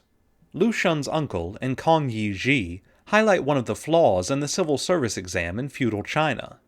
While the system prepared people very well in the classics, it also produced many people who never passed the exams, but yet had spent years in preparation. After their failure, they lacked any other skills to support themselves and their families. Lu Xun's uncle eventually committed suicide by lighting himself on fire and jumping off a bridge into the water below. He died a few days later. Coincidentally, America and Europe were first introduced to the civil service examination in the mid-1700s by China. The civil service exam, such as the foreign service exam, have their roots based on this Chinese system. Luckily for today's candidates, however, these present exams do not dwell on obscure passages of the Chinese classics. Chinese Moon Festival background. The Moon Festival, also known as the Mid-Autumn Festival, falls on the 15th day of the 8th lunar month, and it is based on the lunar calendar, and is the first full moon in September usually.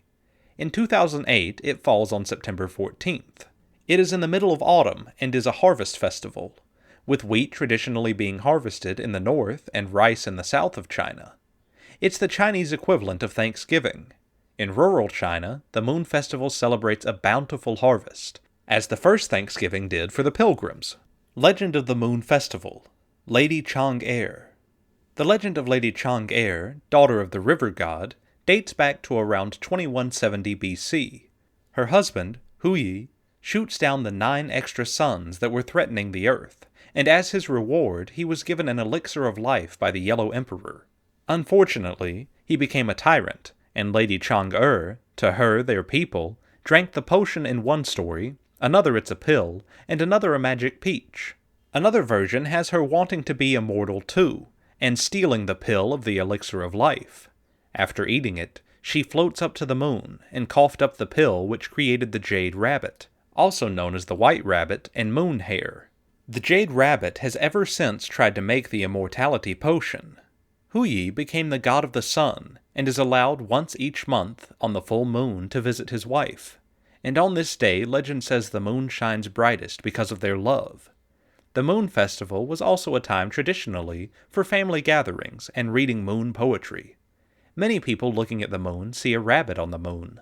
Tang Emperor Xuanzong.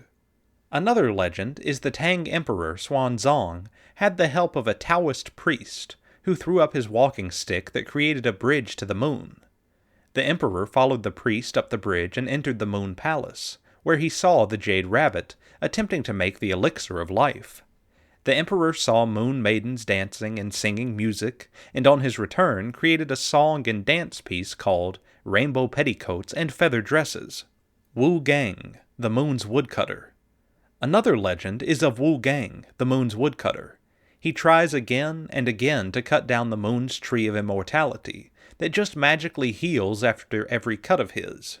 He was sentenced to this by the Jade Emperor for selfishly seeking the elixir of immortality. Traditional food eaten during the Moon Festival. Taro, pomelo, Chinese grapefruit, and snails. The taro because it saved Chinese soldiers from starvation. Pomelo because the sweet fruit is believed to scare off evil, and it has a round shape. Snails as a reminder of the earth's wealth.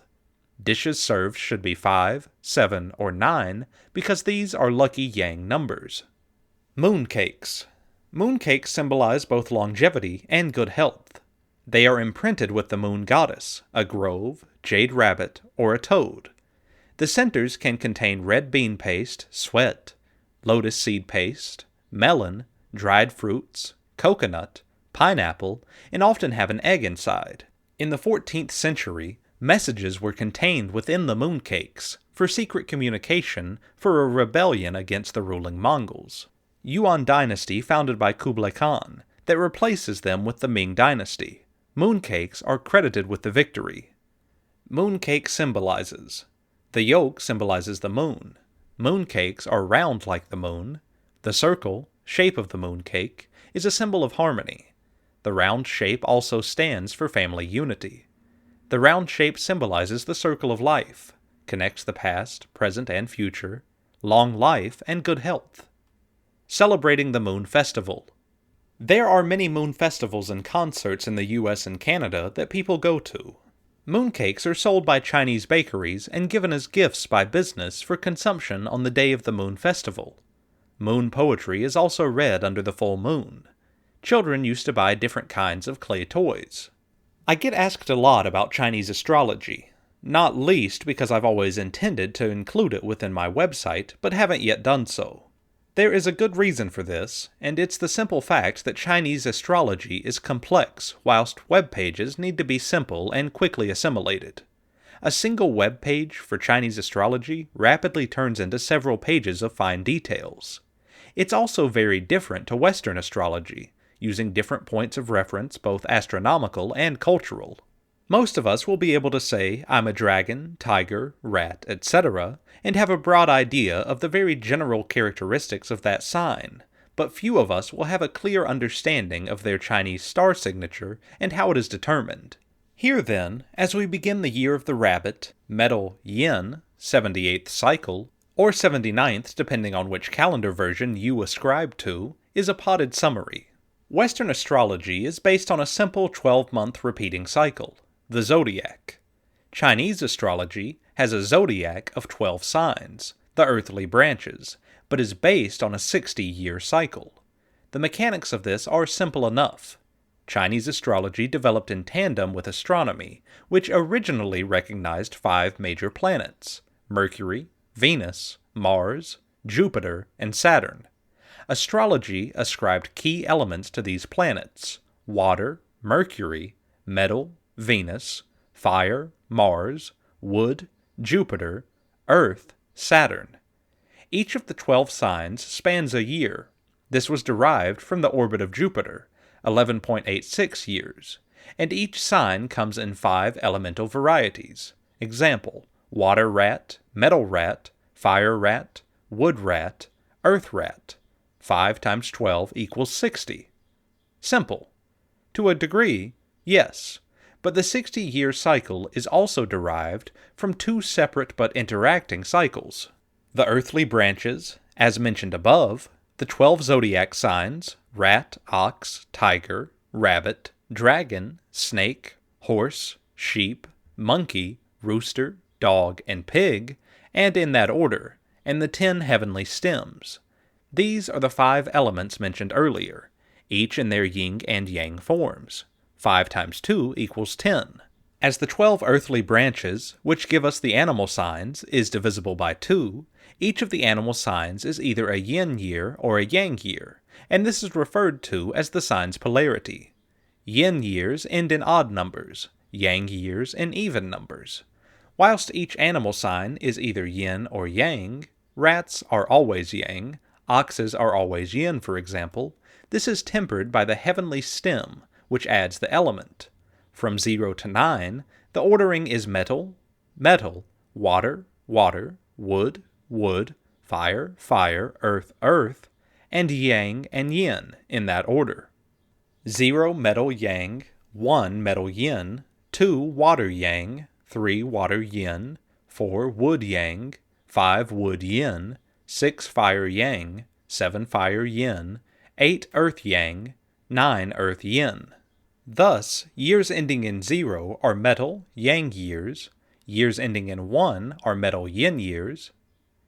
2010 was a yang metal tiger year, whilst 2011 is a yin metal rabbit.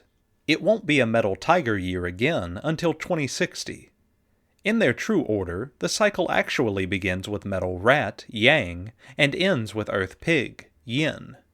We are today 28 years into the current 60-year cycle, the 78th or 79th cycle depending on which calendar is used. Chinese astrology uses a lunisolar calendar which begins with Lichun, literally the start of spring, around 4th February, this being what we call the Chinese New Year.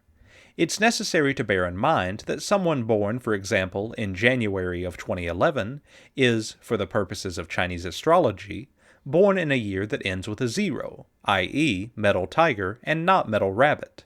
This applies, of course, to every year.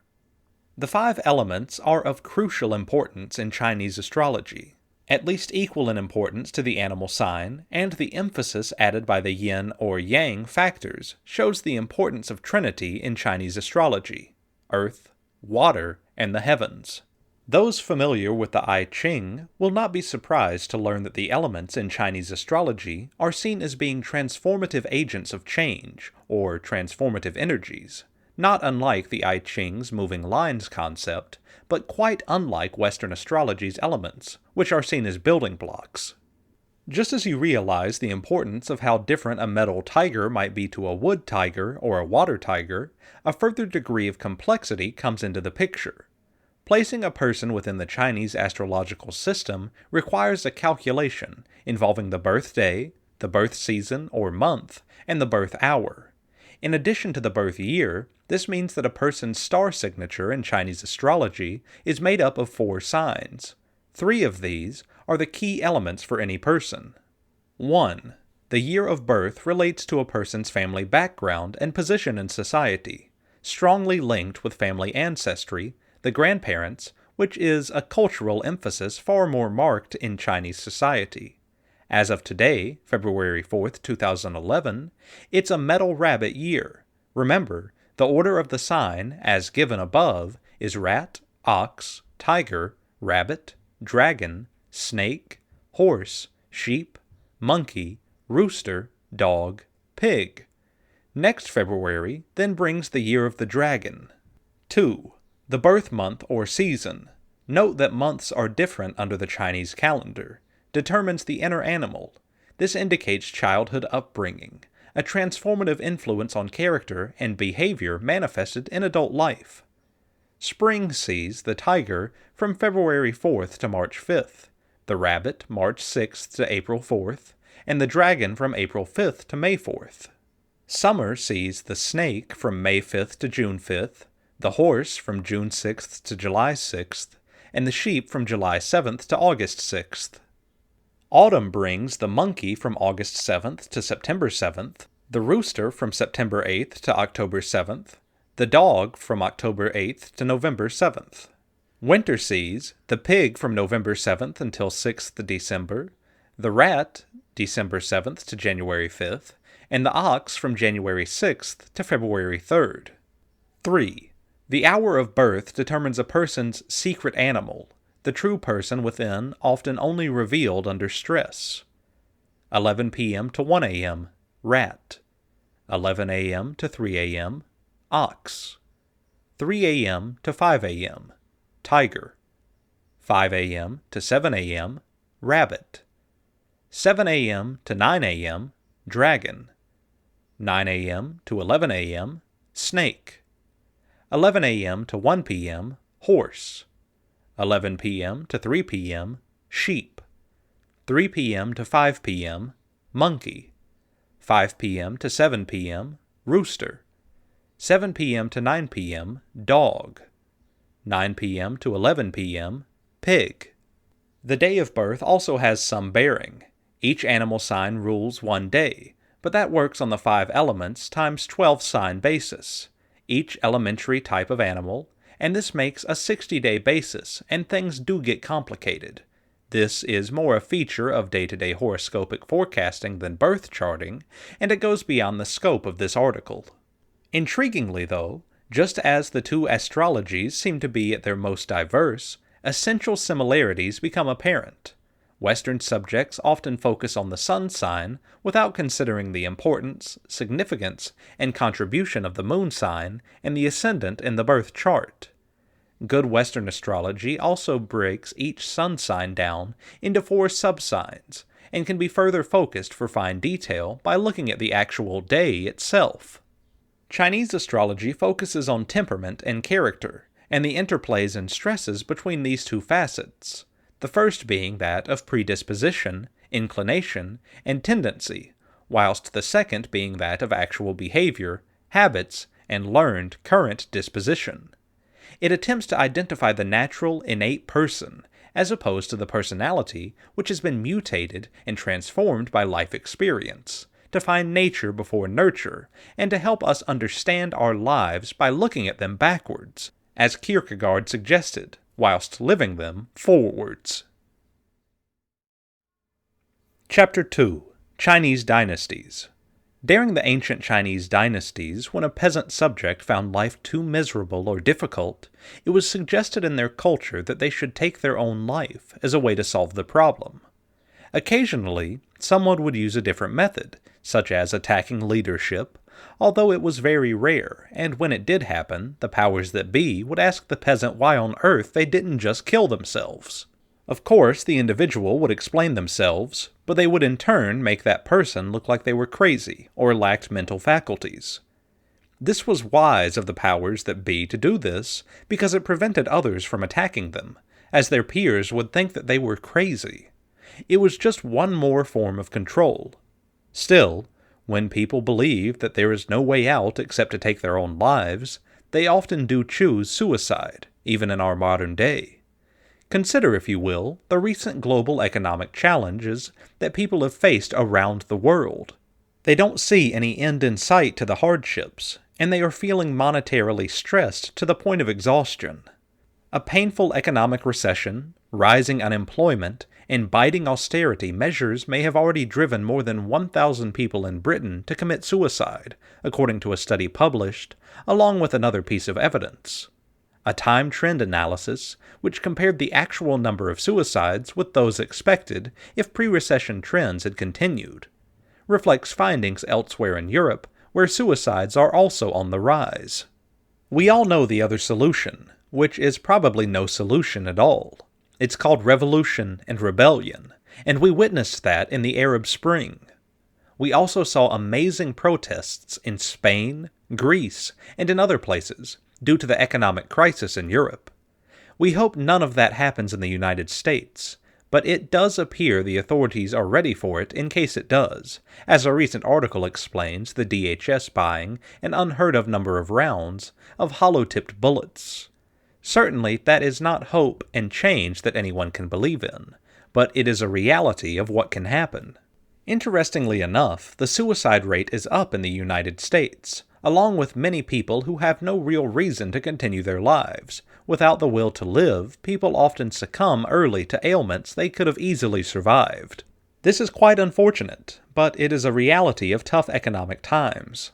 Of course, whatever doesn't kill you makes you stronger.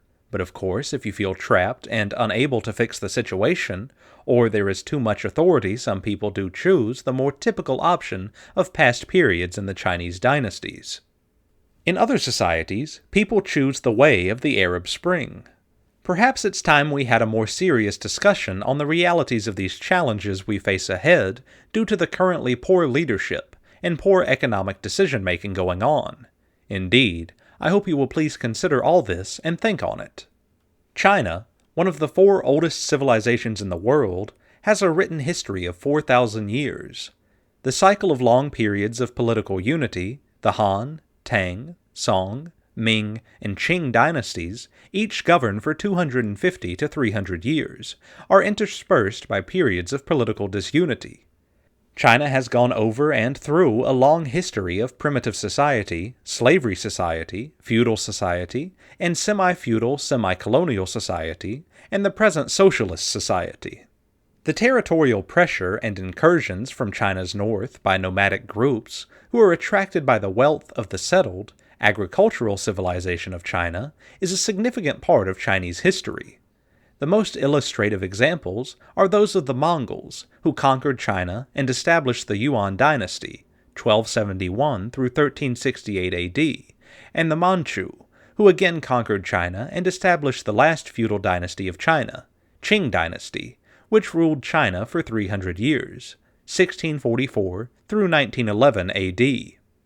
Old China's cultural continuity is mainly reflected in the evolution of the bureaucratic structure, the civil service examination system, the scholar gentry who sit for exams and staff the civil administration, the refinement of the Confucian classics as the basis of education and elite selection, the growth of commercial activity, and the development of a unified and sophisticated marketing system over the vast, economically diverse area of China, the tendency toward political unification and reunification. The process of dynastic formation, ascendancy, and decline is often referred to as the dynastic cycle. The last years of many dynasties were marked by inefficient administration and corruption, when, compounded by natural calamities such as flood or droughts, led to social unrest among the people. Movements and rebellions incorporating popular religious ideas took place in the last years of the Han, Yuan, and Qing dynasties, while political rebellions brought down the Tang and Ming dynasties. Chapter 3. The main gods and goddesses of Chinese mythology. Mythology is a very broad branch in art, especially in literature. People don't believe our world is dominated by gods or ghosts, but people can create such a theory in their brain and then put it into words, both in the written form and oral form. Chinese mythology is like that too. In English mythology, we have dragons, and in Chinese culture, the dragon has become an illuminating symbol. Of course, in the traditional English way, like in Britain, people believe that the dragon is a monster, a demon. Especially when we talk about the medieval period, this kind of story is really obvious. While in China, Chinese people generally believe that they are the descendants of the dragon. So this is the difference. And also in Chinese literature, people often see how great the dragon is. In Pilgrimage or Journey to the West, there are so many dragons, and among them are 4 great ones, called dragon kings in the seas.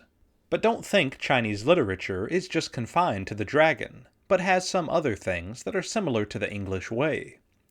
Chinese mythology includes heaven and hell. Many people just think heaven is the sky. Of course, it is the sky, but in it lives gods and goddesses. In English, there is paradise, or Eden. Although the figures living in it differ from those in Chinese way, they all have the function of being occupied by gods and goddesses. As for hell, both cultures have it too. You know, the hell has 18 floors which serve different functions. Certainly they were invented, not real, so don't be afraid. Apart from them, Chinese mythology also includes other elements, which are also fascinating or scaring. Everyone knows how to chant Amitabha Buddha, and every household worships Kuan Yin, Chinese saying. Women everywhere have prayed to her as the Tibetan Tara, the Christian Madonna, or as the African Yamaya, and, as Kuan Yin, she is one of the most universally beloved of deities in the Buddhist tradition. Kuan Yin is invoked for healing of a sick child, relief from pain, and help in all times of trouble. Like Artemis, she is a virgin goddess who protects women, offers them an alternative to marriage, and grants children to those who desire them. She is said to be a bodhisattva, one qualified to enter nirvana, but who chooses to remain in the earthly realms, and not enter the heavenly worlds until all other living things have completed their own enlightenment, and liberated from the pain-filled cycle of birth, death, and rebirth. I am cultivating this method of great compassion and hope to save all living beings, Kuan Yin said. Any living being who calls my name or sees me will be free from all fear and danger. Her presence calms those who suffer and brings peace to the heart. Her name means she who hears the cries of the world, and she looks without judgment, reflecting back even the tiniest amount of love magnified 1,000-fold. There are numerous legends that recount the miracles which Kuan Yin performs to help those who call on her. For the goddess of mercy is unique among deities. She does not believe in vengeance, and is reluctant to punish even those who would benefit from a severe lesson. Those who could expect a dreadful penance in other belief systems can attain rebirth and renewal by simply calling for help with utter and absolute sincerity. It is said that, even for one kneeling beneath the sword of the executioner, a single heartfelt cry to Bodhisattva, Kuan Yin, will cause the blade to fall shattered. Kuan Yin may be shown either in a standing or in a sitting position, but on top of her crown there is always an image of a Buddha.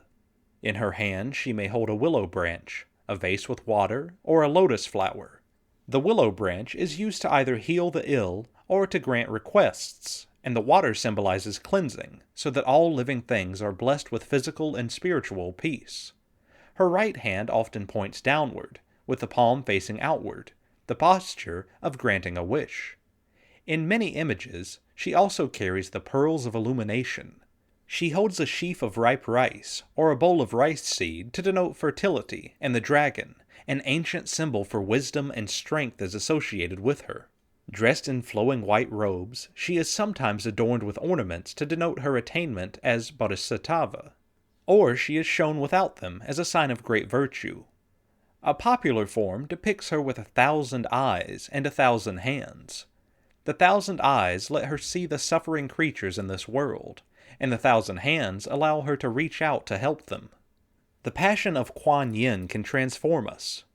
We learn the blessing of mercy in the arms of a mother, and, with our own eyes and hands, we can help others. The story of Tai Chi is often conceived as beginning with Chang San Feng, generally regarded as a mythical monk in the tradition of the I Ching and Taoism, perhaps living around 1368 onwards. He is credited with blending existing health exercises, fighting styles, and his own observations, including natural animalistic movements and strategic thinking, into a synthesis which later grew into what we now refer to as Tai Chi. Whether or not Chang San Feng existed, it is clear that these many contemporary precursor elements were current in Chinese culture over a long period and almost waiting to come together, perhaps just needing the right time, place, and persons to pull all the pieces into one codification. There are many candidates, and it may be that no one person is solely responsible. Rather, perhaps, that many interacted and added to the work of their predecessors. These include Chang Sung Chi, Wang Sung Yue, and Jiang Fa.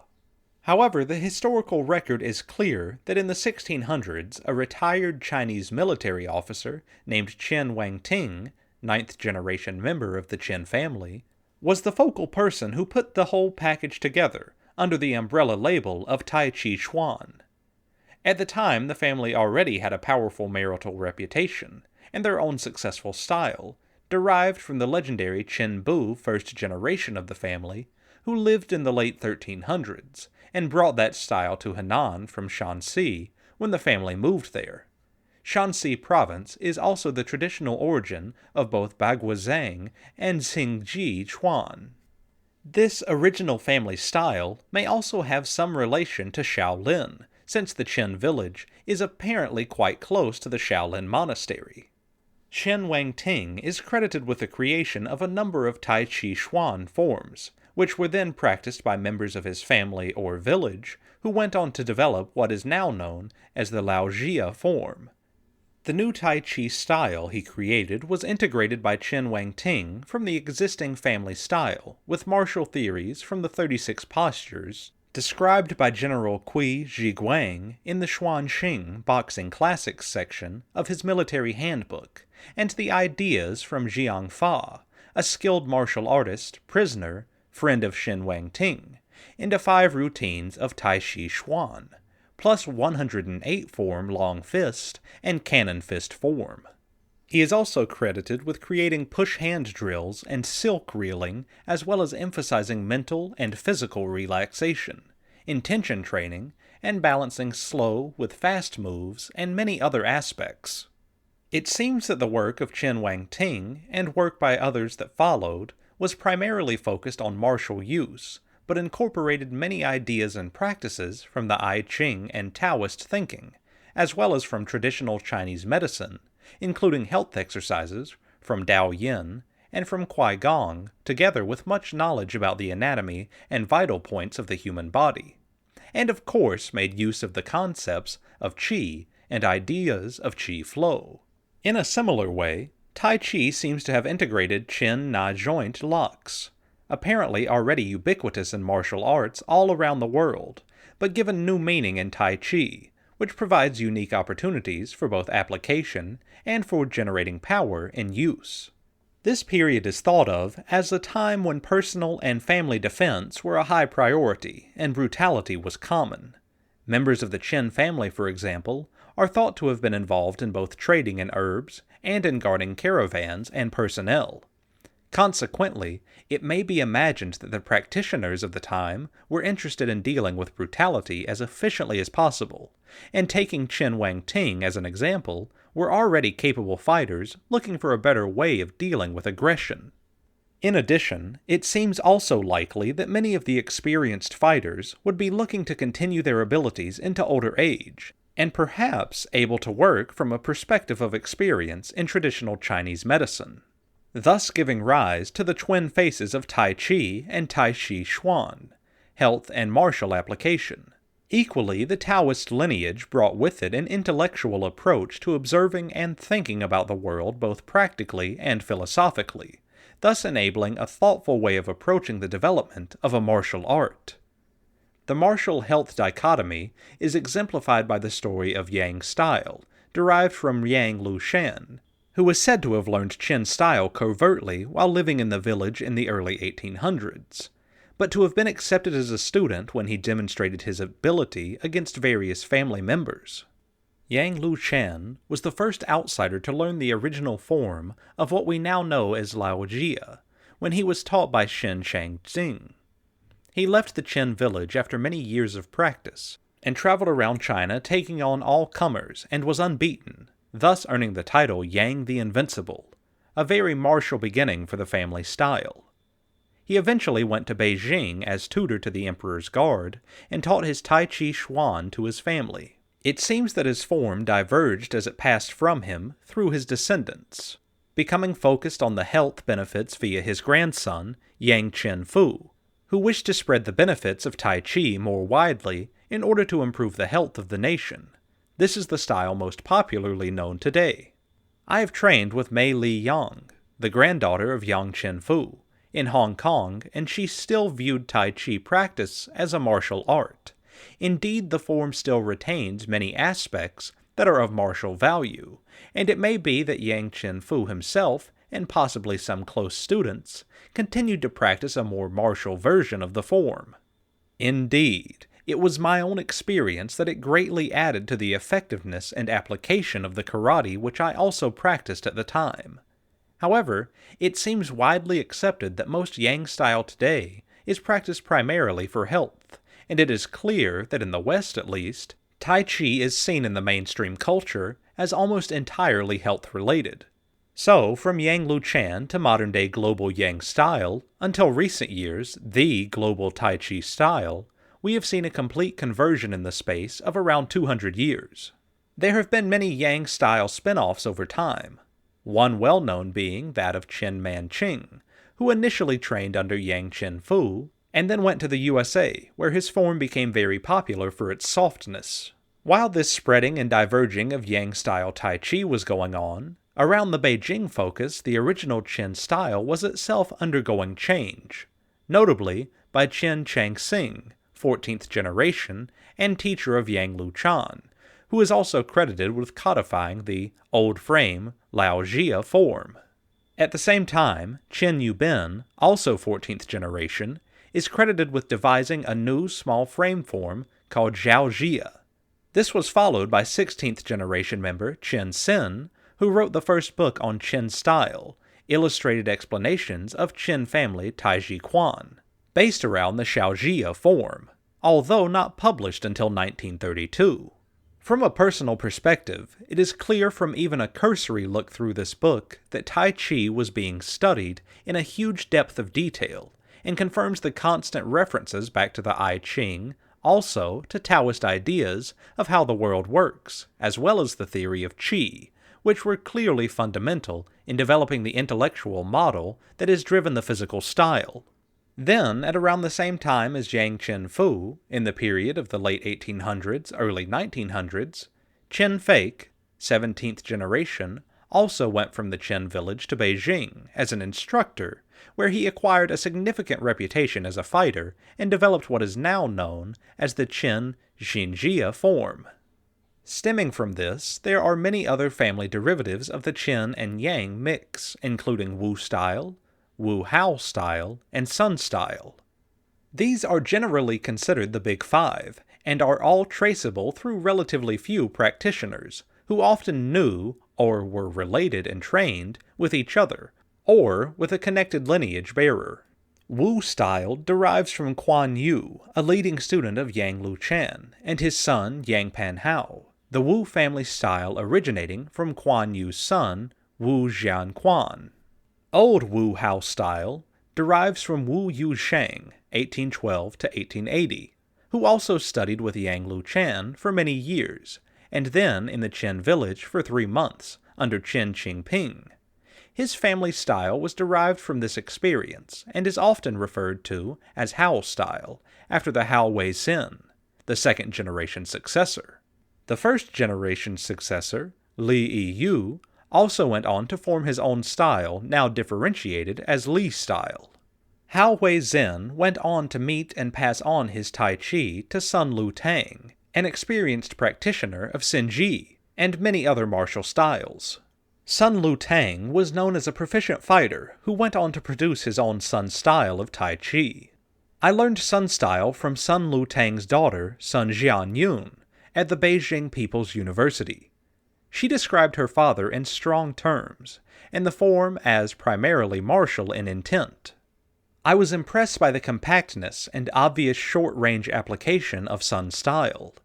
Discussion with one of Madame Sun's students also revealed a knowledge of acupuncture and vital points along with Tai Chi. The core of Tai Chi is therefore quite interlinked, nurtured for 200 years by the practitioners of the Qin village, and then in the past 200 years from the Qin to Yang, to Wu, and Hao to Sun, all now growing in parallel and still splitting off yet more variants. The university in Beijing, under Professor Li Diyin, is much involved in what is developed as a sports side to Tai Chi, with many competitions taking place both nationally and internationally around the world. These include forms, sparring, and push hands. Sport forms of Tai Chi are judged on visual technique and on rule-based competitions, with expert judges awarding points for observed skill. The university training is often quite akin to gymnastics or acrobatics, with students learning first a number of hard kung fu styles, and then Sin Ji, Bagua, and Tai Chi. I believe the background martial understanding is retained at the university, and certainly teachers such as Wang Yangji, who have come out of this system, can demonstrate a good level of martial skill. Tai Chi in the parks of China appears to have been incorporated into a social melee of health and leisure activities alongside Qigong, religious meetings, stretching, running, ballroom dancing, and rock and roll. It is often taken up by men and women when they approach retiring age, or if they have a health problem such as arthritis. Typically, these practitioners spend a couple of hours or more first thing in the morning exercising, and in their 60s, 70s, and 80s are often delighted to share and demonstrate their skill. It is likely that word of Tai Chi found its way to the West by the transmission of travelers who visited China from the early 1900s onwards, and brought back their understanding. Sadly, they were few in number, and perhaps limited in their understanding by the short time it was generally possible for them to stay. They did lay valuable groundwork and generated visibility, such that when I started training in martial arts in 1970, Tai Chi was known of in the West and a few books were available. Although good teaching was not widespread in the UK, primarily only in London. Later, I was introduced to Yang style by my karate teacher, Hirokazu Kanazawa, who learned 24-step Yang style in Japan from a Chinese teacher in exchange for karate instruction. The worldwide spread of Tai Chi was promoted in parallel by the immigration of teachers from China after the Communist Revolution, again in the period after the Second World War, and later after the Cultural Revolution. These teachers gave the rest of the world its first taste of genuine, homegrown Chinese internal martial arts. They have more recently included those now encouraged by the Chinese government to visit the West for promotion of Chinese martial arts and culture in general. Immigrant teachers include people like Chu King Hung, who came to London from Hong Kong to teach Yang style in the Yang Shen Fu tradition, and Qin Xiaowang, 19th generation head of the Qin family, who now travels around the world as ambassador for Qin style. In recent years, Tai Chi-focused organizations have successfully promoted the sports side of Tai Chi, both inside China and worldwide, such that competitive forms and sparring of many sorts are now highly visible and give a counterpoint to the health and meditation aspects seen widely in popular media. Consequently, Tai Chi of many variations is now hugely popular all around the world, and each tradition continues to grow and spin off new shoots. In recent years, perhaps the most significant development, however, has been the dramatic growth of the oldest style of all, Qin style, resulting from the efforts of Qin Xiaowang, grandson of Qin Fake, 17th generation, and the three others of the quartet referred to as the four Buddha warrior attendants from the Qin village, i.e. Qin Zhanglei, Wang Xian, and Zhu Tiankai.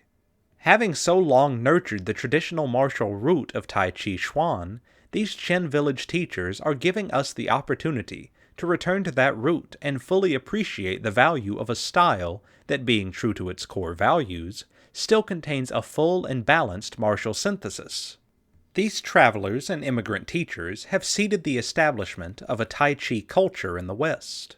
This has now developed its own highly skilled teachers, such as Carol and Eva Koskuba, who, having met and trained under Chinese teachers in the UK or elsewhere, then sought to further their training in China itself, thus developing the maturity of Tai Chi outside China.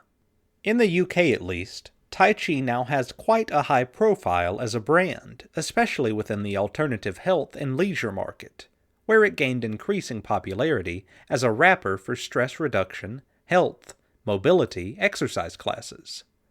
Consequently, we see a repetition of the established martial health sport balance seen elsewhere in martial arts around the world.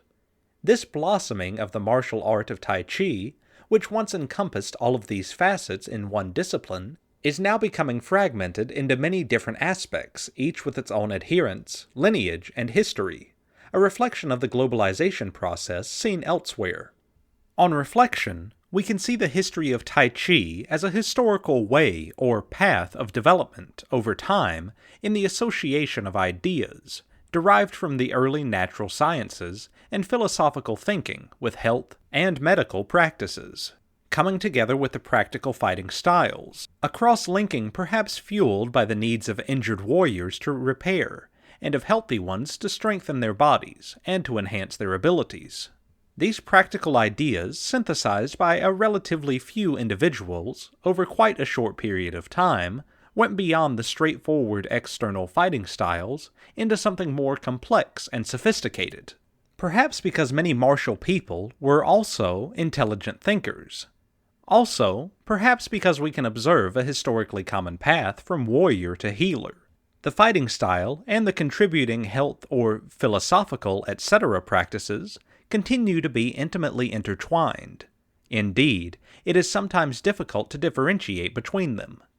This path has continuously developed a powerful fighting art over some 400 years and 19 generations, with each transmission through another mind or body adding or subtracting a little at each stage. However, the 20th century process of globalization has also seen practitioners move away from its martial origin to pursue Tai Chi for other objectives, and, in a sense, we have come full circle, where once the art brought other disciplines together, now it is being used to propagate them. So what of the future for Tai Chi? With the energetic activities of Qin Xiaowang, his co-teachers from the Qin village, and the direct lineage of students around the world, it is to be hoped that we will be able to retain a true transmission of the traditional art, whatever other developments or blending of cultures takes place. The role of other internal arts in understanding the history and development of Tai Chi, the co-linear developments of Shenji, Bagua, and Yi Quan. In understanding the history and development of Tai Chi, it is useful to look at the parallel paths of the other internal arts of Shenji, Bagua, and Yi Quan. In the case of Shenji, It has its roots in the early 1100s, with the historical figure of General Yu Fei, 1103 to 1142, although it is said that the earliest reliable evidence refers to Zhilong Feng, early 1600s, of Shanxi province, origin of the Qin family, who used his expertise with the spear to develop heart-mind six harmonies, boxing for protection in times of peace. This concept utilizes the linkage between mind and body to develop a style beyond what is possible with body alone. This is analogous to the intention training with which Chen Wang Ting is credited. Indeed, Xing Yi Quan is translated as form-intent boxing, alternately mind-body boxing, and was originally called heart-mind six harmonies boxing. Like Chen Wang Ting, Zhilong Feng also lived in the early 1600s, and his style shares some ideas, such as the six harmonies and qi concepts, and clearly came out of the same social, philosophical milieu, but followed a structure based much more on animalistic characteristics and traditional martial ideas around the expression of power. Xing Yi, too, has gone through lineage diversification of styles, as it has spread geographically, although it is probably true to say that, like the style itself, it has been more linear in adhering to a strictly martial tradition. Bagua Zhang, on the other hand, is traced back to Dong Hui Chuan, living in the mid-1800s, contemporary with Chen Changxing and Yang Luchan, whose ancestral lineage is also traceable to Shanxi province, although he is said to have learned his style from a Taoist monk called Dong Ming Lin. The Taoist input is most obviously noticeable in the circle walking based on the meditation practice of the Taoist Quan Zen sect, which is characteristic of the Bagua Zhang, and the use of the 8 trigram Bagua from the I Ching as an intellectual structural concept for the style, thus defining the mental intent, mantra, of the training. Bagua, too, has experienced a geographical spread, but like Senji, seems to have attracted primarily the martially inclined. Yi Quan, the fourth and most recent internal style, comes out of the Xing Yi Quan lineage from its creator Wang Xingzhe, 1890 through 1963, who trained in Xing Yi Quan and spent many years researching martial arts. This led him to simplify the training process by removing what he considered as the unnecessary physical forms and to focus much more on the mental training, coupled with simple Qigong-like exercises. He therefore dropped the Xing form from the name Xing Yi Quan and called his system Yi Quan, where Yi refers to mind or intent. This perhaps best exemplifies just how far the development of internal arts can go, and does appear to be the one defining factor of these arts, the use of the mind in training to develop bodily power and skill. 1,000 years of history are to be found in Delhi, capital of India, and its third largest city. Located in the north where the country narrows between Pakistan, in the west, and China and Tibet in the east, Delhi was the capital of Muslim India from the 12th to the 19th century. It has historically been the hub of vital trade routes and held a strategic position at the gateway to the fertile plain of the Ganges, the social, religious, and cultural lifeline of India. There are 2 Delhi cities now, the new and the old. There have been at least 8 recorded cities on and around the site, the oldest being Indraprastha, in existence since the 3rd or 4th century BC. There are many legends regarding the founding of the city, and some archaeological dates as to its age. The Tomar Rajputs founded and fortified the walls of Dilika, the first of the medieval cities, in the 9th century AD, and were overthrown in the 12th century by the Kohans of Jaipur, who built a second defensive wall. Turkish invaders in 1193 ended Hindu rule and began the new Islamic era of the city. Subsequent cities were added adjacent to the more ancient ones. Shah Jahan, famous creator of the Taj Mahal, was responsible for the 7th Delhi, which he named Shahjahanabad. It was the Mughal capital until 1857. As the Mughal power wanted to be replaced by that of the British East India Company, so Delhi lost its prestige and became just another provincial city. In 1911, the British chose Delhi as their capital, transferring the viceregal headquarters from Calcutta. Plans were soon underway to build New Delhi to the south of Shahjahanabad, and Edwin Lutyens and Herbert Baker, two British architects, were brought in to design it. The center of the plan consisted of the Rashtrapati Bhavan, or Viceregal Lodge, which is now the presidential residence, Parliament House, the Secretariats, Memorial Arch, and Connaught Circus.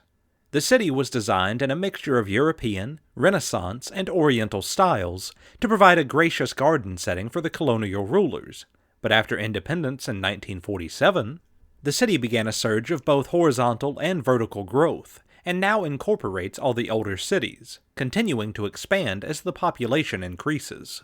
Thanks to its long history, its many rulers and religions, Delhi is a paradoxical city. It has within its limits many of India's most ancient and revered buildings and monuments, illustrating all the stages of its development, and is also a bustling modern metropolis of almost 6 million people. The Red Fort. On the west bank of the Yamuna River, on the eastern perimeter of Delhi's walled city, stands the Red Fort. Residence and administrative center, it was built from 1639 to 1648, under the supervision of two architects. It is a formidable warlike structure with octagonal and round bastions, and two symmetrical watchtowers overlooking its red sandstone walls, which surround an irregular octagon, 3,200 by 1,600 feet, and reach 100 feet high. It is surrounded by a deep moat fed from the river to the east. Only two great gates, the Lahori Gate, the main entrance in the west wall, and the Delhi Gate in the south wall, remain of the original 5. Inside the Lahori Gate is an arcade of shops called Chata Chowk, which was originally housing for Shah Jahan's court. Beyond this is the Drum House, or Hathi Pole, a parking place for the elephants of visitors. Intricate carvings in the sandstone are typical late Mughal design, and were originally painted in gold and bright colors. Much of the original structure of the inner fort has been destroyed, especially during the Indian Mutiny in 1857, and lawns and gardens now replace the galleries, which were built inside the walls. The Hall of Public Audience, located between the inner court and the royal palaces, was the administrative center of the capital, but it was an overwhelming showplace too. Much of its sumptuousness must now be imagined, but the marble-canopied throne with its backdrop of marble inlaid in the classical style still remain. 6 miniature palaces stood along the eastern wall of the fort and contained apartments for the royal household, including the harem. They were connected by the Stream of Paradise, a small canal of centered waters, the Nari Bahist. 5 of these gem-like buildings remain intact. Also situated along the east wall, but secluded behind a sandstone wall, are the royal baths, which face the Pearl Mosque built by Aurangzeb. The outer walls are aligned with the walls of the fort, but the inner walls are at an angle, so that they are correctly aligned facing Mecca. The life-bestowing gardens, originally to the north of the mosque, were designed to imitate the Gardens of Paradise, and contained pavilions, fountains, and plants in a formal arrangement. Silver swings were hung on silk cords inside pavilions for the ladies of the court to sit and watch the rains during the Hindu festival of Tej, which celebrates the onset of the monsoon.